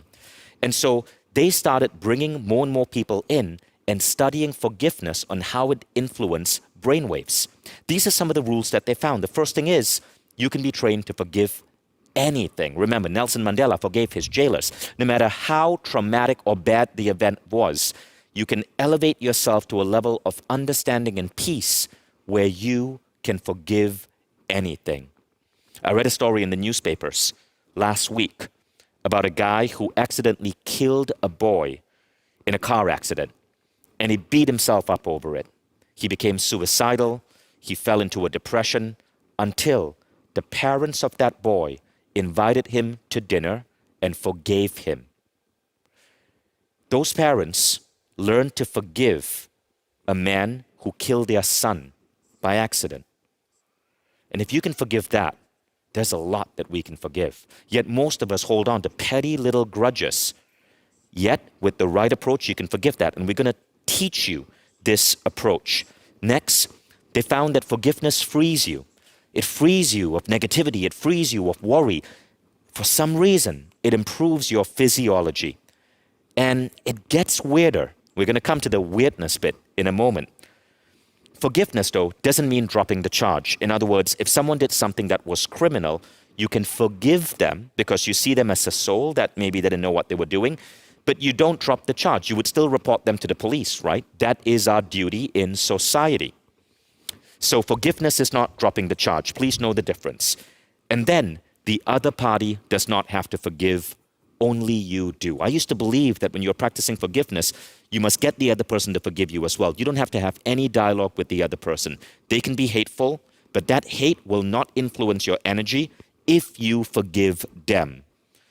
And finally, they found that if you understand that hurt people, if you can look at the person who hurt you and understand that to some degree that they were hurt too, your ability to forgive becomes far stronger. This is a form of empathy.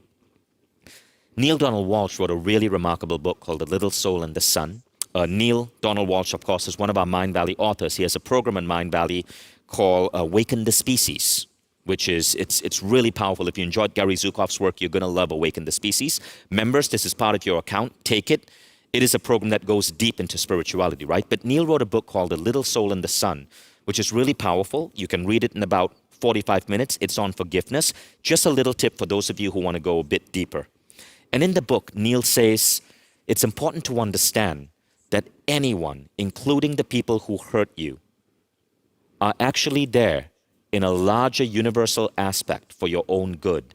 God, he says, has sent you nothing but angels. You've been sent nothing but angels. In other words, even the person who hurt you did that act because to some degree you were meant to grow through how you respond to that act.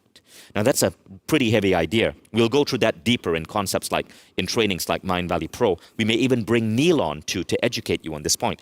We won't have time for it right now, but I wanted to put it out there. And I want to share this story because this is one of the things that helped me understand how powerful and spiritual forgiveness can be. When I was at 40 Years of Zen, so I was there with some really, it was a $15,000 program.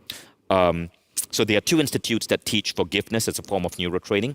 Biocybernaut Institute in Vancouver and 40 Years of Zen, which is owned by Dave Asprey in Seattle. Both cost $15,000. They sometimes use the same scientists, very similar approach. But when I was one of these programs, there was a group of students, there were around 5 or 6 of us who were taking the class together, and we were all put up in a local inn, right? And we would wake up in the morning, have breakfast, and one day as I was having breakfast, I see another student running down the stairs, and he's holding up his phone, and his face is white. He's completely surprised. So I asked him, Tom, what's going on? And he said, my brother sent me a video. And I said, yeah. And he goes, you don't understand. My brother sent me a video. I haven't spoken to my brother in 2 or 3 years. And I go, why? Do you and your brother just don't stay in touch? And he says, no. Vishen, this is what happened.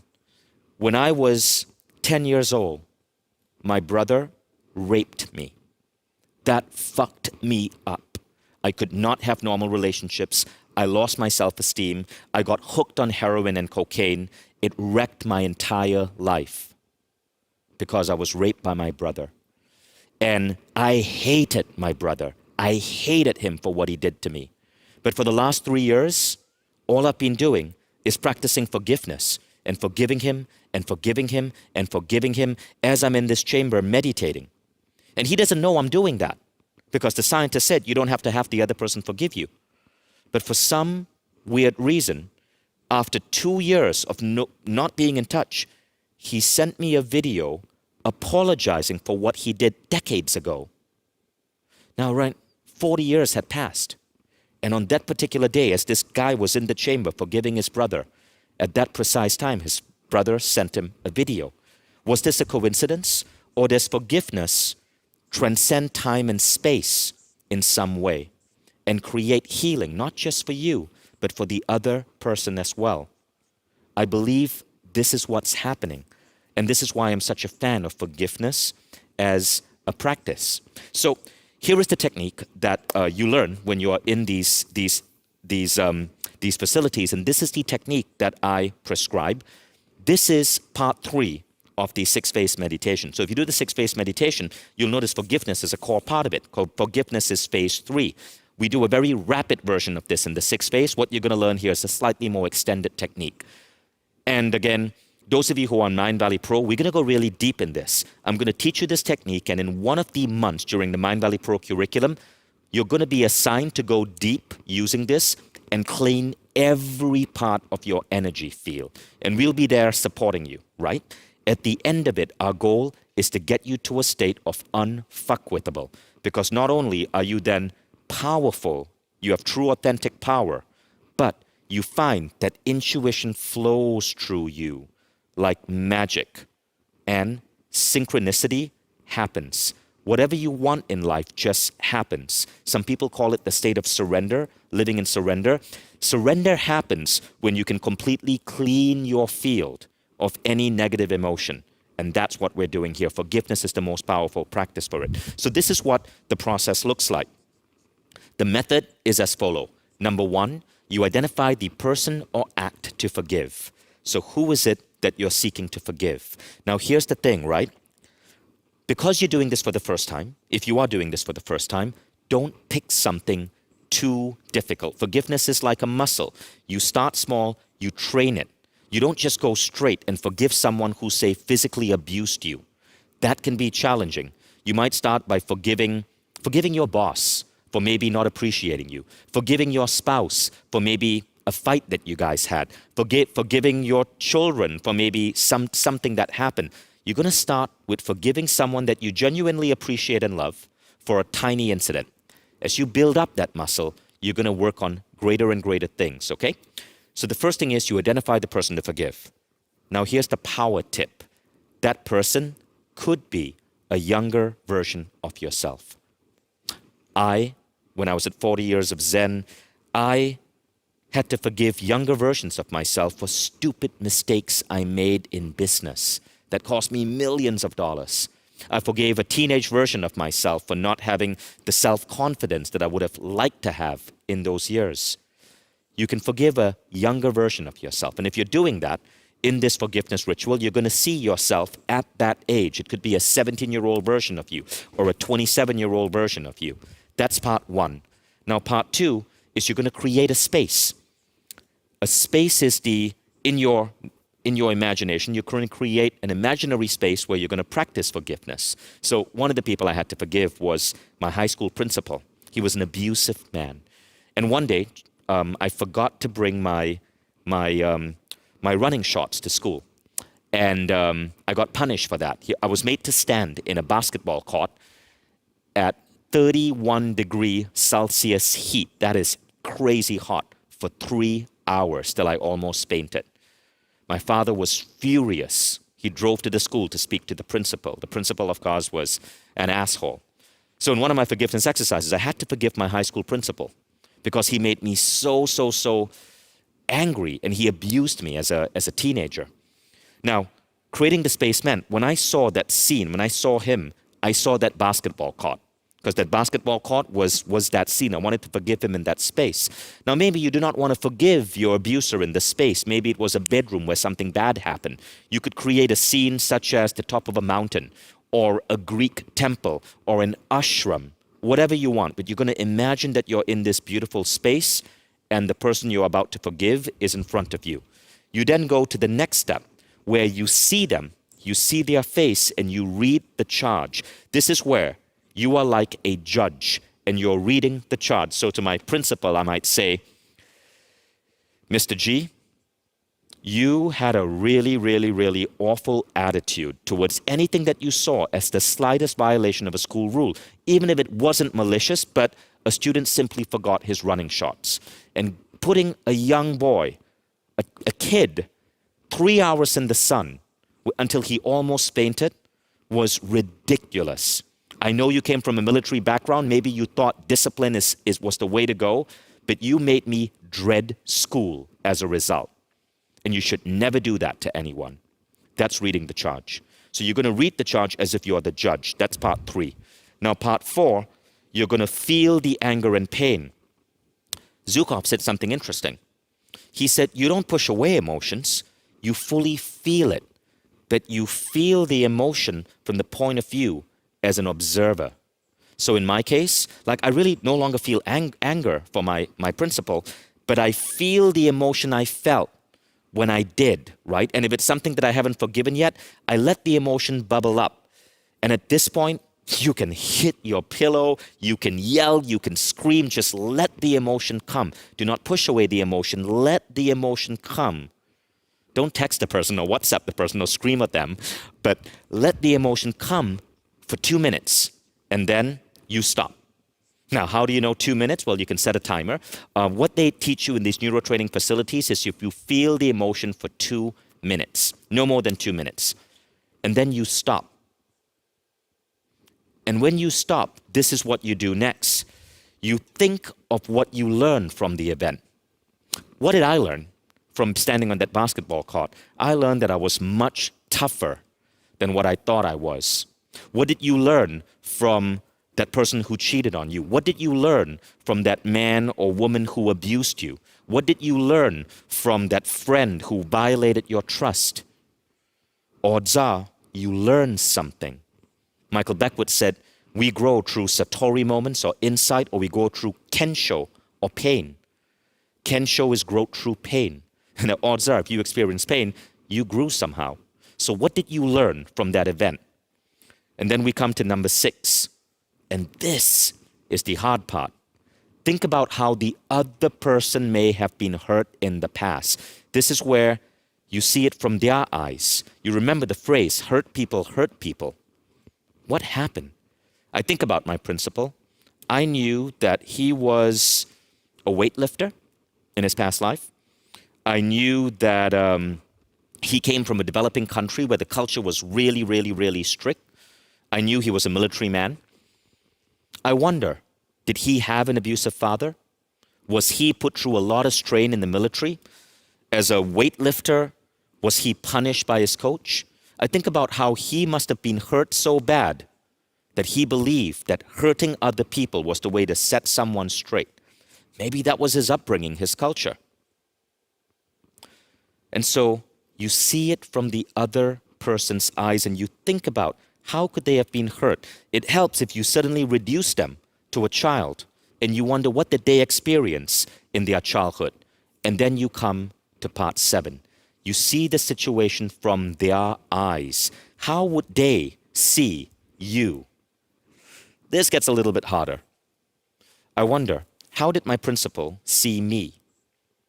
Did he see me as a kid who deliberately chose to forget my PE shorts because I didn't respect him? Did he have an issue with respect? How did they see you? And this is the really tricky one because it forces you to develop a really powerful sense of empathy. And now you forgive into love. And forgiving into love means you make a commitment to forgive them. And the test is, if you can see yourself hugging them, you're good. And that is really how you do forgiveness. Phase 3, it's phase 3 of the 3 most important questions. And that's the process. Now, I want to guide you through that.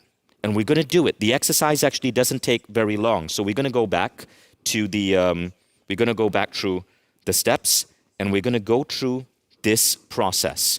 You guys ready? And then after this, we'll talk a little bit more about Mindvalley Pro. So, first step, identify the person or act to forgive. At this point, you probably already have this person. It may be a younger version of you. Remember, if it is a younger version of you, see yourself at that age. Now, we're going to create the space. And to create the space, what I'm going to do is I'm going to guide you into a relaxed meditation. So I want you to sit comfortably. Feel free to take off your shoes. If you're driving a car, please don't be doing this or pull over. I want you to imagine your scalp relaxed. Feel this feeling of relaxation flow gently downward to your forehead. Feel this feeling of relaxation flow to your eyes. Feel your eyes relax. Feel this feeling of relaxation flow from your eyes to your cheeks, your jaw, your neck, your shoulders, your arms, all the way down to your fingers. Feel this feeling of relaxation flow gently downward to your upper body, your lower body, your abdomen, your hips, your thighs, your knees, your feet, all the way down to your toes. You are now in a deeply relaxed state of mind. I want you to imagine that you are in the space where you're choosing to forgive the person who hurt you. This space could be the top of a mountain. It could be your living room. It could be a field. It could be your version of heaven. But see yourself in a space where you feel safe and secure. Call upon your guides or angels to support you in this healing. Now see the person that you're seeking to forgive in front of you. Look at their face, see their eyes, their nose, their mouth. This may not be comfortable, but know that you are safe and you are protected. They are not there. You're simply seeing a representation of them so that you can forgive. Now, as you see that face, I want you to read the charge. Tell them, and it's okay to get emotional, what they did to you and how they hurt you. Read out the charge.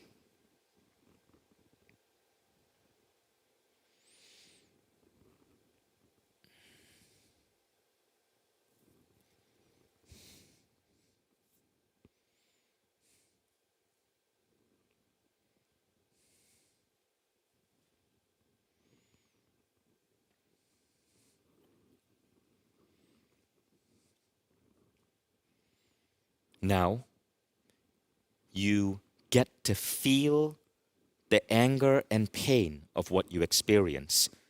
I'm going to give you 2 minutes.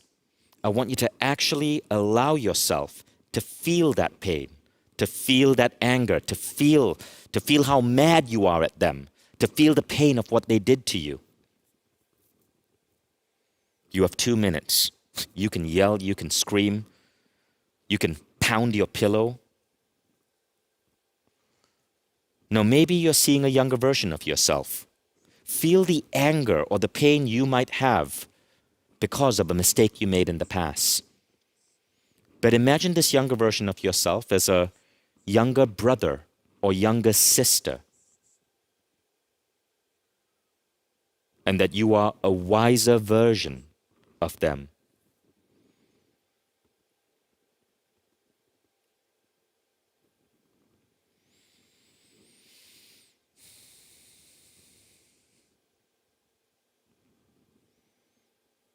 You have 1 more minute.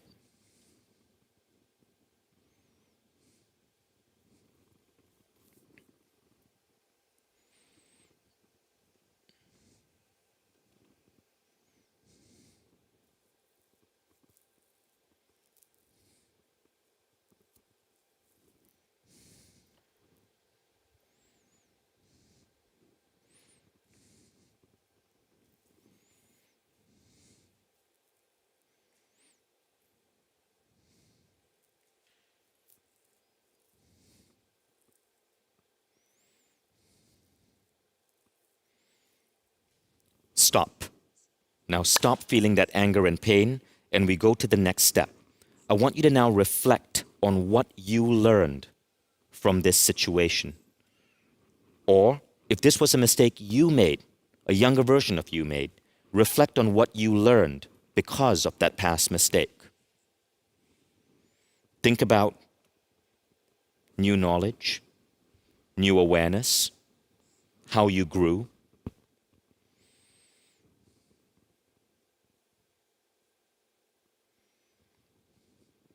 Think about how this act made you the person you are today.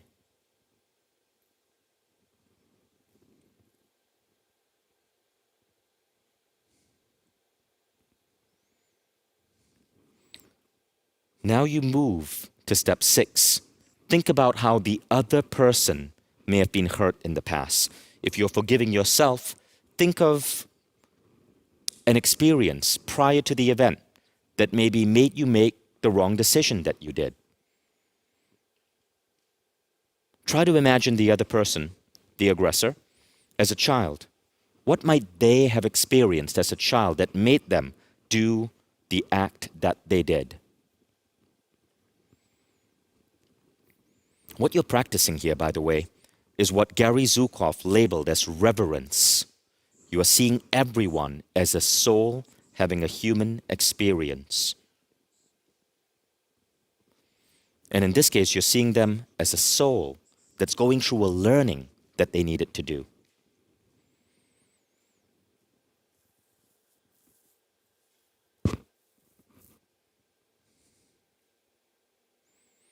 And now, see the act from their eyes. How would they have perceived you? How would they perceive that situation? It may be a wrong perception, but what do you think was going on in their brain, in their mind, during that time? If they were a soul having a human experience, how would they, maybe in a misguided way, interpreting what was going on? See it from their eyes. And do your best to forgive them.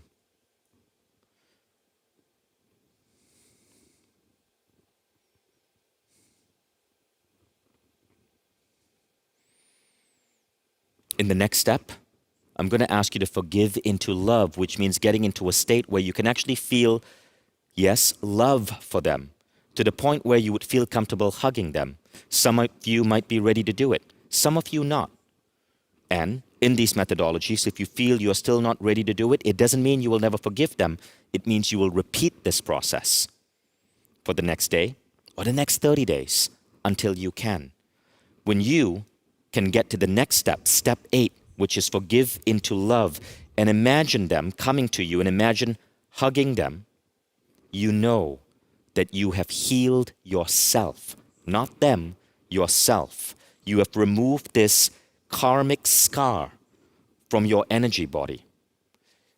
And it will mean that your brain, if we were to study it, will show a shift in its alpha waves and its coherence. It'll also mean that your character will show a shift. If you were to see this person, they wouldn't trigger you. If you were to think about that past situation, you would think about it in a neutral way. This is what emotional cleaning is about. This is what becoming reverent is about. You are up-leveling your spiritual energy by forgiving into love. Now, people who practice this, and those of you who join Mindvalley Pro, I'm going to insist you go through this. Every single day for 1 year, you're going to spend a few minutes forgiving something in your life till you have nothing more to forgive. And you're going to be unfuckwithable. You're going to find that the ripple effects of being emotionally clean are going to permeate every area of your life. Increase confidence, increase health, better sleep, better mental states, more powerful manifesting, and as Gary Zukav said, clearer intuition. Then we're going to get to the next level, where you're going to learn how to communicate with higher intelligence, guides, and angels. But that, we're going to dabble with tomorrow. I'm going to teach you, I'm going to give you a quick introduction. Those of you who go deep into Mindvalley Pro, you're going to learn that. Big secret. The reason I was able to build Mindvalley to the size it is because I have tons of unseen helpers. I learned very early on to call upon unseen helpers to help me in situations. I don't talk about this much because if I were to talk about this, if I wasn't a successful entrepreneur, people would think I'm crazy or I'm hyper-religious. But because I've built something really massive, a company that's about to go unicorn, now when I talk about it, people are going to take me seriously. And I want to make sure, like Gary Zukav said, these ideas permeate the world. So you get to look forward to that. Now, I'm going to bring you out of your meditation with a quick count up, and we're going to come back to the session. I'm going to count from 1 to 5. At the count of 5, you'll be wide awake, feeling fine, in perfect health, feeling better than before. Ready to have an amazing day. 1, 2, 3, ready to open your eyes. 4, 5, eyes open, wide awake, feeling better than before, ready to have an amazing day. You just took your first step towards radical forgiveness, and you can repeat this process over and over and over again until you can forgive completely into love every single person in your life, every version of yourself that may have hurt you at some point. Please share in the comments how you're feeling right now. And remember, if you are practicing the 6th phase, this is what you do very rapidly in phase 3. Once you get the process down, it's 5 minutes. And at a certain point, this will happen in 3 months, 4 months. You won't need to forgive anymore. You will get to the next level, and we'll be covering this in Mindvalley Pro. The next level is this. Neil Donald Walsh said, the master never needs to forgive because the master understands.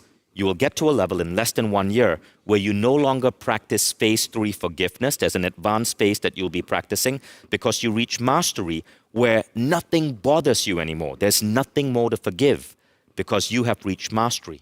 The master, says Neil, doesn't need to forgive, for the master understands. That is the next level. We'll get there.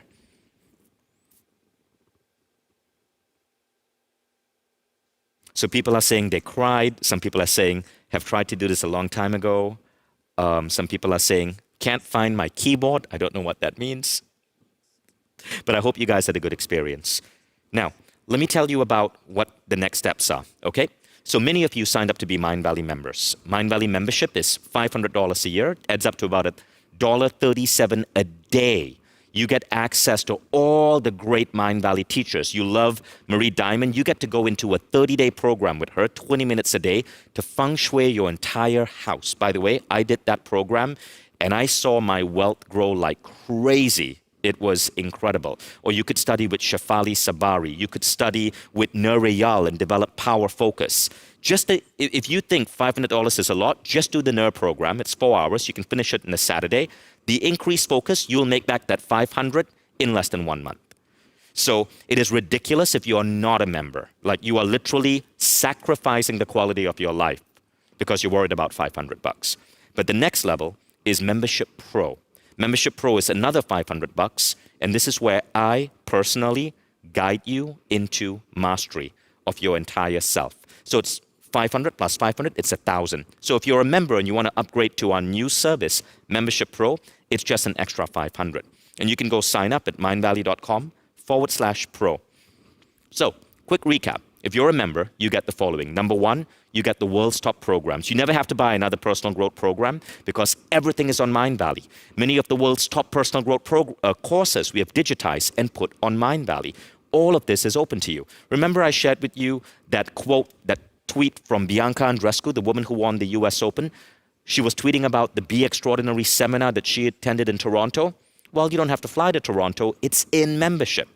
But the second thing you get are live classes. If you're enjoying Summit, you can pop into 2 to 3 live classes every single weekday. So you're never alone. Like, every single weekday, there are live classes, Mindvalley students coming together with amazing teachers. We've had Matthew McConaughey, we've had Mae Musk talk about raising her son Elon, we've had Gary Vaynerchuk, so many incredible teachers, and you get to participate. Third, we just launched advanced meditation. So if you're already spending money on a meditation app, you can cancel that because we've added 500 meditations to Mindvalley, given you a mixer so you can customize these meditations, and our meditations come from the world's top personal growth teachers. Marissa Peer, Marie Diamond, Sonia Choquette, Shefali Sabari, Jim Quick. All of that are now available in the meditation tab on Mindvalley. And finally, the coolest part of all, a social network. You are put into country chapters, no matter what country you're in. We even have chapters in Kazakhstan, in Tajikistan, and you can connect with other members. And soon, our AI introduction service is going to kick in, and we'll be able to predict who you're going to be able to forge a close friendship with. Just for the close friends you're going to make from this is going to add so much happiness to your life. Now, that is just basic membership. Go to mindvalley.com/membership, become a member. Like, stop procrastinating. It's stupid if you don't do this because you're sacrificing so much potential. But the next level is Membership Pro. Now, if you go to mindvalley.com/pro, you can become a pro member. Now, if you're not a member and you want to become pro, then it's $1,000. You get pro and you get membership. If you're already a member, then you just pay the difference, $500. All of it is possible on mindvalley.com/pro. So let me tell you what's going to happen in pro. Okay, firstly, that's the website. The first thing is, I will hold you accountable to becoming the best damn version of yourself. Here are a couple of things which are happening just in the first few months. You like this forgiveness ritual? You are going to be put through a process where me and your peers are going to hold you accountable for you to become unfuckwithable within 1 year, so that you reach that level of mastery that Neil Donald Walsh spoke about, where you no longer even need to forgive people. Now, you're also going to learn classes on working with guides and unseen entities. That's some pretty advanced spiritual stuff, but you're going to learn how to tap into that, and that is going to make a massive difference in your world. If you are not into spiritual stuff, if you're a scientist, join this, because in everything I will show you the science and you will feel the difference. So if you don't believe it, you should be in it. Now, the next thing is, I'm going to bring in my top teachers, my top friends. I'm bringing in some of the world's top hypnotherapists. I'm bringing in some of the world's top energy healers. And all of these people, together with me, are going to work on different aspects of shifting your energy, healing, transforming your mind. One of my friends who's an expert in hypnotherapy is so brilliant that in one session, you will change your dynamics around food, your attitudes to aging. He's actually helped me physically change my body in a 20-minute session. In other words, an illness that is commonly associated with age, it's not even an illness, it's just an age-related thing, disappeared. And I reverted to the health metrics of a 25-year-old. I can't share exactly what happened because it's very personal, but it's cellular healing at a very deep level by changing the preconceived ideas of aging that society has baked into you. Now, these are a couple of sample lessons, so you can get an idea. Healing through forgiveness. You will learn investment and financials, where to put your money. You learn mind-body healing. You learn how to develop your personal brand, because in today's world, no matter what you want to get out there, you need a brand. You learn advanced manifesting. You learn next-level goal setting. So many of you are deep into goal setting. What you're going to learn is the intersection of goal setting, manifesting, surrender, and having massive visions for the future. It's probably the most advanced system out there. You learn how to create ultimate daily, weekly, and monthly routines. So this is what we're going to do. You're going to get a checklist of everything you're going to do. So you're going to go through a 30-day journey. You're going to get a checklist. There's going to be around 10 to 20 items on this checklist. And you're going to start measuring yourself doing these items. Remember the water with Himalayan salt? That's just the beginning, guys. That's for amateurs. That's great. That's on the checklist. But we're going to show you all of these other hacks that take minutes that elevate your day. So you go into a spiral of extreme productivity. And again, what really makes Mindvalley unique is, I'm sure there are other personal growth programs you can take with other people. But Mindvalley is the only one out there that brings all the great teachers. No one else is close. Tony Robbins is amazing, but it's Tony Robbins. Mindvalley is 50 different teachers, and more are joining. 2 new teachers every month. So by next year, it'll be 75. And all of these teachers, the methodologies we curate together. And then we have that AI that's optimizing things in the background. Finally, applied hypnotherapy to elevate your confidence, to improve beliefs, and so on. That's just the first part. Then we go into private masterminds, where you're going to be put into groups with people who are your peers. There's going to be local groups, so you will have friends in your city. And we're going to show you how to create accountability chapters. And then our artificial intelligence is going to start being applied to your Mindvalley behavior every time you meditate, every time you write something in Insights, every chapter you study in Mindvalley. Our artificial intelligence uses something called machine learning, and it's going to get really good at predicting who to connect you to. In 1 year, we will be able to provide better dating potential than any dating app out there because of the data that we have. But in the interim, what we're going to be applying this machine learning algorithms to is putting people into optimized peer groups where you get fellow Mindvalley students who can hold your hands and guide you along. So right now, we are still tweaking the machine learning algorithm. It takes a lot of time. We've invested close to $500,000 so far in AI. For the first 3 months, we're going to be doing this manually with human beings. But starting around November, we're going to start bringing AI, and we'll be using a methodology called human-assisted AI to put you in private masterminds. Now, this is a simple chart that you can see on the page that shows the comparison, and this is what it costs. If you're fresh to Mindvalley, you get all of this, Mindvalley membership and Pro for $999 a year. If you're already a member, then you just add on Pro at $499 a year. So I cannot wait to get you guys in Mindvalley Pro. I believe it is one of the best investments you can make in your life. And 1 hour from now, I'm going to be welcoming all the Pro members. We're all going to get together on a Zoom link. I'm going to actually bring some of you guys up on stage as a panelist. Some of you who are already Pro members, maybe Jason is here, maybe Carrie Fisher is here. I want to bring you guys up so you can share some of the stuff you've experienced, right? Because we were beta testing this on 100 people for the last 2 years before we actually launch it today. We test and we refine things. So I can't wait to see you in a Mindvalley Pro orientation. That'll be an hour from now. Thank you, guys. I will see you after the break. Thank you, Vishen. Ladies and gentlemen, how was that?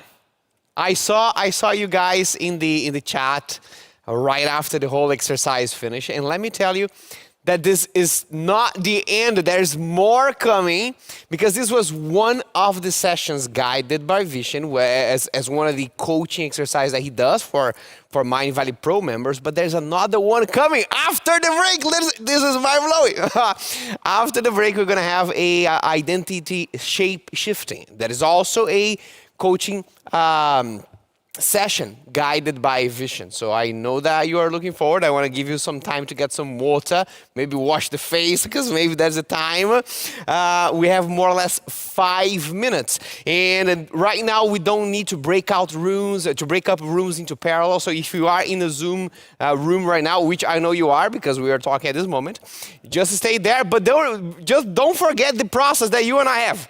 What is the process that you and I have when we finish a session? The poll is coming up on your screen, maybe already came up already, and you can assess this session. This is the process, this is the agreement that you and I have every time that a session finishes. Let's fill up the poll with the assessment for the session, then go take your break. In more or less 4 minutes, we are going to be back again with Vishen Lakhiani in Identity Shapeshifting. I see you in just a few minutes. Another level, we ain't never settle now. Level up, watch me level up, watch me, yeah.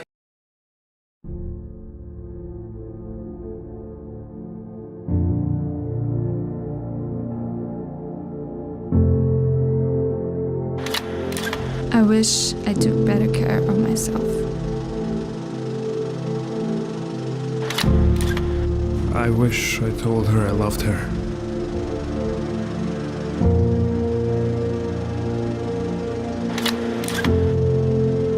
I wish I cared less of what others think.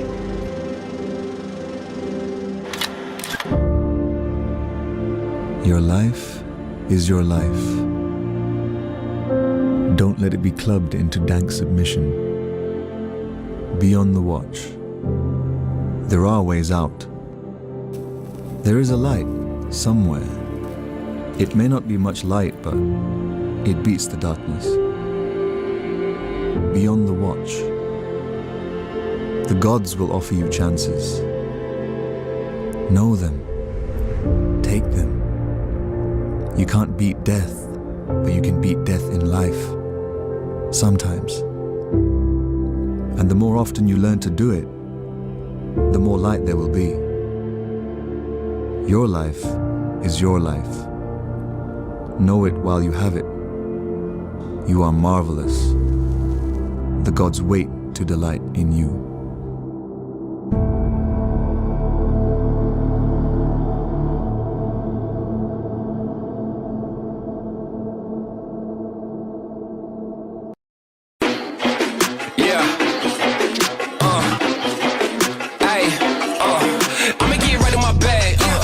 Try to get mad, everybody wanna keep up, don't you know I move too fast, I'ma zip right past, drip all on my swag, why you tryna size me up, you don't wanna try your luck, Hot as a stove, what did you know? Burn like coal, yeah, you know I go. Way too hot, yeah, really too cold. I'ma keep going till I hit my goals. Better get back when I'm in my zone. Do it for the ones that I know back home. Did it myself, they ain't put me on. Don't you call back if you hear that tone. Another level, another level, another level. We ain't never settle, nah.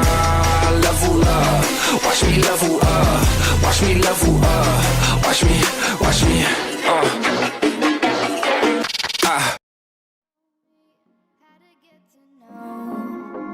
Someone like you, someone like you. I want you to know me, 'cause I know then you'll see we can be true, we can be true. I want you to see what I see in us. Something so real, something so real. I want you to see that this is a love that we both feel, that we both feel. And how will we ever know if the love will ever grow without trying, without trying? And how will we ever see if we are meant to be? It's terrifying, it's terrifying.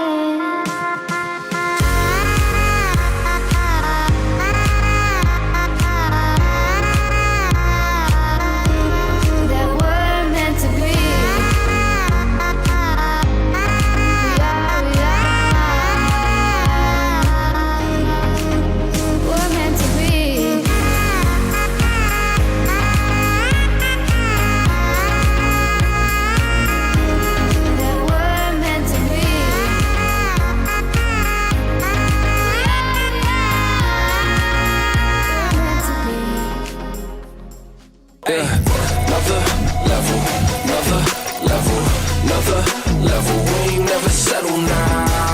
Level up, watch me level up, watch me, watch me. That was a short break, but I hope it was enough. Welcome back, ladies and gentlemen, for another segment of Mindvalley Summit 2021. We are now moving into our second dose or second half of the unfuckwitability dose. And we are starting a new session, also guided by Vishen, with some of the exercises, some of his coaching methods that he applies to all the Mindvalley Pro members. So let's welcome on the stage once more, Mr. Vishen Lakhiani. Hey, Ronan. Thank you. Firstly, you've been doing an amazing job as a host. Guys, give it up. Give it up for the biceps from Brazil. So tomorrow, you guys are going to go really deep in optimizing health and fitness. That's right. With Ronan and Lorenzo. I can't wait to take you guys on that journey. That's right. And if you speak Brazilian, say some nice things about Ronan in the chat. Flatter the man. Make him feel good. Speak to him in his common language. Come on, where the Brazilians and Portuguese people at? And if you don't get my English accent, because I'm from the south of Brazil, you just ask English, please, and eventually I'll get your message. We have official translators. They can do like Ronan to English as well. I love how Ronan gets really high pitched when he gets excited. Oh, by the way, Ronan, come back on stage. Guys, I got to show you something because this is getting really bad. Team, we need to coordinate this. Again, for the second time in a row, Ronan and I are wearing the exact same T-shirt from Zara. Same brand, the same brand, model. same T-shirt. This is 2 days in a row. This is getting bad, especially because, Ronan, take your jacket off. Especially because look at how fucking fit this guy is. Like he looks so good in the T-shirt. He makes me look so skinny. Now, let's say a good comparison. It is the same T-shirt. I can attest. It doesn't look like, but it is the same T-shirt. Oh God, get away from me. Don't come close to me in that T-shirt. Just get off the stage, Ronan. Stop making me look Good bad. luck with your session. So we're going to continue with the next session, okay? And this one is really, really, really exciting. Oh, I just did a Ronan high pitch thing when I got excited. So we're going to talk about a concept called identity shape-shifting. I spoke about this in my book, The Buddha and the Badass, and it really had a profound impact on people's lives. Okay, now, identity shape-shifting is one of the fastest ways I found to shift your understanding of who you are. And we'll talk in a moment about why this is important. It has to do with attraction versus resonance. How many of you here saw the movie The Secret? I'm going to take a look at the chat to see your response.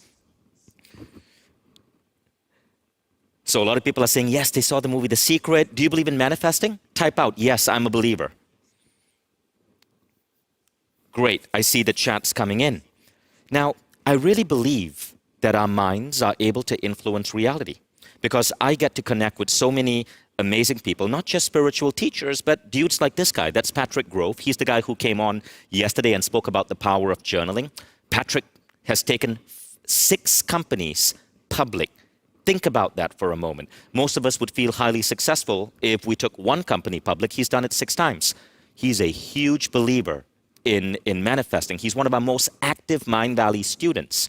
And I see this being applied all across the world. But I wanted to understand, what do we know about it? What do spiritual thinkers truly understand about this? Why is it that it works for some people and not for others?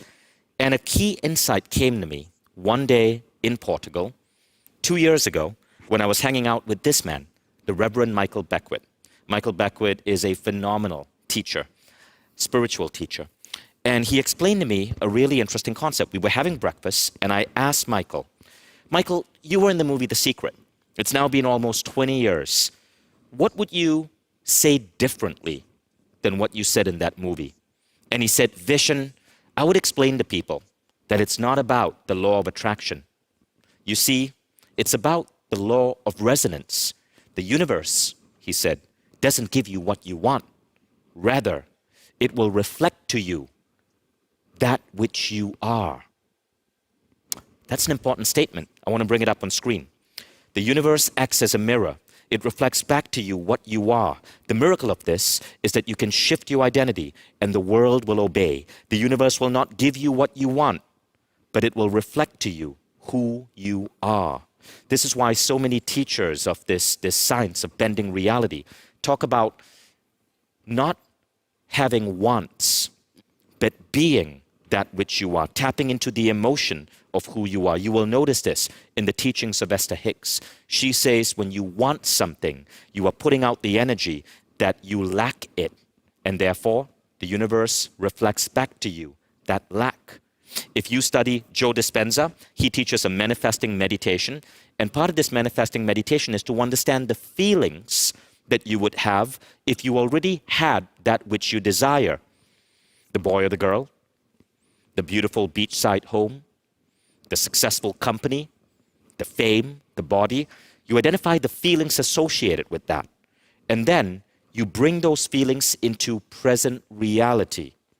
And it accelerates you moving to that vision that you have.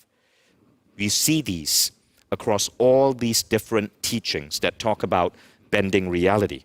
So in my book, The Buddha and the Badass, I spoke about this concept called upgrading your identity. And I share a really interesting study from Maxwell Maltz in psychocybernetics. So Maxwell Maltz was a plastic surgeon, and he noticed something really interesting about his patients. Sometimes patients would come to him for a really tiny thing, like a little tweak on their nose. And they would come out of the plastic surgery, and nobody, absolutely nobody, would notice the change because it was a tiny little tweak. No one would notice the change. But their whole life would start shifting because of that change. Their confidence would go up. Next thing you know, they're getting promotions. Next thing you know, they're marrying the man or woman of the dream. Nothing was actually changing to outside people. But the tweak on their nose or their chin was making them feel differently about who they were. And it was creating ripples in reality. Now, there was another really interesting study. And in this study, this was really, really, really fun. I wish I took part in this study. They took a bunch of men, okay? And they had these men come in front of video screens, and they explained to these men that they were being videoed in a study on style and male walking behavior and so on. Now, these videos were being shown to women, and women had to rate the attractiveness of these men. Now, the interesting thing was this. They gave these men a cologne, and they said, spray this on. It'll make you feel confident. So they would spray the cologne. Then they go into this room, and there's no other human beings in the room. It's just a camera.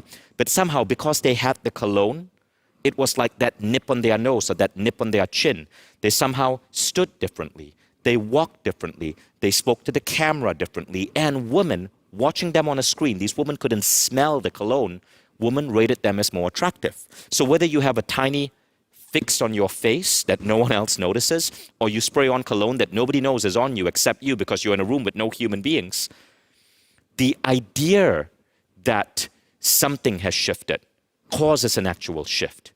And it shows that our beliefs about ourselves influence reality and influence how people perceive us, all the way to our attractiveness. So the question is, what if we can do this on autopilot? What if we could elevate our beliefs instantly? This is where things get really interesting. So I travel like crazy, guys, learning from incredible spiritual teachers. One of them is Christy Marie Sheldon. She is a remarkable healer, became a friend. She was one of Mindvalley's first authors. Her program on Mindvalley is called Unlimited Abundance. And by the way, it's going to be included in your membership starting in November, December. So don't buy it. Those of you who are Mindvalley members, it's like a $400 program. You're going to get it free because we always give gifts to our members, because we want people who are non-members to really realize just how much they're missing. But Unlimited Abundance is a program that shifts your energy to attract wealth. It's going to be free in membership. You don't need to buy it anymore. But please wait till November because we are producing a new version of the program. Now, Christy taught me a really, really, really interesting concept to shift identity instantly. She channeled this because that's what she is. She's a channeler. And that is what you're going to learn right now. What you're getting today is a taste of Mindvalley Pro. I want to give you this free taste so you can decide if you want to join Mindvalley Pro, and I hope you do. Okay? So you're going to learn a ton. Now, this session is going to take slightly longer than the allocated hour because we're going to go deep into 3 different practices layered together to transform your life. And some of Christy's ideas are going to be embedded here. We're going to be doing something called the identity shift process. We're going to give you a spiritual shift in your identity that is literally going to change the way you show up in the world instantly. The thing about Mindvalley Pro practices is that they create an instant shift. I'm telling you, in the next approximately 99 minutes, this is going to be slightly longer, okay, than a regular session. It's going to be about 100 minutes. In the next 100 minutes, if you stay fully focused and you stay with me, you are going to be a different person when you wake up tomorrow. And you're going to learn a tool where you can replicate that. You can directly go into a belief and shift it. This is going to change the way you meditate. It's going to change the way you show up in the world. What I'm going to lay out for you in the next 99 minutes and 21 seconds is going to change your life. And it is a taste of what you get at Mindvalley Pro. So if you're signing up for Mindvalley Pro, you don't have to stay for this 99 minutes because you're going to get this anyway. But I want you to be with me here because this is important. Turn off all distraction. Put away your phone. Do not get distracted and get on Facebook or Instagram. Lock your door. If you're driving, park your car and stay focused on what's about to happen. Don't worry if you're hungry, that sensation is going to disappear. Now, if you need to use the restroom, now is a good time.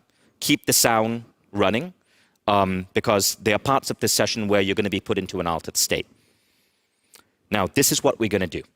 We're first going to do an exercise to have you envision your perfect life.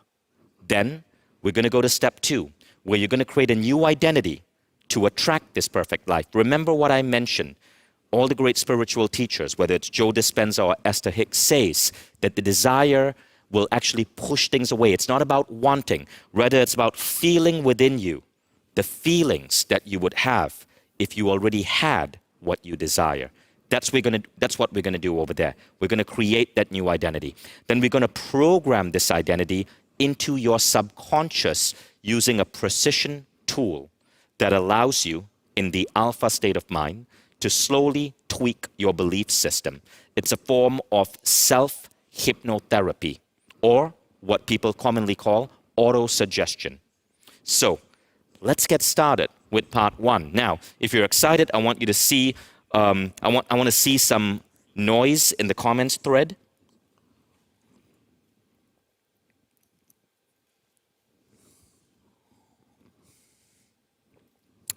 I am so happy that you guys are excited. I can't wait to take you through this. Okay, so let's start with part one, envision your perfect life. Now, I'm going to ask that you have a paper in front of you, pencil and paper. If you like typing it out on your laptop, that's not a problem. You can do that, but pencil and paper is always better for this particular exercise, okay? So we're going to play a game. And before we play this game, I want you to understand that there are two versions of you alive today. There's the version that you are, and then there's the version that you aspire to be. There's who you are right now in terms of your behavior, your identity, who you are. And then there's this version that is the man or woman that you always dream of being. That version is equally real. It's just in a different timeline, in a different universe. Our job is to bridge that gap. So we're going to play a game of make-believe. We're going to ask ourselves this question. If there were no limitations or consequences, what would your perfect average day look like? Now remember, when we were talking to Aubrey Marcus, he had a very interesting theory. He said, if you change the day, perfect days become perfect weeks, which become perfect months, which become perfect years, which becomes a perfect life. Now, the same thing applies to manifesting. Rather than manifest your ideal life, how about we manifest what an ideal day looks like? And this is the first step. We're going to ask ourselves the question, if there is no limitations or consequences, what would your perfect average day look like? Let's define that a bit. Limitations means you don't have to worry about money. You don't have to worry about health. You don't have to worry about geography or your passport. You don't have to worry about limiting people that are currently in your life. Consequences means you need to stay safe with your dream for the perfect day. Not anything that would hurt you or get you in trouble, okay? So what this means is that in your perfect day, you wouldn't see yourself paragliding, because you wouldn't do that every day. Average means what you're about to see, what you're about to design is an average day. It is the average day from waking up to going to sleep. The average perfect day of your life. So we're going to picture what this amazing yet average day, that means your life. Now I want you to understand, average doesn't mean not outstanding. It just means that this perfect day that you're going to see is so easy for you that it's happening over and over and over and over again. In short, it's your life. So we're going to go back to that question. If there were no limitations or consequences, what would your perfect average day look like? Now, we're going to do this. I'm going to ask you a series of questions. Now, these questions came from a teacher I learned from called Frank Kern. He gave me the right to do this, but I want to give kudos where it's due. I'm going to ask you the following questions, and I want you to write it down on your journal as fast as you can, as fast as it comes to you. Now, to get you in this mood, I want to make sure that you're in a relaxed state.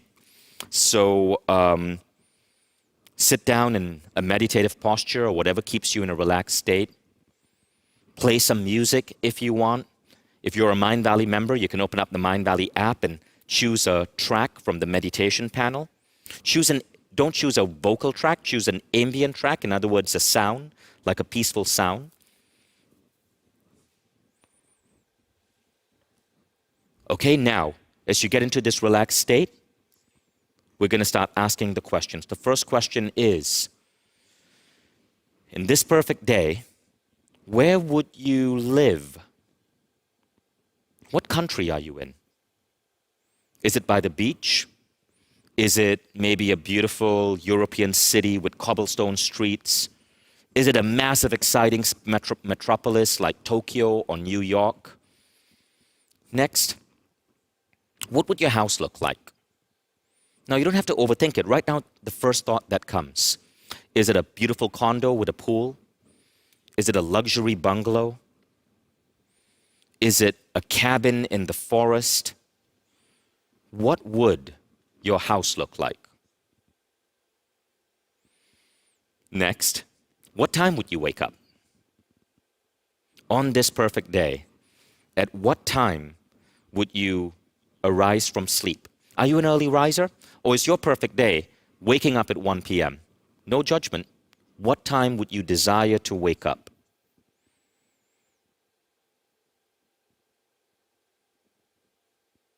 What would you do first thing in the morning?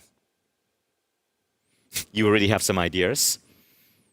sparkling water with Himalayan salt and lemon, maybe 6-phase meditation, maybe taking a walk to get some sunlight, maybe naked wrestling with your loved one, mookie or morning nookie, maybe a cold shower. What would you do first thing in the morning? And then, what would you have for breakfast? Maybe it's a healthy smoothie, like Aubrey Marcus said. Maybe it's no breakfast. It's fasting, like Ronan does.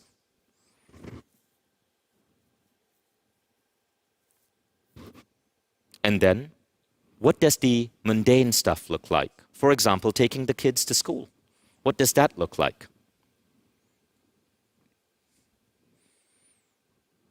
We do live in the real world. We have children to take care of. We have cleaning to do.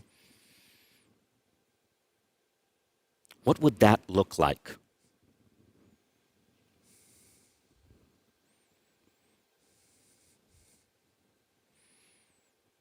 Now, what would you do in the first half of your day?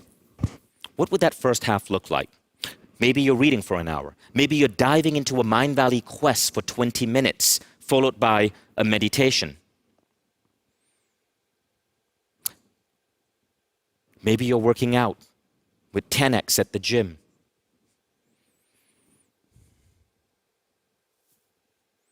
Then, what would you eat for lunch? If anything, who would you eat with? Are you eating by yourself? That's cool. I love doing that often. Are you having an inspiring lunch with work colleagues? Maybe inspiring lunch with entrepreneurs or interesting people in the city? Maybe a lunch with some of the new friends you make from Mindvalley Social Network.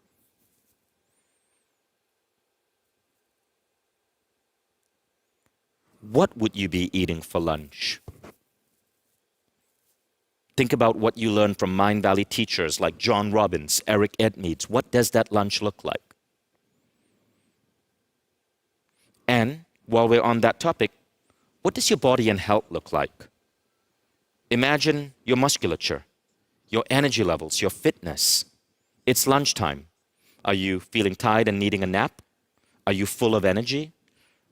What is your body and health like? And what are your friends like? Think about the people that you want to be surrounded by. Who are your friends?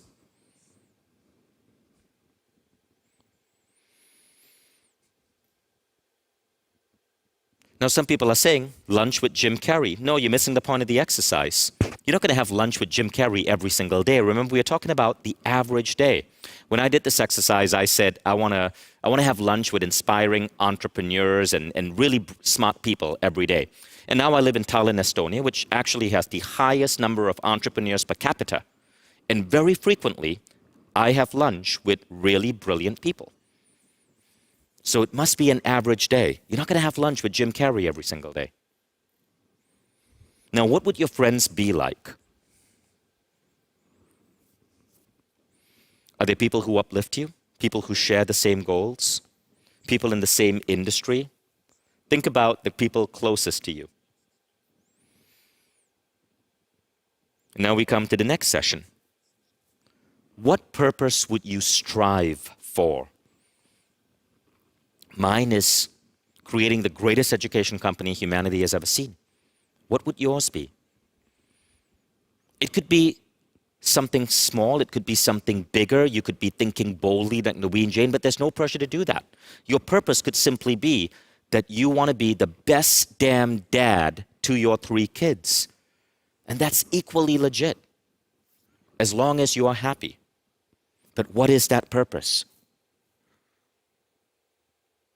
What would your business be?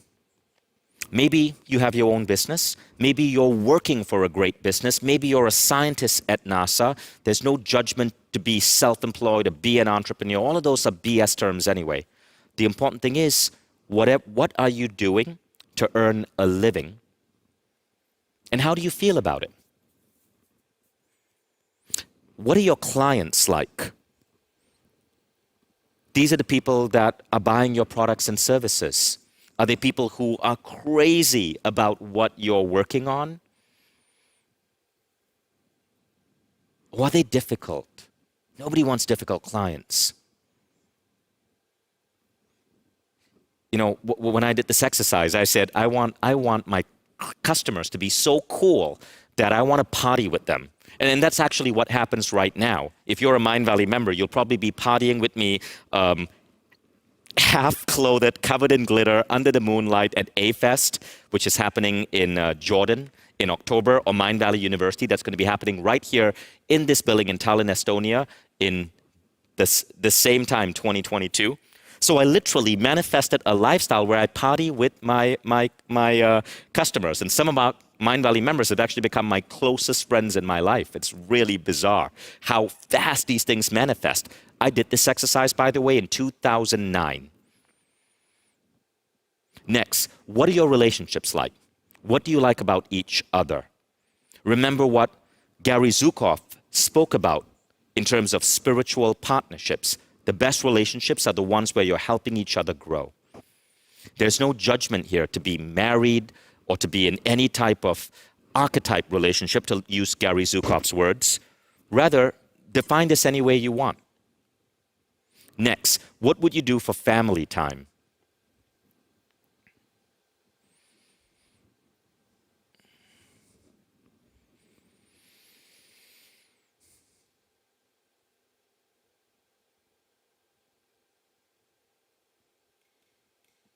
Next, what would you have for dinner?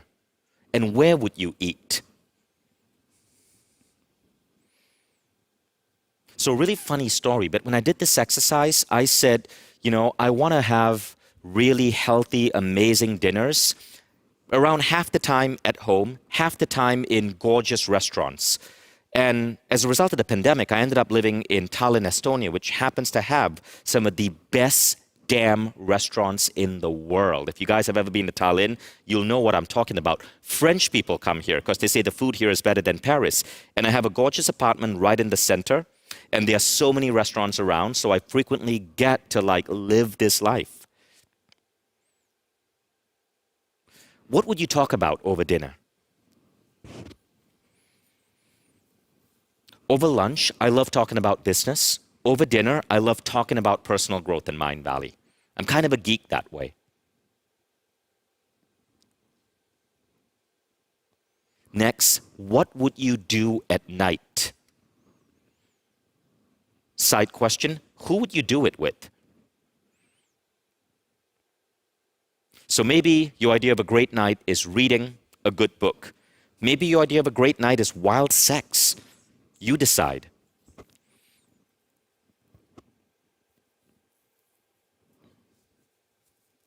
And what would your thoughts be as you go to sleep?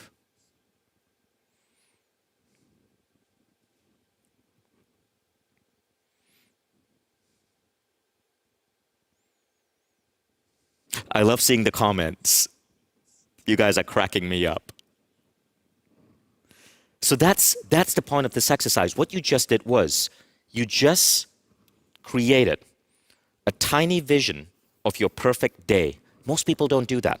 Most people get obsessed with like really big goals, but very often you get to those goals only to realize it's not what you want. I had this experience to me once. In 2012, I happened to get invited to be part of a startup team, and we got $2 million in funding from Intel. Mindvalley was kind of, wasn't really going anywhere, so I wasn't sure if there was any potential there. But I had the startup, and I had $2 million in investment money. And within 6 months, I realized that I had hit my goal of being a startup founder, being in the press, being venture funded, all the things that were hot in my city at that time. But I was miserable. I hated going to work. I got the goal, but I didn't get the perfect day. And when I reoriented my life, I decided I had to quit. I literally gave up my shares. I lost money. I quit. And I ended up getting into the life right now where I have these perfect days. I'm not chasing what society told me to chase. That's why this exercise is so important. You are going straight for the feeling. So all the great spiritual teachers, Esther Hicks, Joe Dispenza, Michael Beckwith, they all talk about the feeling, right? It's not the object, it is the feeling. Those of you who are Mindvalley members, go to our mentoring series and search for Mike Dooley. He is the expert on this, and you can watch my sessions with Mike Dooley, which talk about manifesting through feeling. That's what you're doing here. You are going straight to the feelings that emerge for that perfect day. So as you write this down, the questions were designed to bring out feelings. There was nothing here really too much about objects or possessions or titles or money on the bank. Okay, people are asking for the questions, so we're going to go to the first set of questions. Feel free to screenshot that. And then we go to the second shot of questions. I want to show you a picture of my perfect day. By the way, I have my perfect days often at Mindvalley University. I'm in a community with Mindvalley students. The university literally happens in this building. This is the main stage. This room here, we have close to 800 people in this room, and then there are like 6 other rooms around us. And we have the most amazing teachers over here. And there are thousands of people who move to Tallinn. I walk the streets and I see Mindvalley members everywhere. And all our students are in classes together. There's no barrier. There's no difference between speaker or founder or my team or you guys. And this is actually a picture of one of my perfect days. This was at Mindvalley University in Croatia. This was 2 years ago, before the pandemic. And I felt so blessed in that picture because I'm there with people who are my team. I'm there with Mindvalley members whom I connected with and I became close friends with, like the guy next to me, Sammy Taggart. I met him at a Mindvalley event and he's like a really good friend. I'm there with my children and then the children of other members. Then you'll see Mindvalley authors there. And then you will see guest speakers, people who are on the Mindvalley podcast you might recognize. I'm looking at that picture. You'll recognize Marissa Pierre there, Sri Kumar Rao, Marie Diamond, Catherine Woodward Thomas, all of those, these people. And then there are some really cool Mindvalley members there whom I befriended, like that gray hat man there from Mindvalley, Italy at the back. So this was my perfect day. It's community, it's connection, it's no barriers, it's no difference between people. But I could have these happy moments where I feel so grateful to be alive because I go really deep in intending what I want that perfect day to look like. Now, you guys just did that. You created a vision of your perfect life by going into the granularity of the perfect day. But now, we want to manifest that day. And now we come to the next step, which is creating your identity. So let's go back to that statement on the law of resonance. The world will reflect to you what you truly deeply believe you are. Your identity will create resonance with the universe. And now we're going to work on that identity. By the way, those of you who have joined Mindvalley Pro, and we already have a whole list of members who have started joining. So big welcome to Anne Francois, Julian DeMartin. Oh, darn, my phone just died. Could we get this charged, please? I'm going to read out the member list later. Thank you, Ronan. My pleasure. Okay, you can just bring it back to me in like 10 minutes. It'll charge fast. So congratulations to all of you guys who became members. One of the things we're going to hold you committed to when you join Mindvalley Pro is crafting your perfect day. We want to see how we can get you to that ideal life in 1 year by precision working on your thoughts, your process, your strategies, your vision, and then creating groups where we can co-elevate each other. So I'm really, really, really excited to have you guys join. I'm getting the list of all the members right now, and I'm going to read out your names because I'm so appreciative for you. And we're going to get to know each other. We're going to be connecting on Zoom. This is going to be a very personal thing. So remember this quote. The world will reflect to you what you truly, deeply believe you are. Your identity will create resonance with the universe. In short, it's not about your wants. It's about who you already feel you are. That perfect day has to be part of your reality, part of that which you are. Now, to do that, what we need to do is we need to take everything that you put down in your journal on your perfect day, and we need to create a plan for you to shift your identity. Now, to do that, we're going to look at 4 characteristics of human beings. And I'll tell you in a moment why I chose these 4 characteristics. And we're going to say, okay, to be the man or woman who has that perfect day, what does my well-being look like? There were many questions in that exercise that spoke about food, that spoke about your body, your fitness, that spoke about your mental states. Now we want to go deep and say, all right, to be that man or woman who has that perfect day, what are their characteristics around well-being? And these are the 3 questions that I want you to now answer. I want you to describe and think about your state of well-being. First, health and vitality. I want you to write down a sentence or 2 to describe your overall health and sense of vitality. Here are some examples. I am in a body where I feel so sexy, powerful, and energetic.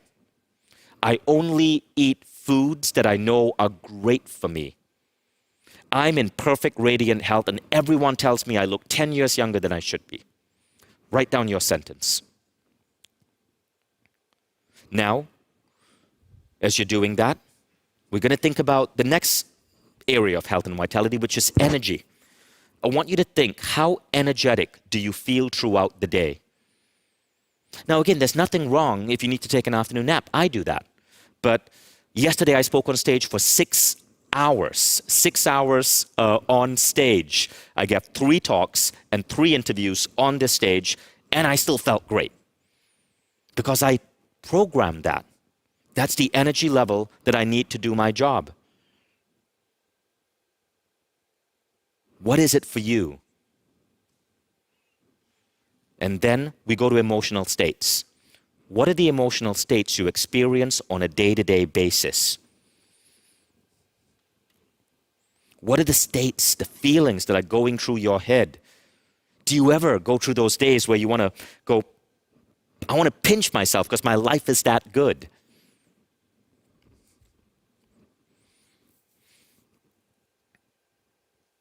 So I'm going to give you some time to write this down.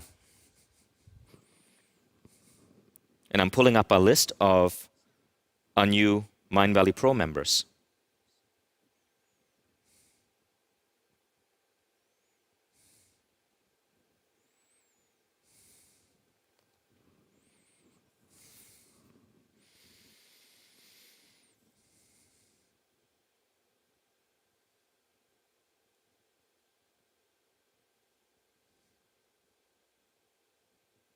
Now we go to the second state.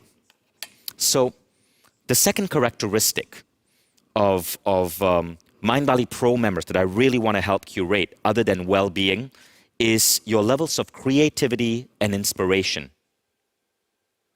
So somebody is asking, what do I do when I feel stuck?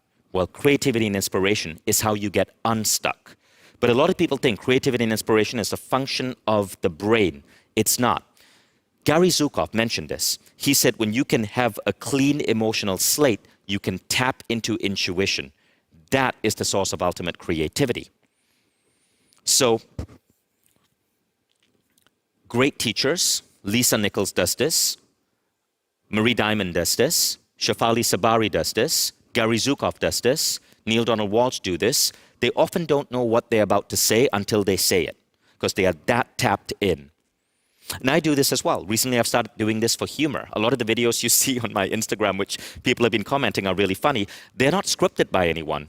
I just get a camera pointed at me and boom, it comes out. Because I've been experimenting with using intuition for humor. Likewise, I can do it for books. I can write books so fast now. It'll takes me maybe about 80 to 100 hours to produce a book because the information can just flow. I'll be teaching this because I love this topic. I'll be teaching this to our pro members. And for those of you who are our regular members, to go really deep in this, we're going to be bringing Sonia Choquette. Sonia Choquette has written 23 books on human intuition and ESP. She's going to be joining the Mindvalley faculty, and her new program, Sixth Sense Superpower, is going to be available for you in around 5 months. We just finished filming this with Sonia in Paris. So again, if you're stuck, be a Mindvalley member. We get you unstuck. Now, these are the 3 questions. The first one is flow. Describe this. How easy is it for you to access flow states for optimal productivity? What do you experience in these states? Next, clarity and focus. And don't worry, we're going to give you time to go back. Clarity and focus. How clear are you with your goals and your visions for life and work? How clear are your life visions? How clear are your goals? And third, purpose and direction. How clear are you on your soul's purpose here? Is what you're doing on a day-to-day basis consistent with what your true purpose is? So again, 3 aspects, 3 goals for creativity and inspiration: flow, clarity and focus, purpose and direction. By the way, guys, what you're seeing is the curriculum for Mindvalley Pro. When you do Mindvalley Pro, we're like, okay, we're going to work with you and develop flow states. We're going to work with you and develop clarity of focus. We're going to work with you and develop purpose and direction. And then we get it to the next level. So if you're already someone who's at purpose and direction level 9, that's great. Let's get it level 10. But now write down where you are, where you want to be.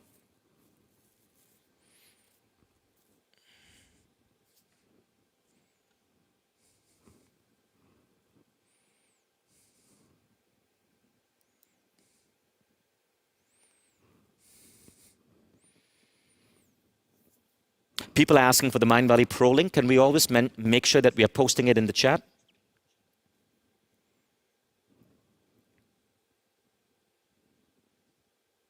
Thanks, Laura.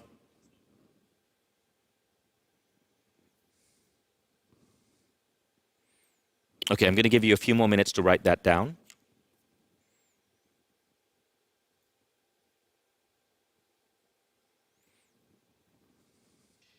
Someone is saying, what is Pro? I'm a Mindvalley member. Well, go to mindvalley.com/pro. It's the next level of membership where I personally coach you towards this life of your dreams. And what you're experiencing here is actually a curriculum from Mindvalley Pro. We're making it free. We're giving a bit of it out free today so you guys can get a taste of it and decide if you want to go deep with me.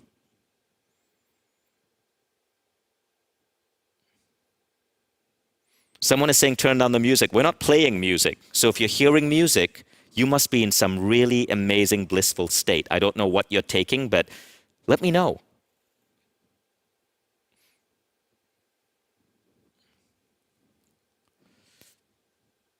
Now we come to state 3. People have judgments on this one: abundance and power. And one of the important things is to remove these judgments. Okay, abundance and power means abundance of money, and power means the ability to make things happen. So here are the states you want to pay attention to in terms of abundance and power. Wealth.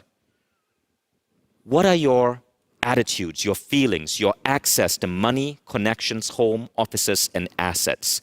Now, maybe you don't care about being rich. There's nothing wrong with that. But you still need, in today's world, at least some level of clarity on how you're going to live your best life. Maybe you're not wealthy, but maybe you should still have access to savings, to passive income, so that all the good things and fun and amazing experiences you want are still doable. So describe your access to money, connections, home, offices, assets. Assets meaning money in a bank, maybe crypto, maybe gold. What do you have available to you? One very interesting way to write this down is from Ken Honda, who created the Money EQ program in Mindvalley. And by the way, if you have difficulty with this level, you want to do Money EQ with Ken Honda. It's included as part of your membership. Ken Honda is a Japanese teacher. He's the most prolific writer in Japan. He wrote 80 books. We couldn't bring him on this summit because Japan's time zone is so inconvenient compared to where we are right now. But he's the most prolific personal growth writer in Japan. And in one of his projects, he interviewed 12,000 millionaires. And he said that there's a specific attitude about wealth that millionaires have. They believe that billionaires have. They believe that money will flow to them. And no matter what intention or goal or ambition or desire they have, money is around them like air, and it comes to them if and when they need it. You develop the same mindset around money when you take Money EQ, and it's part of Mindvalley membership. So those of you who are saying, oh, Mindvalley membership, $500, I can't afford that. What bullshit. Do Money EQ, you'll get probably 100 times that in the course of your life. But don't procrastinate. Don't cut yourself short. Next, no overwhelm. This means your ability to deal with complex structures, multiple projects and jobs, mastering complexity at everything you try. There is a belief right now among certain people, most people in the world today, that work can overwhelm them. Yet, there is an existence of a new breed of human that's able to look at work from a different level of clarity where overwhelm dare not touch them. Stress is something that they can experience, but they know how to deal with it. And thus they can work with complex projects with no overwhelm. Steve Jobs was CEO of 2 companies simultaneously. Elon Musk was CEO of 2 companies. This is possible, but you can only get there if you can move into a state where overwhelm cannot touch you.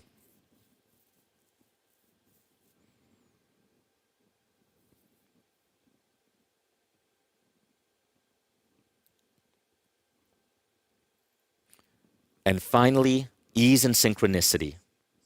How easy does your life seem? The right answers, connections, and people always show up. This is the essence of power. And I meet many people, and I'm sure you believe this as well, that talk about synchronicity, that the right people show up at the right time.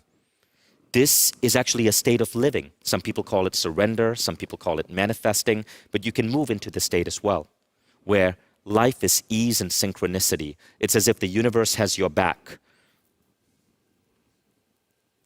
Interestingly enough, there's one spiritual teacher that I'll be bringing into Mindvalley Pro, and he's trained me to develop an energy where everything becomes easy. So any project, anything I need to tackle, you move into this energetic state where it just becomes easy. And you know from the start it's going to be easy, and it becomes a self-fulfilling prophecy.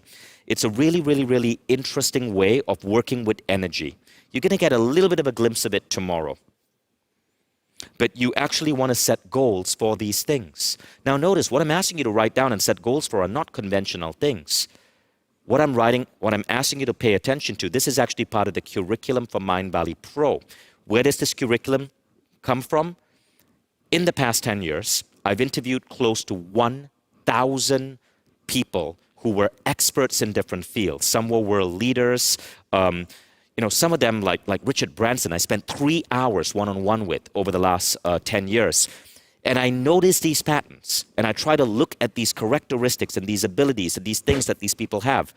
And that's where this list is coming from. So these are qualities and characteristics that I've decided to zero in on and work into the Mindvalley Pro curriculum.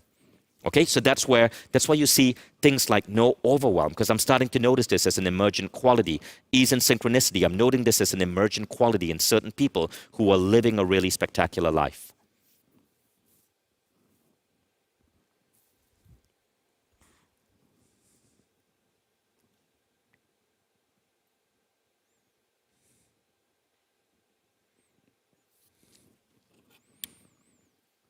Now we come to the next one, love and connection.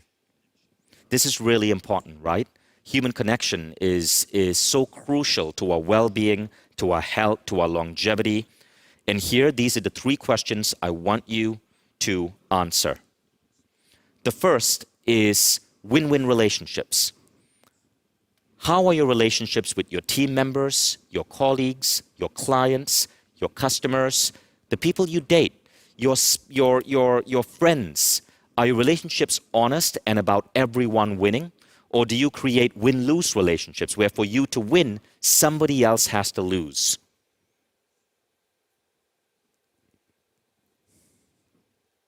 Remember when we were talking to Mark Cuban yesterday? Mark Cuban said one of the really interesting things he noticed about millennials and Gen Z and again, I'm not saying this in any way that it's a judgment. Cuban was saying that unlike his generation, he's noticing that these other generations are all about win-win. His generation was a little bit more about we gotta fight each other to win. We gotta do a deal in a sense where I gain, you lose. But win-win relationships are one of the hallmarks of people who are operating at their best. Next, surrounded by love. Do you feel surrounded by love? This love may come to you from your own heart or from the people around you. You do not need to be in a relationship to be surrounded by love. You can learn how to auto-generate love. But love is a really, really, really important emotion. You must feel loved to be able to give love, to be truly reverent, as Zukov says. So describe your feelings around the concept of being surrounded by love.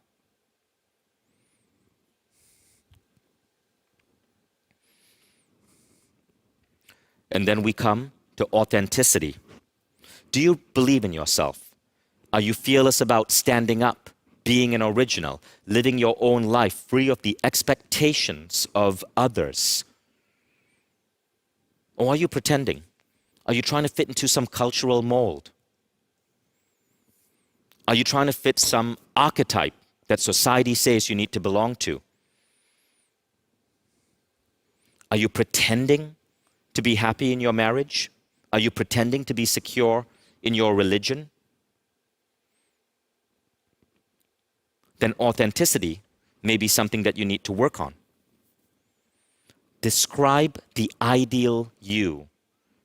So again, you're thinking about that man or woman who is having that perfect day. What would their characteristics be? What would your characteristics be in these regards? Win-win relationships surrounded by love and authenticity.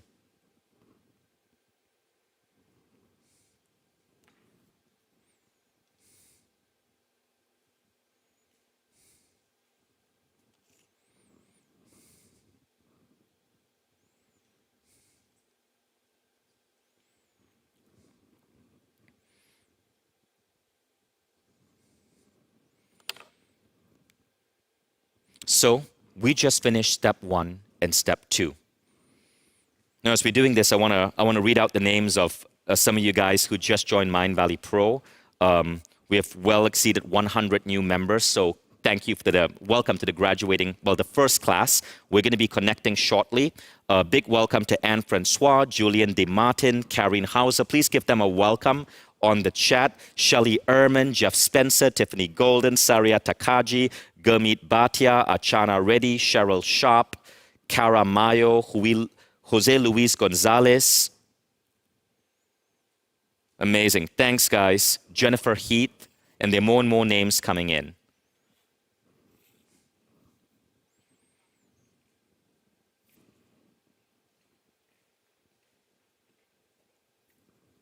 Okay, now we come to part 3, all right?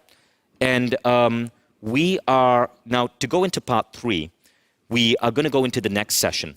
So some of you may say, okay, I loved part 1 and part 2. I now want to take a break and I want to go into some of the other sessions. There are 2 additional sessions happening right now. You can go learn with Reagan Hillier, who's going to be a new Mindvalley teacher, or you can also learn with Eric Edmeades, who is an existing Mindvalley teacher. And some of you may want to stay here, step 3, program your identity and go into this. Now, what we'll do to make it easy for you, so if you want to stay here, but you also really want to see Reagan, really see Eric, for those 2 classes, we'll put them up on YouTube. We'll record them and we'll put them up on the Mindvalley Talks YouTube. All good with that, team? Okay? So Miguel is going to make sure that those 2 will end up on YouTube. So if you want to go and attend that live, go ahead. If not, stay with us. And what we'll do is we're going to go to step 3, where now that you've identified your perfect day, you've created that list of the perfect identity for you to be the man or woman who has that perfect day. Now we're going to start programming this identity into your subconscious.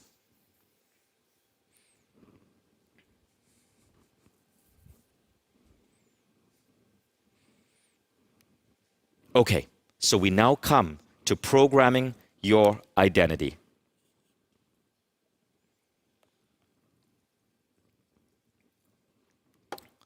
first step, I want to teach you the technique. It's called lofty questions.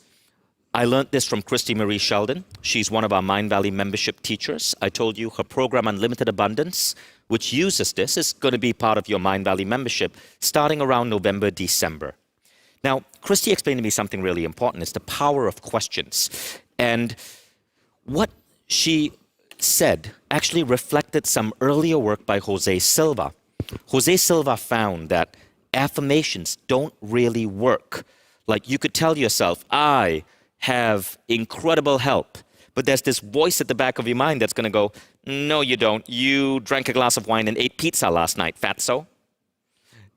So when we state an affirmation which isn't completely true, there's a negative reaction. There's this truthiness in our mind that has to speak up. There's this voice of criticism. And if you're thinking, what voice? I don't have that voice. Well, that's the voice. So there's a way to hack it. And the way to hack it is to basically don't make a statement, but ask a question. The question becomes something that your subconscious latches to, and your subconscious has to resolve. So rather than say, I am creative at work, when you know that you are having writer's block, you would say something along the lines of, why am I so creative at work?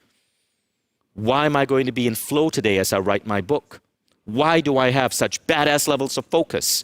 Why am I so clear in my vision and goals? Why do I operate with such a profound sense of purpose?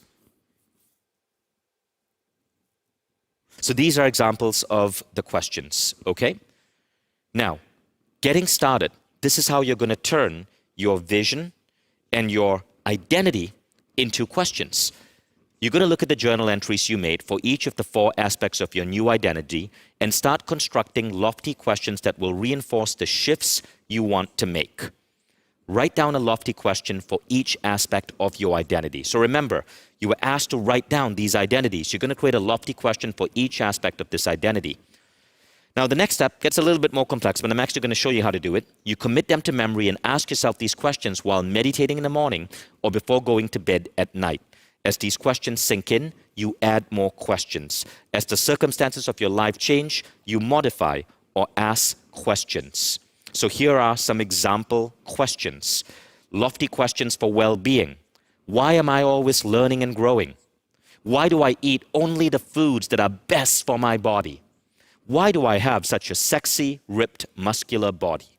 Why am I getting younger and younger every year? Why is my body healing itself and getting better every year? These are important questions. Now, I want to explain to you what happens when you ask lofty questions.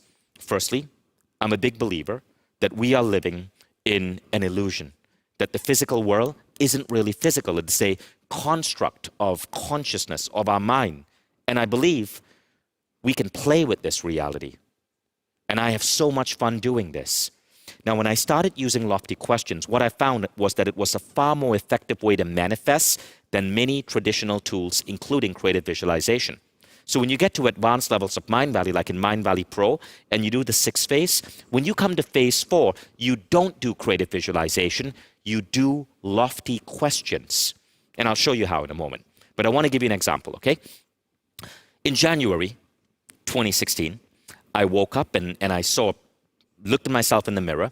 I just turned 40 and I missed all my health goals. Like I was in bad shape. I was slightly chubby. If you look at pictures of me prior to 2016, my face looks different. Now at that point, fortunately, I'd learned the lofty question methodology. And I started asking myself these 2 questions. Why do I have such a sexy, ripped, and muscular body? And why am I getting younger and younger every year? Those 2 questions. It was really weird because I wasn't ripped or muscular. I had 22% body fat. 25, by the way, already means obesity. I wasn't getting younger and younger every year. I was getting older and older every year. But what happened was, within a few short weeks, I happened to meet Eric Edmeades. He transformed my health through WildFit. When I came out of WildFit, I was still using those questions. Why do I have a sexy, ripped, muscular body? Why am I getting younger and younger every year? I then meet Lorenzo Delano, whom you will get introduced to tomorrow, and I discovered 10x And very rapidly, my entire body changed. It was remarkable how fast the change happened. I want to see if there's a picture here that I can show you. Give me a second. I'm trying to find this picture because it's really, really, really cool. Okay, no, I can't seem to find it now, but I'll show it to you tomorrow. And I couldn't understand what was going on. In October this past year, something else happened. I'd gone through a lot of stress because I had to move countries in the middle of the pandemic, and I found that my eyesight was deteriorating. And so I started repeating this lofty question: why is my body healing itself and getting better as I sleep? Within 1 month, my eyesight went from 20/40 to 20/20. My body literally started healing itself as I was sleeping. So it's remarkable how these questions work, but this is my theory. Our subconscious mind is a powerful goal-targeting machine. It's like a missile. When you give it an instruction, it has to go and complete that instruction.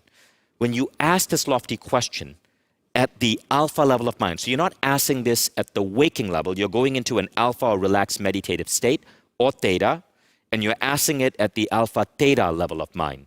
What happens is it gets deeply implanted in your subconscious, and your subconscious cannot rest until it resolves the question. Now, your subconscious connects to what is called the supraconscious, or that larger mind, which is connected to Maya, or the illusion of reality. And this is when synchronicities start happening. So I found that very often with lofty questions, not only was it influencing my body, but sometimes my body would heal. Sometimes I would synchronistically meet people who could give me the answers I needed. It's hard to understand fully how this works, but I know it works so well that there's no reason for me to stop.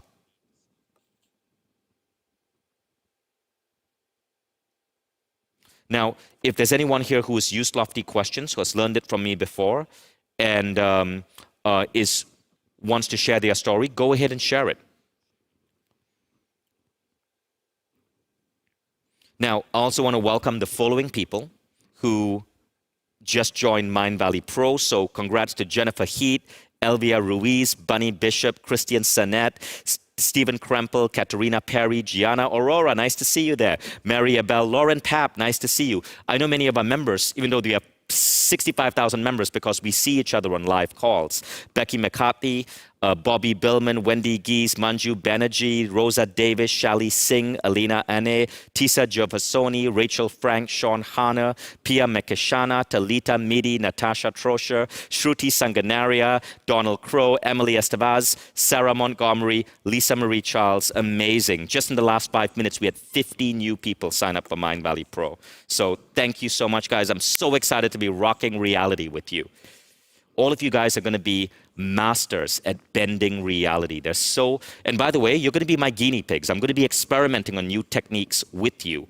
So we're going to have a lot of fun together. And you're going to meet a lot of the healers and the spiritual teachers that I work with. Just a confession, in the next year or so, I would probably spend $120,000 just on my own coaches in spirituality. So I'm not talking about health coaches, I'm talking about just coaches who teach me, because I really believe in energy, in spirit. And these are just coaches that help me with manipulating energy, spirit, and I get permission from many of them to teach some of these questions in turn to you guys who are my pro members. And some of them will be coming live with me to directly teach you, because they know that they're going to be able to make a massive impact, and some of you might be their clients, right? But these are some of the best teachers and healers in the world. I have a budget of $120,000 a year on that. That's how much I invest in my growth. In your case, Mindvalley Pro is just $500, so it's a no-brainer.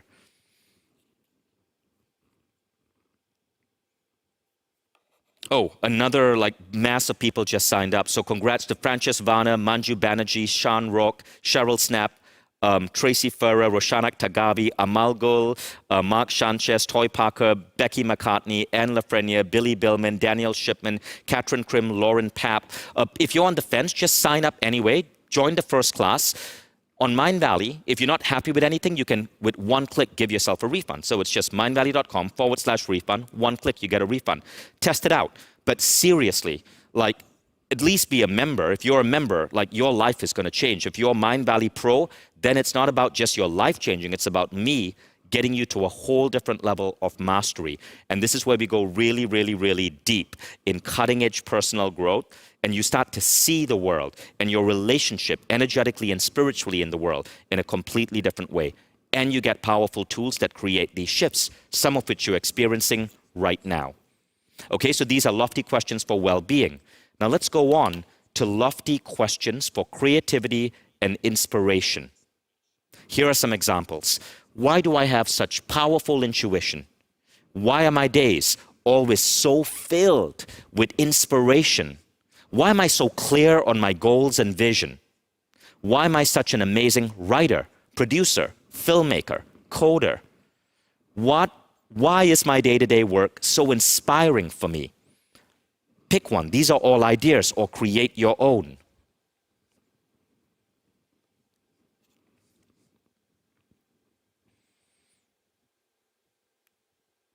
And now, the final one. Lofty questions for abundance and power. Why am I so good at managing, keeping, and multiplying money? I got this one from Tony Robbins. He shared a quote on this at his movie, I'm Not Your Guru. Why is my income growing every year with ease? Why do I have such a beautiful home in insert location? Why am I such a powerful manifester? Why do I have the universe on my side? So pick one that relates to you, that you resonate with.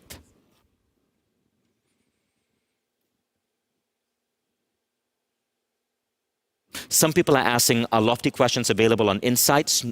Yes, if you're a Mindvalley Pro member. So Mindvalley Pro will have their own Insights community, and everything here will be shared within that community. So you will see that under Insights, there's a new feature called Networks, and you can write an insight, and you can decide that you want to share it publicly, or you just want to share it with a particular network.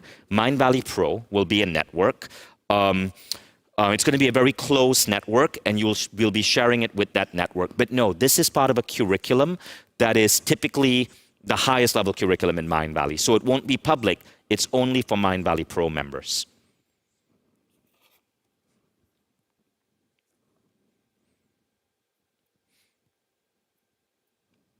Okay, now some people are asking, how often do I write these questions? How do I use them? So here's how we're going to teach this in Mindvalley Pro. These questions, there are two ways you can apply them. You ask these questions in phase 4 of the 6-phase meditation. So you go through compassion, then gratitude, then forgiveness, and that actually puts you in an optimal state to now ask the lofty questions in phase 4. Okay? Now you can also ask these questions at night before you go to bed. I ask myself something along the lines of 36 lofty questions every day. 36, all committed to memory. And we'll show you how to commit it to memory. There's a visual mental grid concept that I'll teach you. Okay, you cluster your lofty questions, you commit them to memory. 36 sounds like a lot, but you start with maybe 5 or 4, 3 even, and then you scale up. And every month, you rewrite your questions.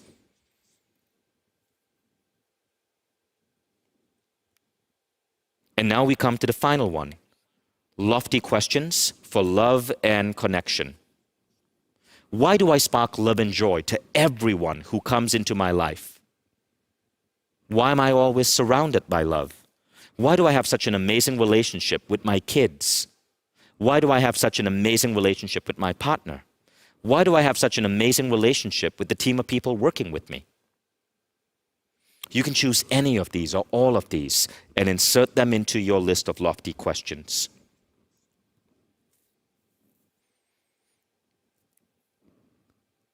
Gitte from Denmark figured out how to hack the entire process by asking herself, why do I ask myself such amazing lofty questions? Good job, Gitte. I love that. You made me laugh.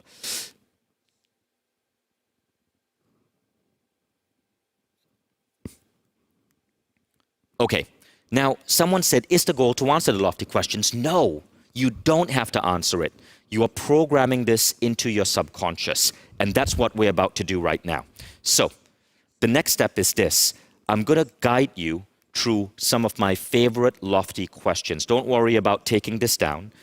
So, your job is to go through the list of characteristics that you put down. And for each of them, you're going to write down a lofty question. So for example, in your vision of your perfect day, you saw yourself living in this gorgeous 8-bedroom house by the beach. Well, you're going to probably have to be pretty abundant to afford that. So under your characteristics for money and abundance, you may have written down that you have great financial wealth, 5 million or so in the bank. You're someone who has a beautiful home, great sense of design. Those were the characteristics you wrote down. Now you turn that into a lofty question. Why do I have access to all the money in the world that I need? Why do I have such a great sense of aesthetics and design? Why do I wake up every morning to the sound of the waves? You see how that works? You go from your perfect day, you break that down into the characteristics. There are these 4 levels of characteristics. And then each characteristic that you wrote down, you program a question. Now the next step is, when you are doing your 6-phase meditation, you ask yourself these questions in phase 4. If you don't want to do that during the 6th phase, you can do it before you go to bed. But once you get the list of questions, you start asking yourself these questions every single day, just once. And you will start noticing character shifts, attitude shifts. As you ask yourself these lofty questions, your subconscious starts to believe that it is real. And that's when the law of resonance kicks in. So if you start at telling yourself, why do I have access to such incredible wealth and abundance? Why am I waking up every day to the sound of the ocean? Something starts happening. Ripples of reality start being influenced. And very often you see synchronicities, manifestations that move you towards this ideal. Sometimes the right person comes in your life. Sometimes it's an aha moment. Sometimes it's purely coincidental. But this is the ultimate act of manifesting. So let's repeat the process, okay? You start by creating and visualizing a list of your perfect day. You then create a list of the characteristics of the man or woman who would have this perfect day.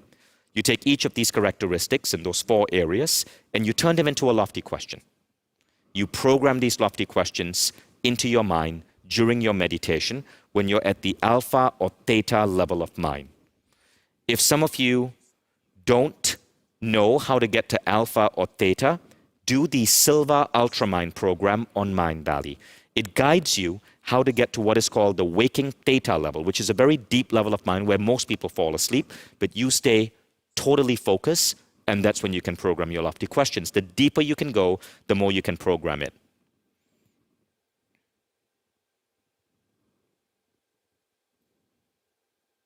Some people are saying, so the why leads to the how? No, you never have to care about the how. You care about the why.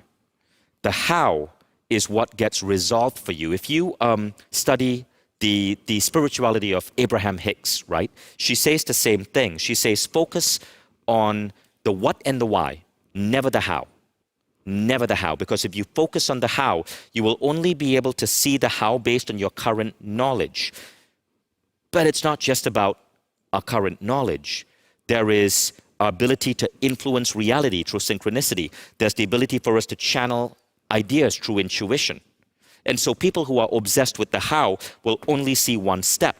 But people who are able to channel, tap into intuition, manifest, they're able to dance all the way towards the goal. So you never, ever, ever worry about the how. Rather, you focus on the what and the why. And that's what we're doing here. The what is the perfect day. The what is the characteristics. The why is the lofty questions. Why am I doing this? Why am I like this? The how, says Kim, is the domain of the universe. Beautifully said, Kim. Thank you. Now, someone said, what if there are negative thoughts during the process? We'll cover that for Mindvalley Pro members. But the concept of lofty questions is designed so you eradicate the negative thoughts, so you don't experience them. Okay, now, let's do this. we're now going to guide you to a meditative level of mind, and we're going to start programming the lofty question. So this is what I want you to do. By the way, team, can we get a meditation sound playing for everyone? Is that doable? If not, just say no and it's all good. No? Okay, no worries. So you guys are going to have to create your own meditation music. Don't worry, just if you're watching this in the computer, just open up the Mindvalley app. So I'll show you, for those of you who are members, open up the Mindvalley app, click on meditation, and there are tons of incredible meditation tracks that you could listen to. And look for a soundtrack. I'm looking for something that is sound-based. Yes, scroll all the way down, click to Good Evening, and there are a couple of really beautiful, elegant sleep sounds. Deep Night is one, so you could listen to Deep Night. But again, you can choose any sound you want. Maybe you have a music on YouTube, maybe you have something on Spotify, it's all good. Choose any meditation music you want, or no music. You don't actually need music. So first step is, I'm going to guide you into a relaxed level of mind. Okay? So here's how we're going to do it. I want you to close your eyes, sit still, keep your back straight, get really, really, really relaxed. Those of you who are Mindvalley members who attended our hollow body training and understand this trigger, you can use your trigger to instantly activate your alpha state.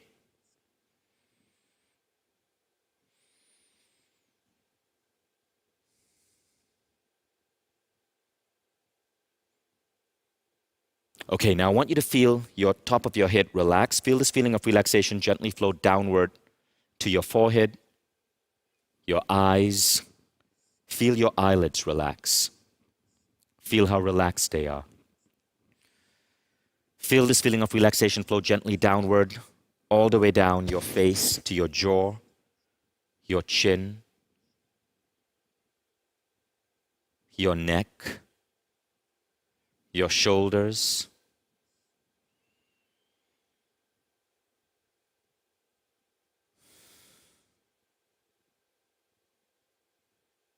all the way down to your arms, your hands, your fingertips.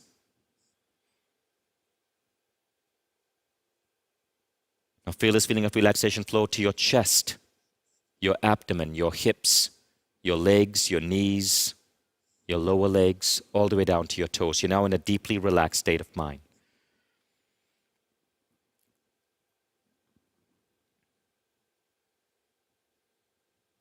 Now, earlier today, many of you did the forgiveness exercise. Forgiveness is a great way to get you already in the right energy. So you're actually in the ideal state right now to be doing this.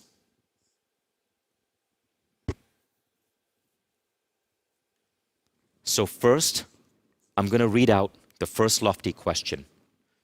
Bliss. And if you open your eyes, if you so need to, you can see the exact wording on the screen. But don't worry. You can word this in any way you want. The wording isn't important. What I'm sharing with you right now are my specific lofty questions. I only share this with pro members. But as I said, this is sort of a public view of our pro curriculum. Why am I surrounded by bliss and happiness no matter what? Why am I surrounded by bliss and happiness no matter what?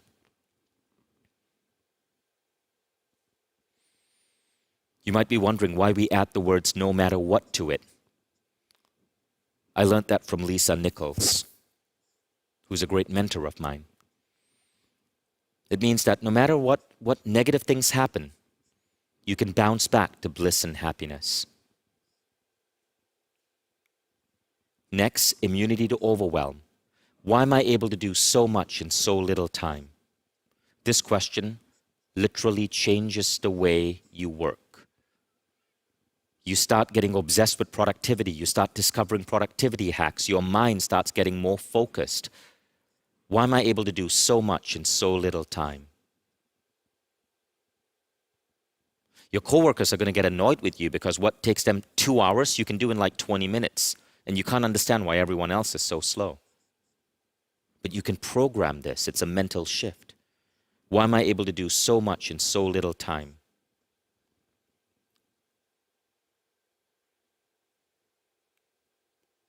Next, win-win relationship. Why am I always surrounded by love and amazing people whom I'm deeply connected to? Why am I always surrounded by love and amazing people whom I'm deeply connected to?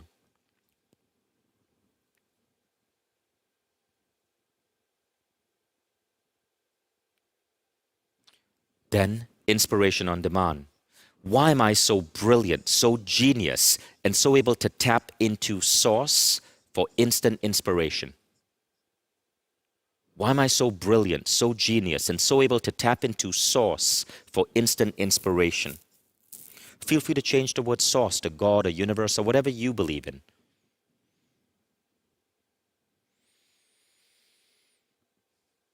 This lofty question will help you get more creative, will help you overcome writer's block, will help you become a better public speaker.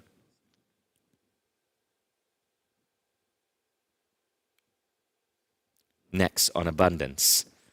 Why am I so good at making, keeping, and multiplying money? Why am I so good at making, at keeping, and at multiplying money?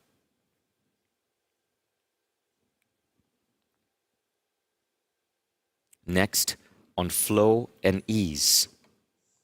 Why does the universe always have my back? I love this one. Why does the universe always have my back?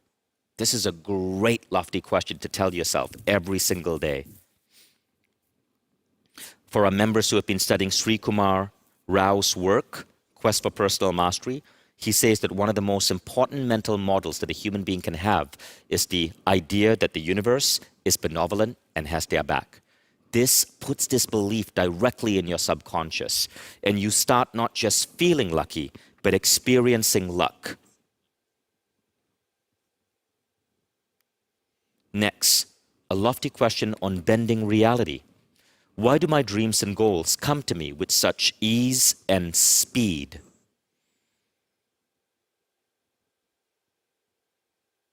Why do my dreams and goals come to me with such ease and speed?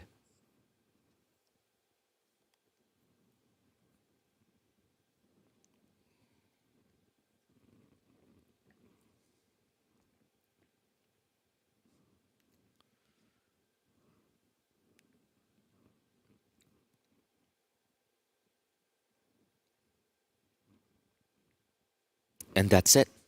I'm now going to bring you out of this relaxed state. I'm going to count from 1 to 5. When you open your eyes at the count of 5, you'll be wide awake, feeling fine and in perfect health, ready to have an incredible day. 1, 2, 3. Get ready to open your eyes. 4, 5. Eyes open, feeling wide awake and in perfect health, ready to have an incredible day. So I hope you enjoyed that exercise. And I'm sure you guys will agree the power of this technique is in its simplicity. You can do this in under 5 minutes a day. Many of you already do the 6-phase meditation. If you do, please leave a comment. And if you do the 6-phase meditation, odds are when you come to phase 4, you practice creative visualization. You should be replacing that with lofty questions. I know this is a large thing to cover in this short a time. If you want to go deeper, join Mindvalley Pro, because it will change every dimension of your life. You literally will gain the ability you will make back probably so much more than what you put in, because you are learning to use your spiritual senses in a new way. But you can see how simple these techniques are, and sometimes it's the simplest thing that makes the biggest impact. And that is really a key idea here. You can execute this, you can move on this really, really, really fast. Those of you who joined Mindvalley Pro and are asking when does it start, it's 11:22 right now. It starts at 11:23. That's it. We just ended this question on lofty questions. This session on envisioning your perfect life, creating your new identity, programming your identity. And what we're going to do right now is we're going to have our big Mindvalley Pro welcome for members. Now, all of you who just joined Mindvalley Pro, stay back. This is literally, we're about to go into your first class. And for those of you who haven't joined but want to see what it's about, you're invited to stay here as a guest to see to get a glimpse of the curriculum so you can see how Pro is going to be unfolded over the next couple of months, okay? So we're going to stop here. I'm going to go to share my screen, and I want to welcome the Pro members and give you a taste of what's in store. So welcome to all of you who joined Mindvalley Pro. Again, the website is mindvalley.com/pro. Now let's actually take a look at what's going to be happening in Mindvalley Pro. All right, so first I want to welcome all the members. I have the member list over here. So I want to welcome Francis Vana, Manju Banerjee, Cheryl Shape, Wendy Geese, Alma Gol, and more members. Mel Aklike, Liana Butterfield, Shivagato Sen, Nancy Yu, Cynthia Lopez, Julian D. Martins, Karen Hauser, Shelley Ehrman, Jeff Spencer, Sydney Soares, Bill Burmester, Michaela Stone, Dennis Birkelbach, Inge Brett Fakene, Teresa Ramirez, Gada Aid, Edward Onken, Christine Hawkins, Suzanne Ashley, Ella McKelvey, Kimberly Hausbach, Shimonetta Banai, Ida Carrera, Susan Moore, Bella Luz Peralta, Zetilda Ellis, Kashika Sharma, Tao Lan. Now you'll find that our members are from all around the world, right? So let's now go through everything that is on this page so we can show you what we're going to be doing. Now, the main goal of Mindvalley Pro is this: transform your life, unlock your inner superhuman, hit your wildest goals in 1 year with Membership Pro. Membership Pro is a year-by-year subscription. So basic Mindvalley is $500. When you add Mindvalley Membership Pro, it's just an extra $500. Now here's the crazy thing. Membership Pro used to be $2,500. It didn't include membership. So we literally brought the price down by 80%. Now how did we do this? Well, I want to be very honest. The initial Membership Pro was called Mindvalley Premium Coaching. So you got a coach who worked with you one-on-one for about 1 to 2 hours a month. Then there was a peer group. Then there was coaching with me. Now, what we decided to do was not everyone could afford $2,500. And a lot of people wanted to have that coaching with me, and they wanted the peer group. So we thought, okay, the most expensive part is the coach. Let's park that aside. Let's, for $500, deliver coaching with Vishen and then peer groups. And then if you want a coach, you can always get that later. You know, there are many other coaches you can choose from. So we actually simplified it. So what we decided to do was make it really, really, really affordable. The thing about Mindvalley, which sometimes frustrates me, is that our stuff is so good, but people don't realize how good it is because it's so much cheaper than anything else out there, right? So you'll see other people offering the same thing for 10 times the price, nowhere at this quality. But the reason we can make it at such an affordable price is because of scale. We are the biggest personal growth company right now. I mean, think about Mindvalley membership, right? You're getting 50 programs, something like 300 hours of additional episodes and channels, 500 meditations, live calls, and a social network for $500. If you actually look at the competition, most personal growth programs cost $200. You're getting 50 of them for $500. Again, economies of scale. And then you're getting an entire meditation app that is as powerful as Headspace or Calm. And you're getting that at no extra cost. So you can cancel your other meditation subscriptions. You're, by the way, also getting a yoga subscription, so you can cancel your yoga subscription. Tomorrow you'll see how you're getting modalities to work out at home. So a home workout can, with $20 bands, can be as effective as a gym workout. So you can cancel your gym subscription. The goal here, guys, is world domination. Mindvalley is going to be so powerful, and the price is going to get lower and lower and lower. So we get 1 billion people on. It used to be at one point 1,500. Now it's 500, and it's 5 times more. Okay, so already it's at a ridiculously low price. The fact is, if you're a Mindvalley member, you don't need to buy any other online program because every category is coming to Mindvalley. So in the next couple of months alone, we have programs coming out on everything from building a business to marketing to creating online courses to dating to pole dancing. All of these programs. So once you're a Mindvalley member, your investment in your education is done. Then you can cancel your yoga subscription, your meditation subscription. They are, and then live calls. We haven't even spoken about that. Live calls are all included. There are subscription programs out there where you pay $300 a year for 2 live calls a month. With Mindvalley, you're getting 900 live calls just included in your membership. So it's at this point crazy for you to be anywhere else except Mindvalley. And that is by design. We are creating the best system at the lowest price. And our members will agree. So Membership Pro is one level higher. And it's the same principle. It is ridiculous value for a low price. Ridiculous value because I am coaching you. And there's no individual on the world today, on the planet, that has done what I've done. So this is a bit of a humble brag. I have access to all the great teachers because of Mindvalley. And so all of this knowledge, all of these modalities, I get to study, and then I get to share with the world. And that's what we're doing with Membership Pro. And because of the scale of Mindvalley and the platform and the sheer number of members we have, we can bring the price down every year. So Mindvalley is great right now. It's great value for money, but I promise you, within 12 months, it's going to get cheaper. We're going to bring the price down even further as you join, because our goal is to hit 1 billion people within 12 months. But, don't wait, because in the next 12 months, you're already going to get so much value. But odds are your next subscription is going to be cheaper. Watch, it's going to happen eventually, because I know that's what we're committed to. Now, let's look at this page, okay, and let's see what's happening here.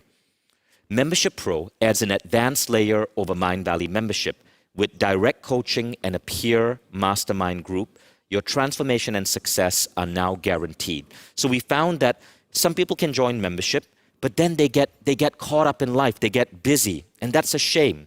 With Membership Pro, we ensure that that doesn't happen to you because A, you're going to be committed to showing up every Monday at 6 p.m. Estonia. That's roughly 8 a.m. if you're in Pacific time. It's 4 p.m. if you're in London. It is 6, 7, 8, 9, 10, 11 p.m. if you're in Malaysia or Hong Kong. You're going to be showing up on a call with me, and we're going to go deep into a personal growth methodology. It may be going deeper in lofty questions. It may be learning how to communicate with guides or entities like Gary Zukav was talking about, but it's some pretty advanced stuff. I want to be very honest and say that Membership Pro goes really, really, really deep into spiritual philosophies and tools that I've worked with and played with. Not everything I'm going to teach can be explained by science. So if you're the type of person who insists on scientific evidence for everything, I won't be able to give that to you. But what I can give you are experiences that I strongly recommend you jump into and then gauge for yourself. And by the way, a lot of the people in our current Membership Pro, even before today, we had about 100 people who were in our premium coaching program, now grandfathered to Membership Pro. And they're such remarkable people. Like, they're doing such great things in the world. Many of them are science-minded, but they are open. And they know that not everything can be explained by science. So let's look at how it works. Now, the first thing is Membership Pro. If you are starting fresh and you enroll for like $999 a year, it includes membership. So you don't have to get membership separately, okay? It completely includes membership. Now, membership is this. We're going to go deep. It's 50 programs, daily life classes, 500 plus meditations, and a private social network. Now, Membership Pro adds on 2 additional things: coaching by me, and then a peer network. We'll go deeper in that in a moment. Now, this is a simple chart that shows you the different levels. So Mindvalley membership is $500 a year only. Please don't let the low price make you think that this is not valuable. Sometimes the simplest things can be cheap, but they are supremely valuable. Think about Netflix, right? You get access to all of these incredible movies, but rather than buy a $15 movie ticket each time, it's on a $9 a month subscription. Mindvalley, you're getting access to 50 programs, 900 something live calls, 500 meditations, a private social network where you meet new friends for $1.37 a day. And that's only because of economies of scale. Companies like Netflix, like Mindvalley, we operate on a principle called better, cheaper, faster, which means we want to deliver more We want to make it cheaper. We want to make it faster. And that's really the secret of scaling. So please don't confuse the price to the quality.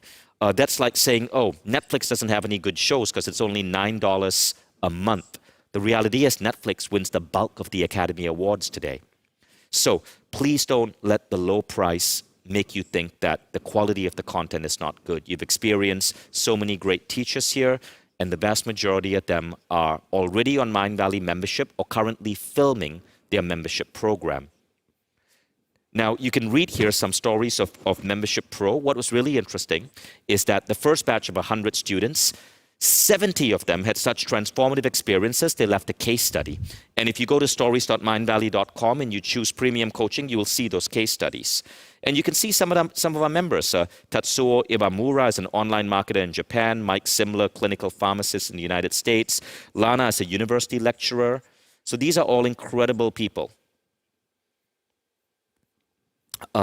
Carrie Fisher, I saw Carrie Fisher in the chat. She's actually the most active person on Insight. Adrienne Machina is head of Tornado Marketing. Jason Holzer, co-founder of 4D Athletics. He's building the Mindvalley for sports people. So lots of really, really cool people over here. Now, here is the difference between Membership Pro and Basic Membership. And I say this because some of you might be new, you might have missed yesterday, and maybe you want to understand what Basic Membership is about. Okay, first thing you get when you become a Mindvalley member is 50+ programs. You can log into Mindvalley Home. Let's hope my internet here is fast enough. I don't know if that will work. But it's not the platform. We have low internet bandwidth because we're kind of in the basement. Never mind, I'll show you this. You get 50+ programs on Mindvalley. You can go today to mindvalley.com/programs and see the full list. Then you get daily live events. So this is a really, really, really cool thing. It was an accidental discovery during COVID. Our whole seminar division was gutted during COVID. And so we started bringing on speakers on live calls. And our members loved it. And soon, the quality of speakers exploded. We had Matthew McConaughey come on, Priyanka Chopra, May Musk, Sadhguru.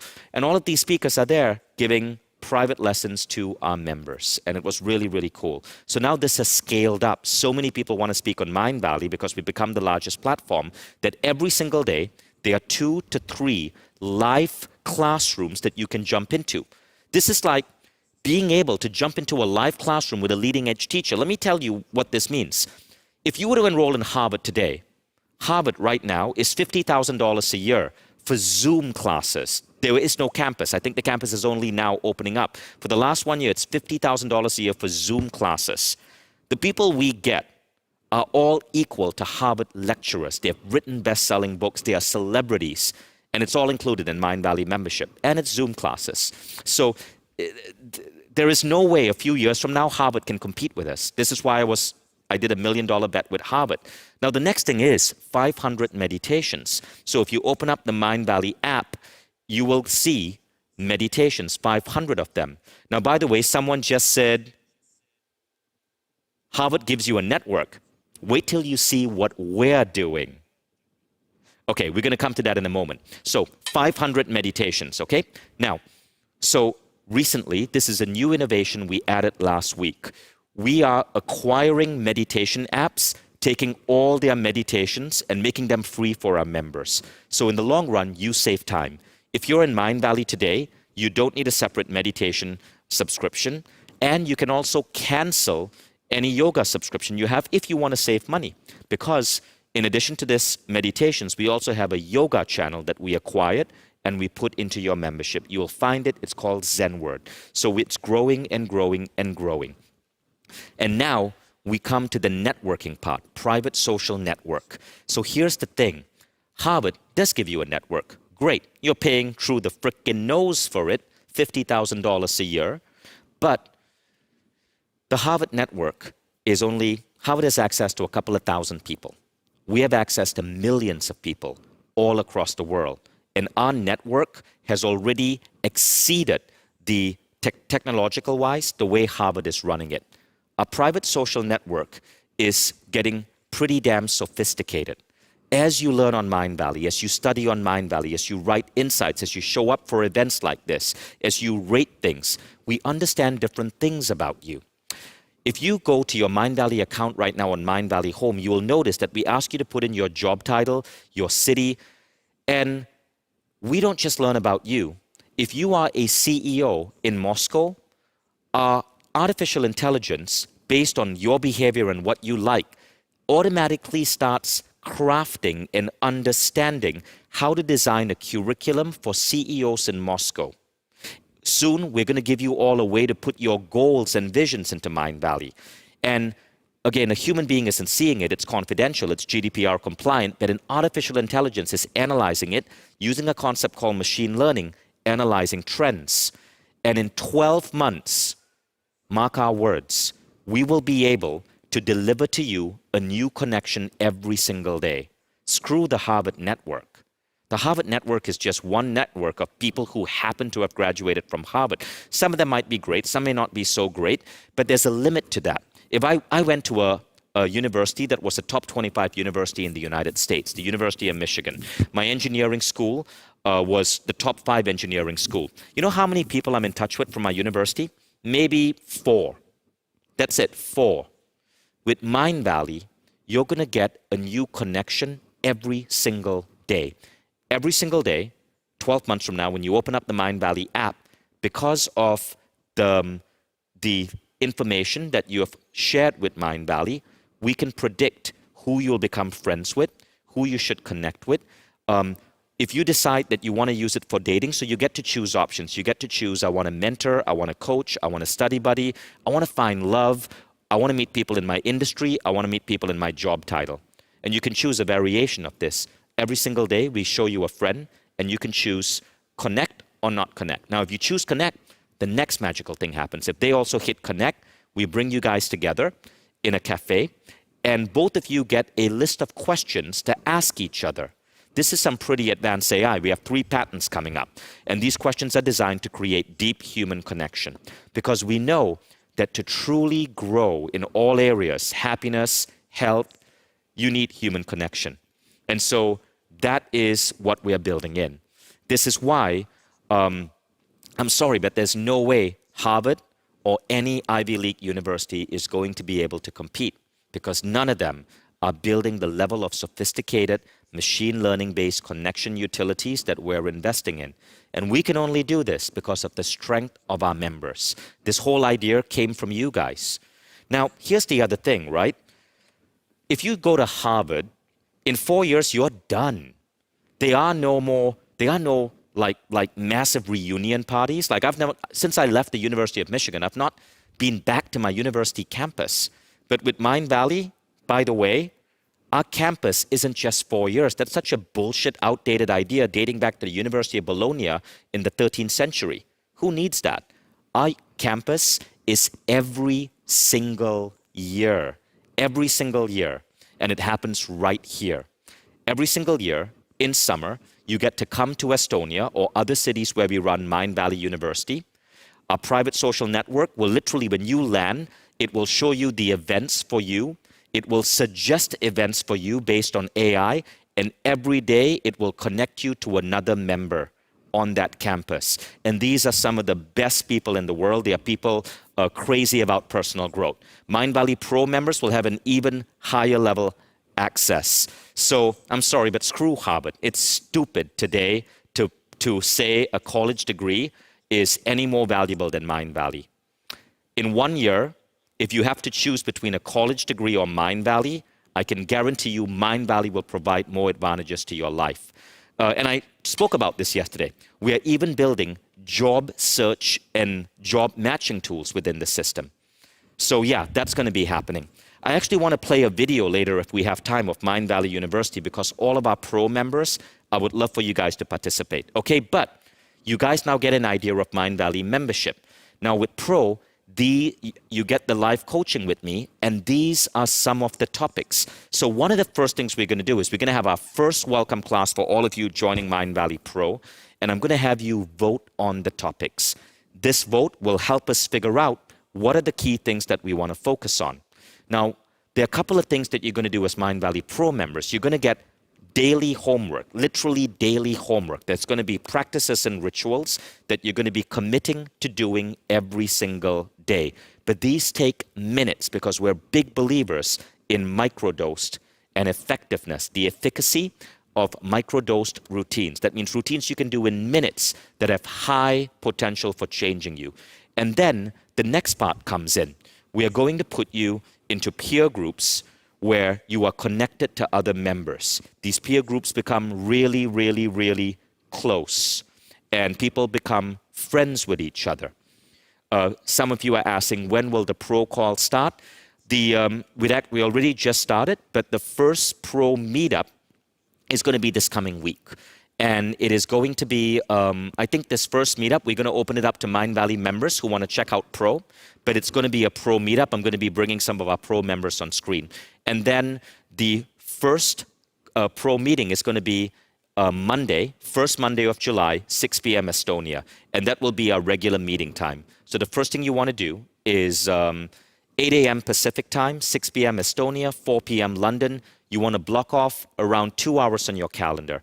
Very often we finish in 1 hour, but block off 2 hours in case a teacher or a guest I bring in go deeper.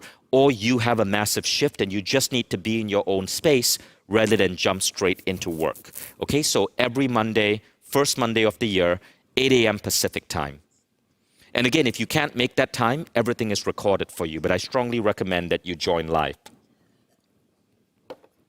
And in terms of how we're going to connect people in peer groups, we first are going to get all of you guys in. You're going to complete a little profile so we know a little bit about you. And then we're going to start putting you in the right groups for you. We need to know your city, your job title, your occupation, and a ton of other things. Okay, now again, you can see the pricing over here. You can become a member. And you get membership and membership pro, that's $9.99 a year. If you're already a member, then pro is just an extra $4.99. So you just upgrade, and it's just an extra $4.99. Someone said, is it 11 a.m. Eastern time for pro meetups on a Monday? Yep, first Monday of July, 11 a.m. Eastern.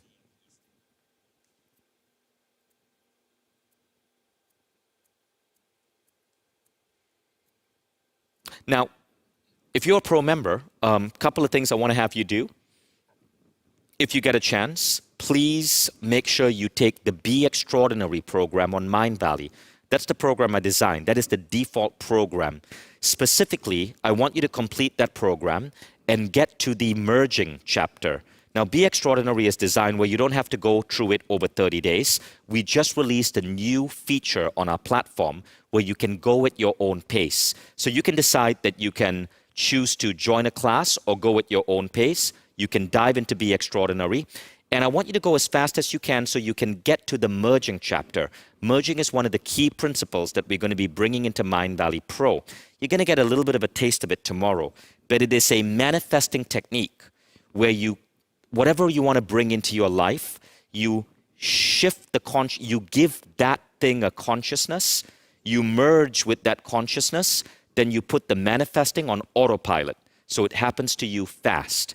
It's an insane technique.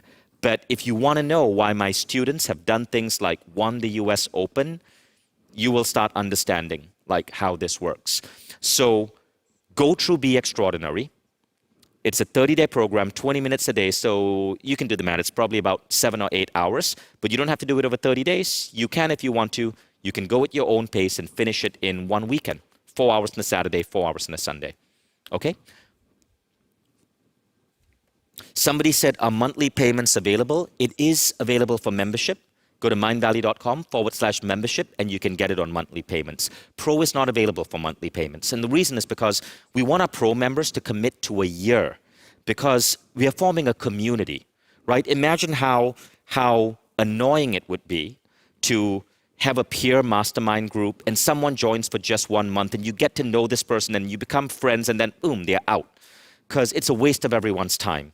So, and because it's so cheap, it's $500, so you're committing for a year. So Pro doesn't have a monthly, but Mindvalley membership has a monthly.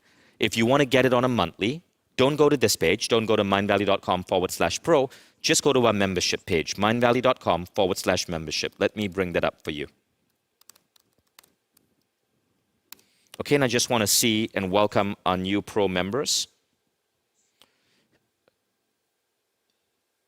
So welcome Vicky Oya, Mariana Williams, Annabelle Wright, Gillian Landry, Sharina Davis, Pooja Midha, Marja Van Sommeren, Kim Brogan, Mariana Skarsbo, Victoria Ray, Sonia Batra, Veronica Gibson, Norbert Frank, Yvette Schwarzberg, Helen Hanshaw, Katija Dandich, Dawn Marie Sturp, Scott Wallace, Tiffany Golden, Lynette Deutsch, Samta Saxena, Mepisi, Maroka, Terry Cornish, Christian Orbit, Tudor Lucian, Amrit Chatimali, David Marion, Marcus Martinez, Marcus Johann Stosch, John Halsey, Carla Dechon. I so apologize, guys, if I butchered any of those names.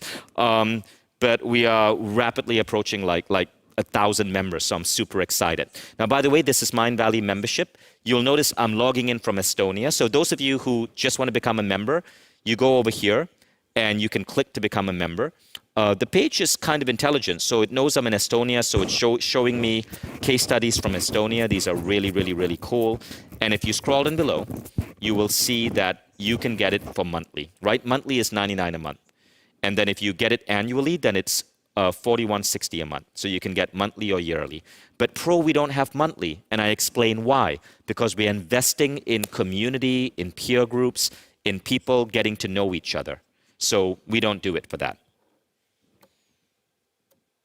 Okay, now for those of you who are Mindvalley members already, please share in the chat what you think of Mindvalley membership. If there's anyone here who's part of premium coaching, congrats, because you're about to get access to a much wider community as we merge premium coaching and Mindvalley Pro. Share what you think about premium coaching. I'd love to hear from you guys. So Gianna Aurora said, it changed my life for the better. Carrie Fisher said, premium coaching is awesome. Carrie, so good to see you here. Brenda says, premium coaching is amazing. Gada said, best investment ever. Candida Lehman said, the best money I have spent in my life. That's the idea.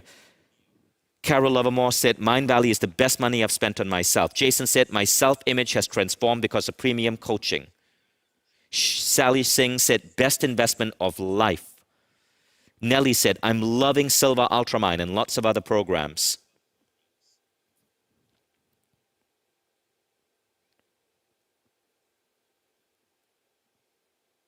Brent says, I'm halfway through my year with Mindvalley. How should I get Mindvalley Pro? Brent, it's really easy. Just go to this page I showed you and just upgrade, right? You just have to upgrade, and then in the back end, it'll sort everything out. So what happens is that the system knows. The system will automatically adjust, and now you will be a Mindvalley member with Mindvalley Pro. Sandra said, I've done lots of personal development over the years, and I'm so impressed with Mindvalley. It is so very good. Okay, now, a couple of people said, I'm halfway through my year at Mindvalley. How should I get Pro? It's all automatic, guys. So what happens is, if you go to this page, mindvalley.com/pro, and you click on Upgrade to Membership Pro, what happens is you'll build an extra $4.99, and then it just adjusts your billing. So next year, you will just automatically get a Pro billing at $9.99. The math is handled in the back end, but you are billed what you asked to be billed. Everything is like super straightforward. A little bit complex to explain here, but I know it's an automated system. Okay? Now, let's get some audience questions. So, Laura, I'm going to have you choose the top questions and bring them out. So someone said, is Pro available in other languages? The answer is yes. Just like Mindvalley Summit is being translated in other languages, so is Mindvalley Pro. In fact, one of the things I'm really excited about is that in Mindvalley Pro, we're going to start introducing shamans and healers from around the world. People who, if you live in America, you may not necessarily know about, but they are truly gifted individuals, and we will be bringing them in, and they will be doing sessions.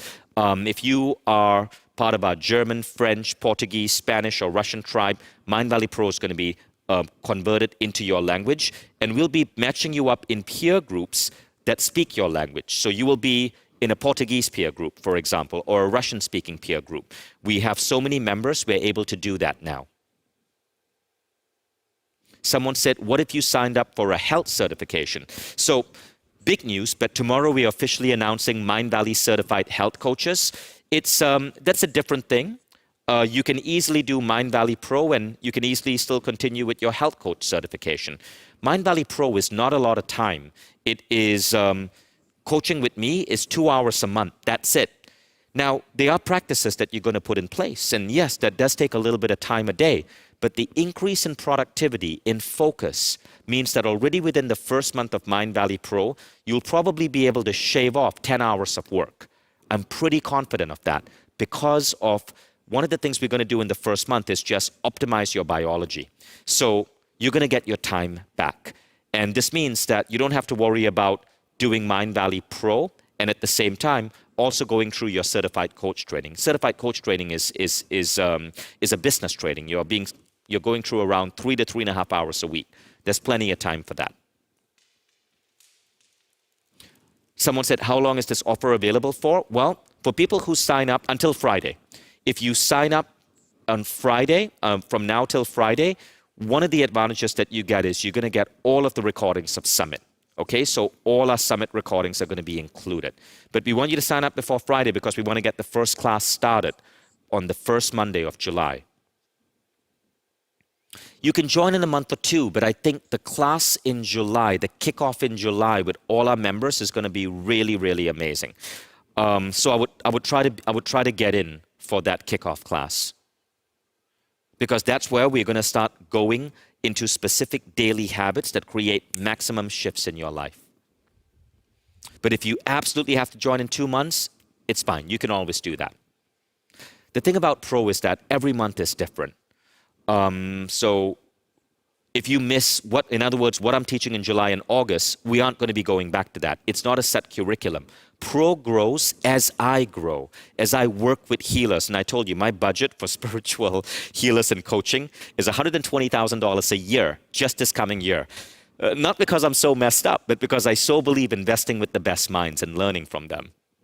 Or maybe I am messed up, I don't know. So everything if you miss July and August, that's not coming back because every month is new content. Martina Sparkle is saying, I agree, best decision ever, transformative, absolute shift. Can't believe how much my life has changed ever since becoming a Mindvalley member.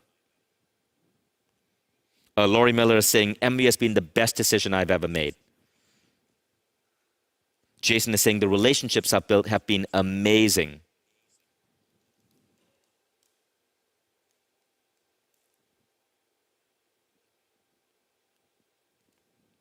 So if you registered for Pro, you won't see it in your account because it's not a course, right? You're going to get an email, and we're going to invite you for the first meetup, and then you're going to get added to a network within a week or two, and then you're going to get a list of our live meetups and your first coaching call with me, which I've already given you the time for. It is going to be at 8 a.m. Pacific, 11 a.m. Eastern, first Monday of July. Any more questions, Laura? Okay, then we are done for today, guys.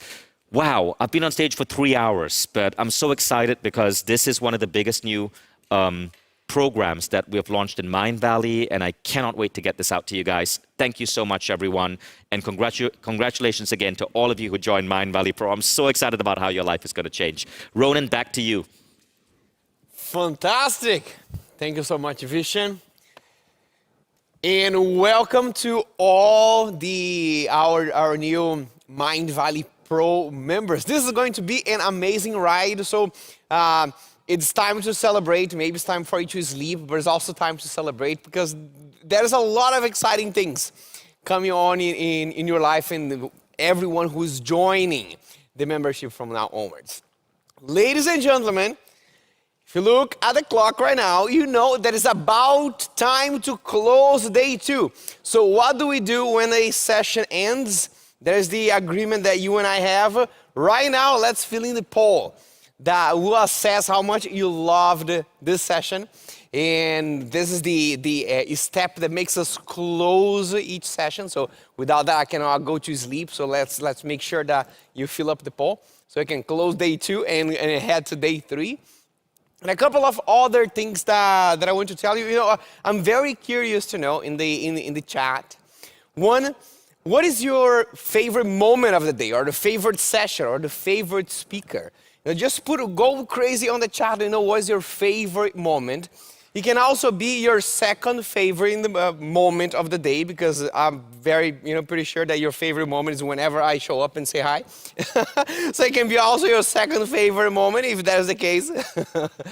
And I know that we had tens of thousands of people online with us today. Some of them, a subset of you, are the hardcore Mindvalley Summit attendees. If you have been on day 2 since the very beginning and you watched all sessions, of course, when sessions were broken down to parallel sessions, you couldn't go through the 3 of them unless you had 3 computers, or who knows. But if you went through one session per time slot, say hi, say me in the comment. I just want to see how many people attended all sessions and were the hardcore Mindvalley Summit attendees today.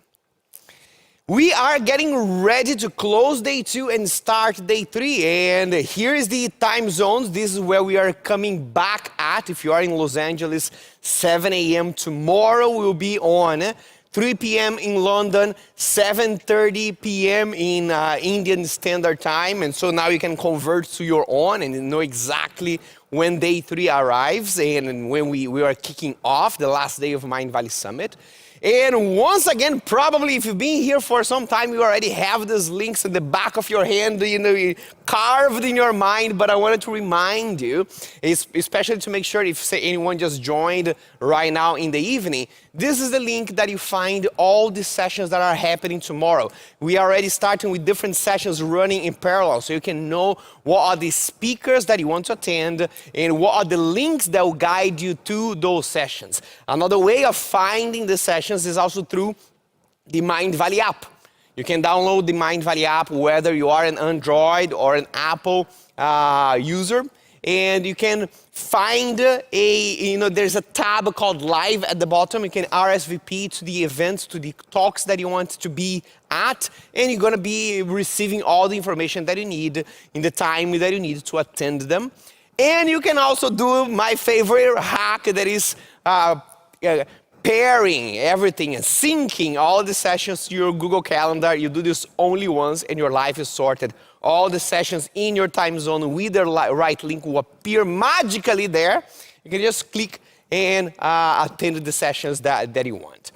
All these links, if you missed any of those, probably if you've been here for 2 days, you know them already. But if you missed them, they are in your attendee guide together along with other essential information to give you the most out of the experience of Mindvalley Summit. So you can go to bit.ly/Summit Guide 21. And you have the document with all the attendee guide. There's a Telegram group that you can also join, and give one more channel for you to get connected to people who are here. t.me/Mindvalley. This is the Telegram group link. And the recordings, as Vishen probably just mentioned a couple of minutes ago, it will be available to you if you are a member or if you become a Mindvalley member until in the span of 1 week. So they'll be available for you on your Mindvalley app. And translations will be found in the app. There are, you can see on the app these sessions that have translations and the sessions that don't have translations. So when you are looking for day 3 and choosing what you want to attend, in case your language of preference is not English, you can see on the description of each session which sessions have a translation in what language, so you can be ready for that. And finally, follow Mindvalley, Vishen, and all the authors on Instagram. If you have insights, if you have moments, and if you're there watching the sessions throughout the day, and take a selfie of yourself and post on Instagram, you can tag Mindvalley, tag Vishen on any of the authors that you are attending. Here is how, I know that a lot of you are now looking forward to how do I, if I'm not a member yet, I forgot I didn't get the link on the chat. I was paying attention to what Vishen was saying. I wanted the link to become a Mindvalley member. You can just go to mindvalley.com. There'll be a big button over there saying become a member, so that'll be easy for you. And that's it, ladies and gentlemen. There are two other things, just two quick things that I want to remind you of. One of them is, if you had insights today, and I'm pretty sure you did. I'm pretty sure you have a lot of insights to share. I was scrolling through insights.mindvalley.com. If you were here yesterday, you know exactly what I'm talking about.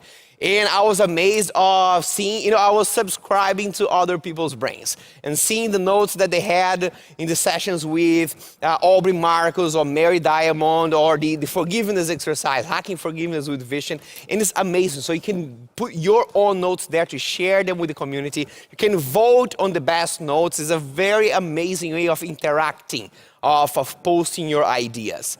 And if you're having any breakthrough, any experience that you would love to share out of Mindvalley Summit, then you can go to stories.mindvalley.com, then look for Mindvalley Summit and post your story of what your experience has been.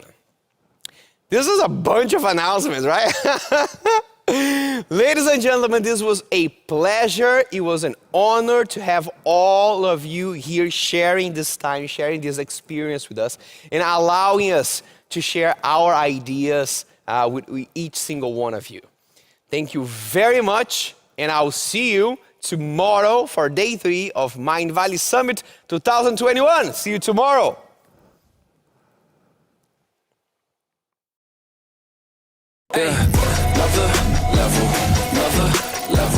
Another level, we ain't never settle now. Level up, watch me level up, watch me.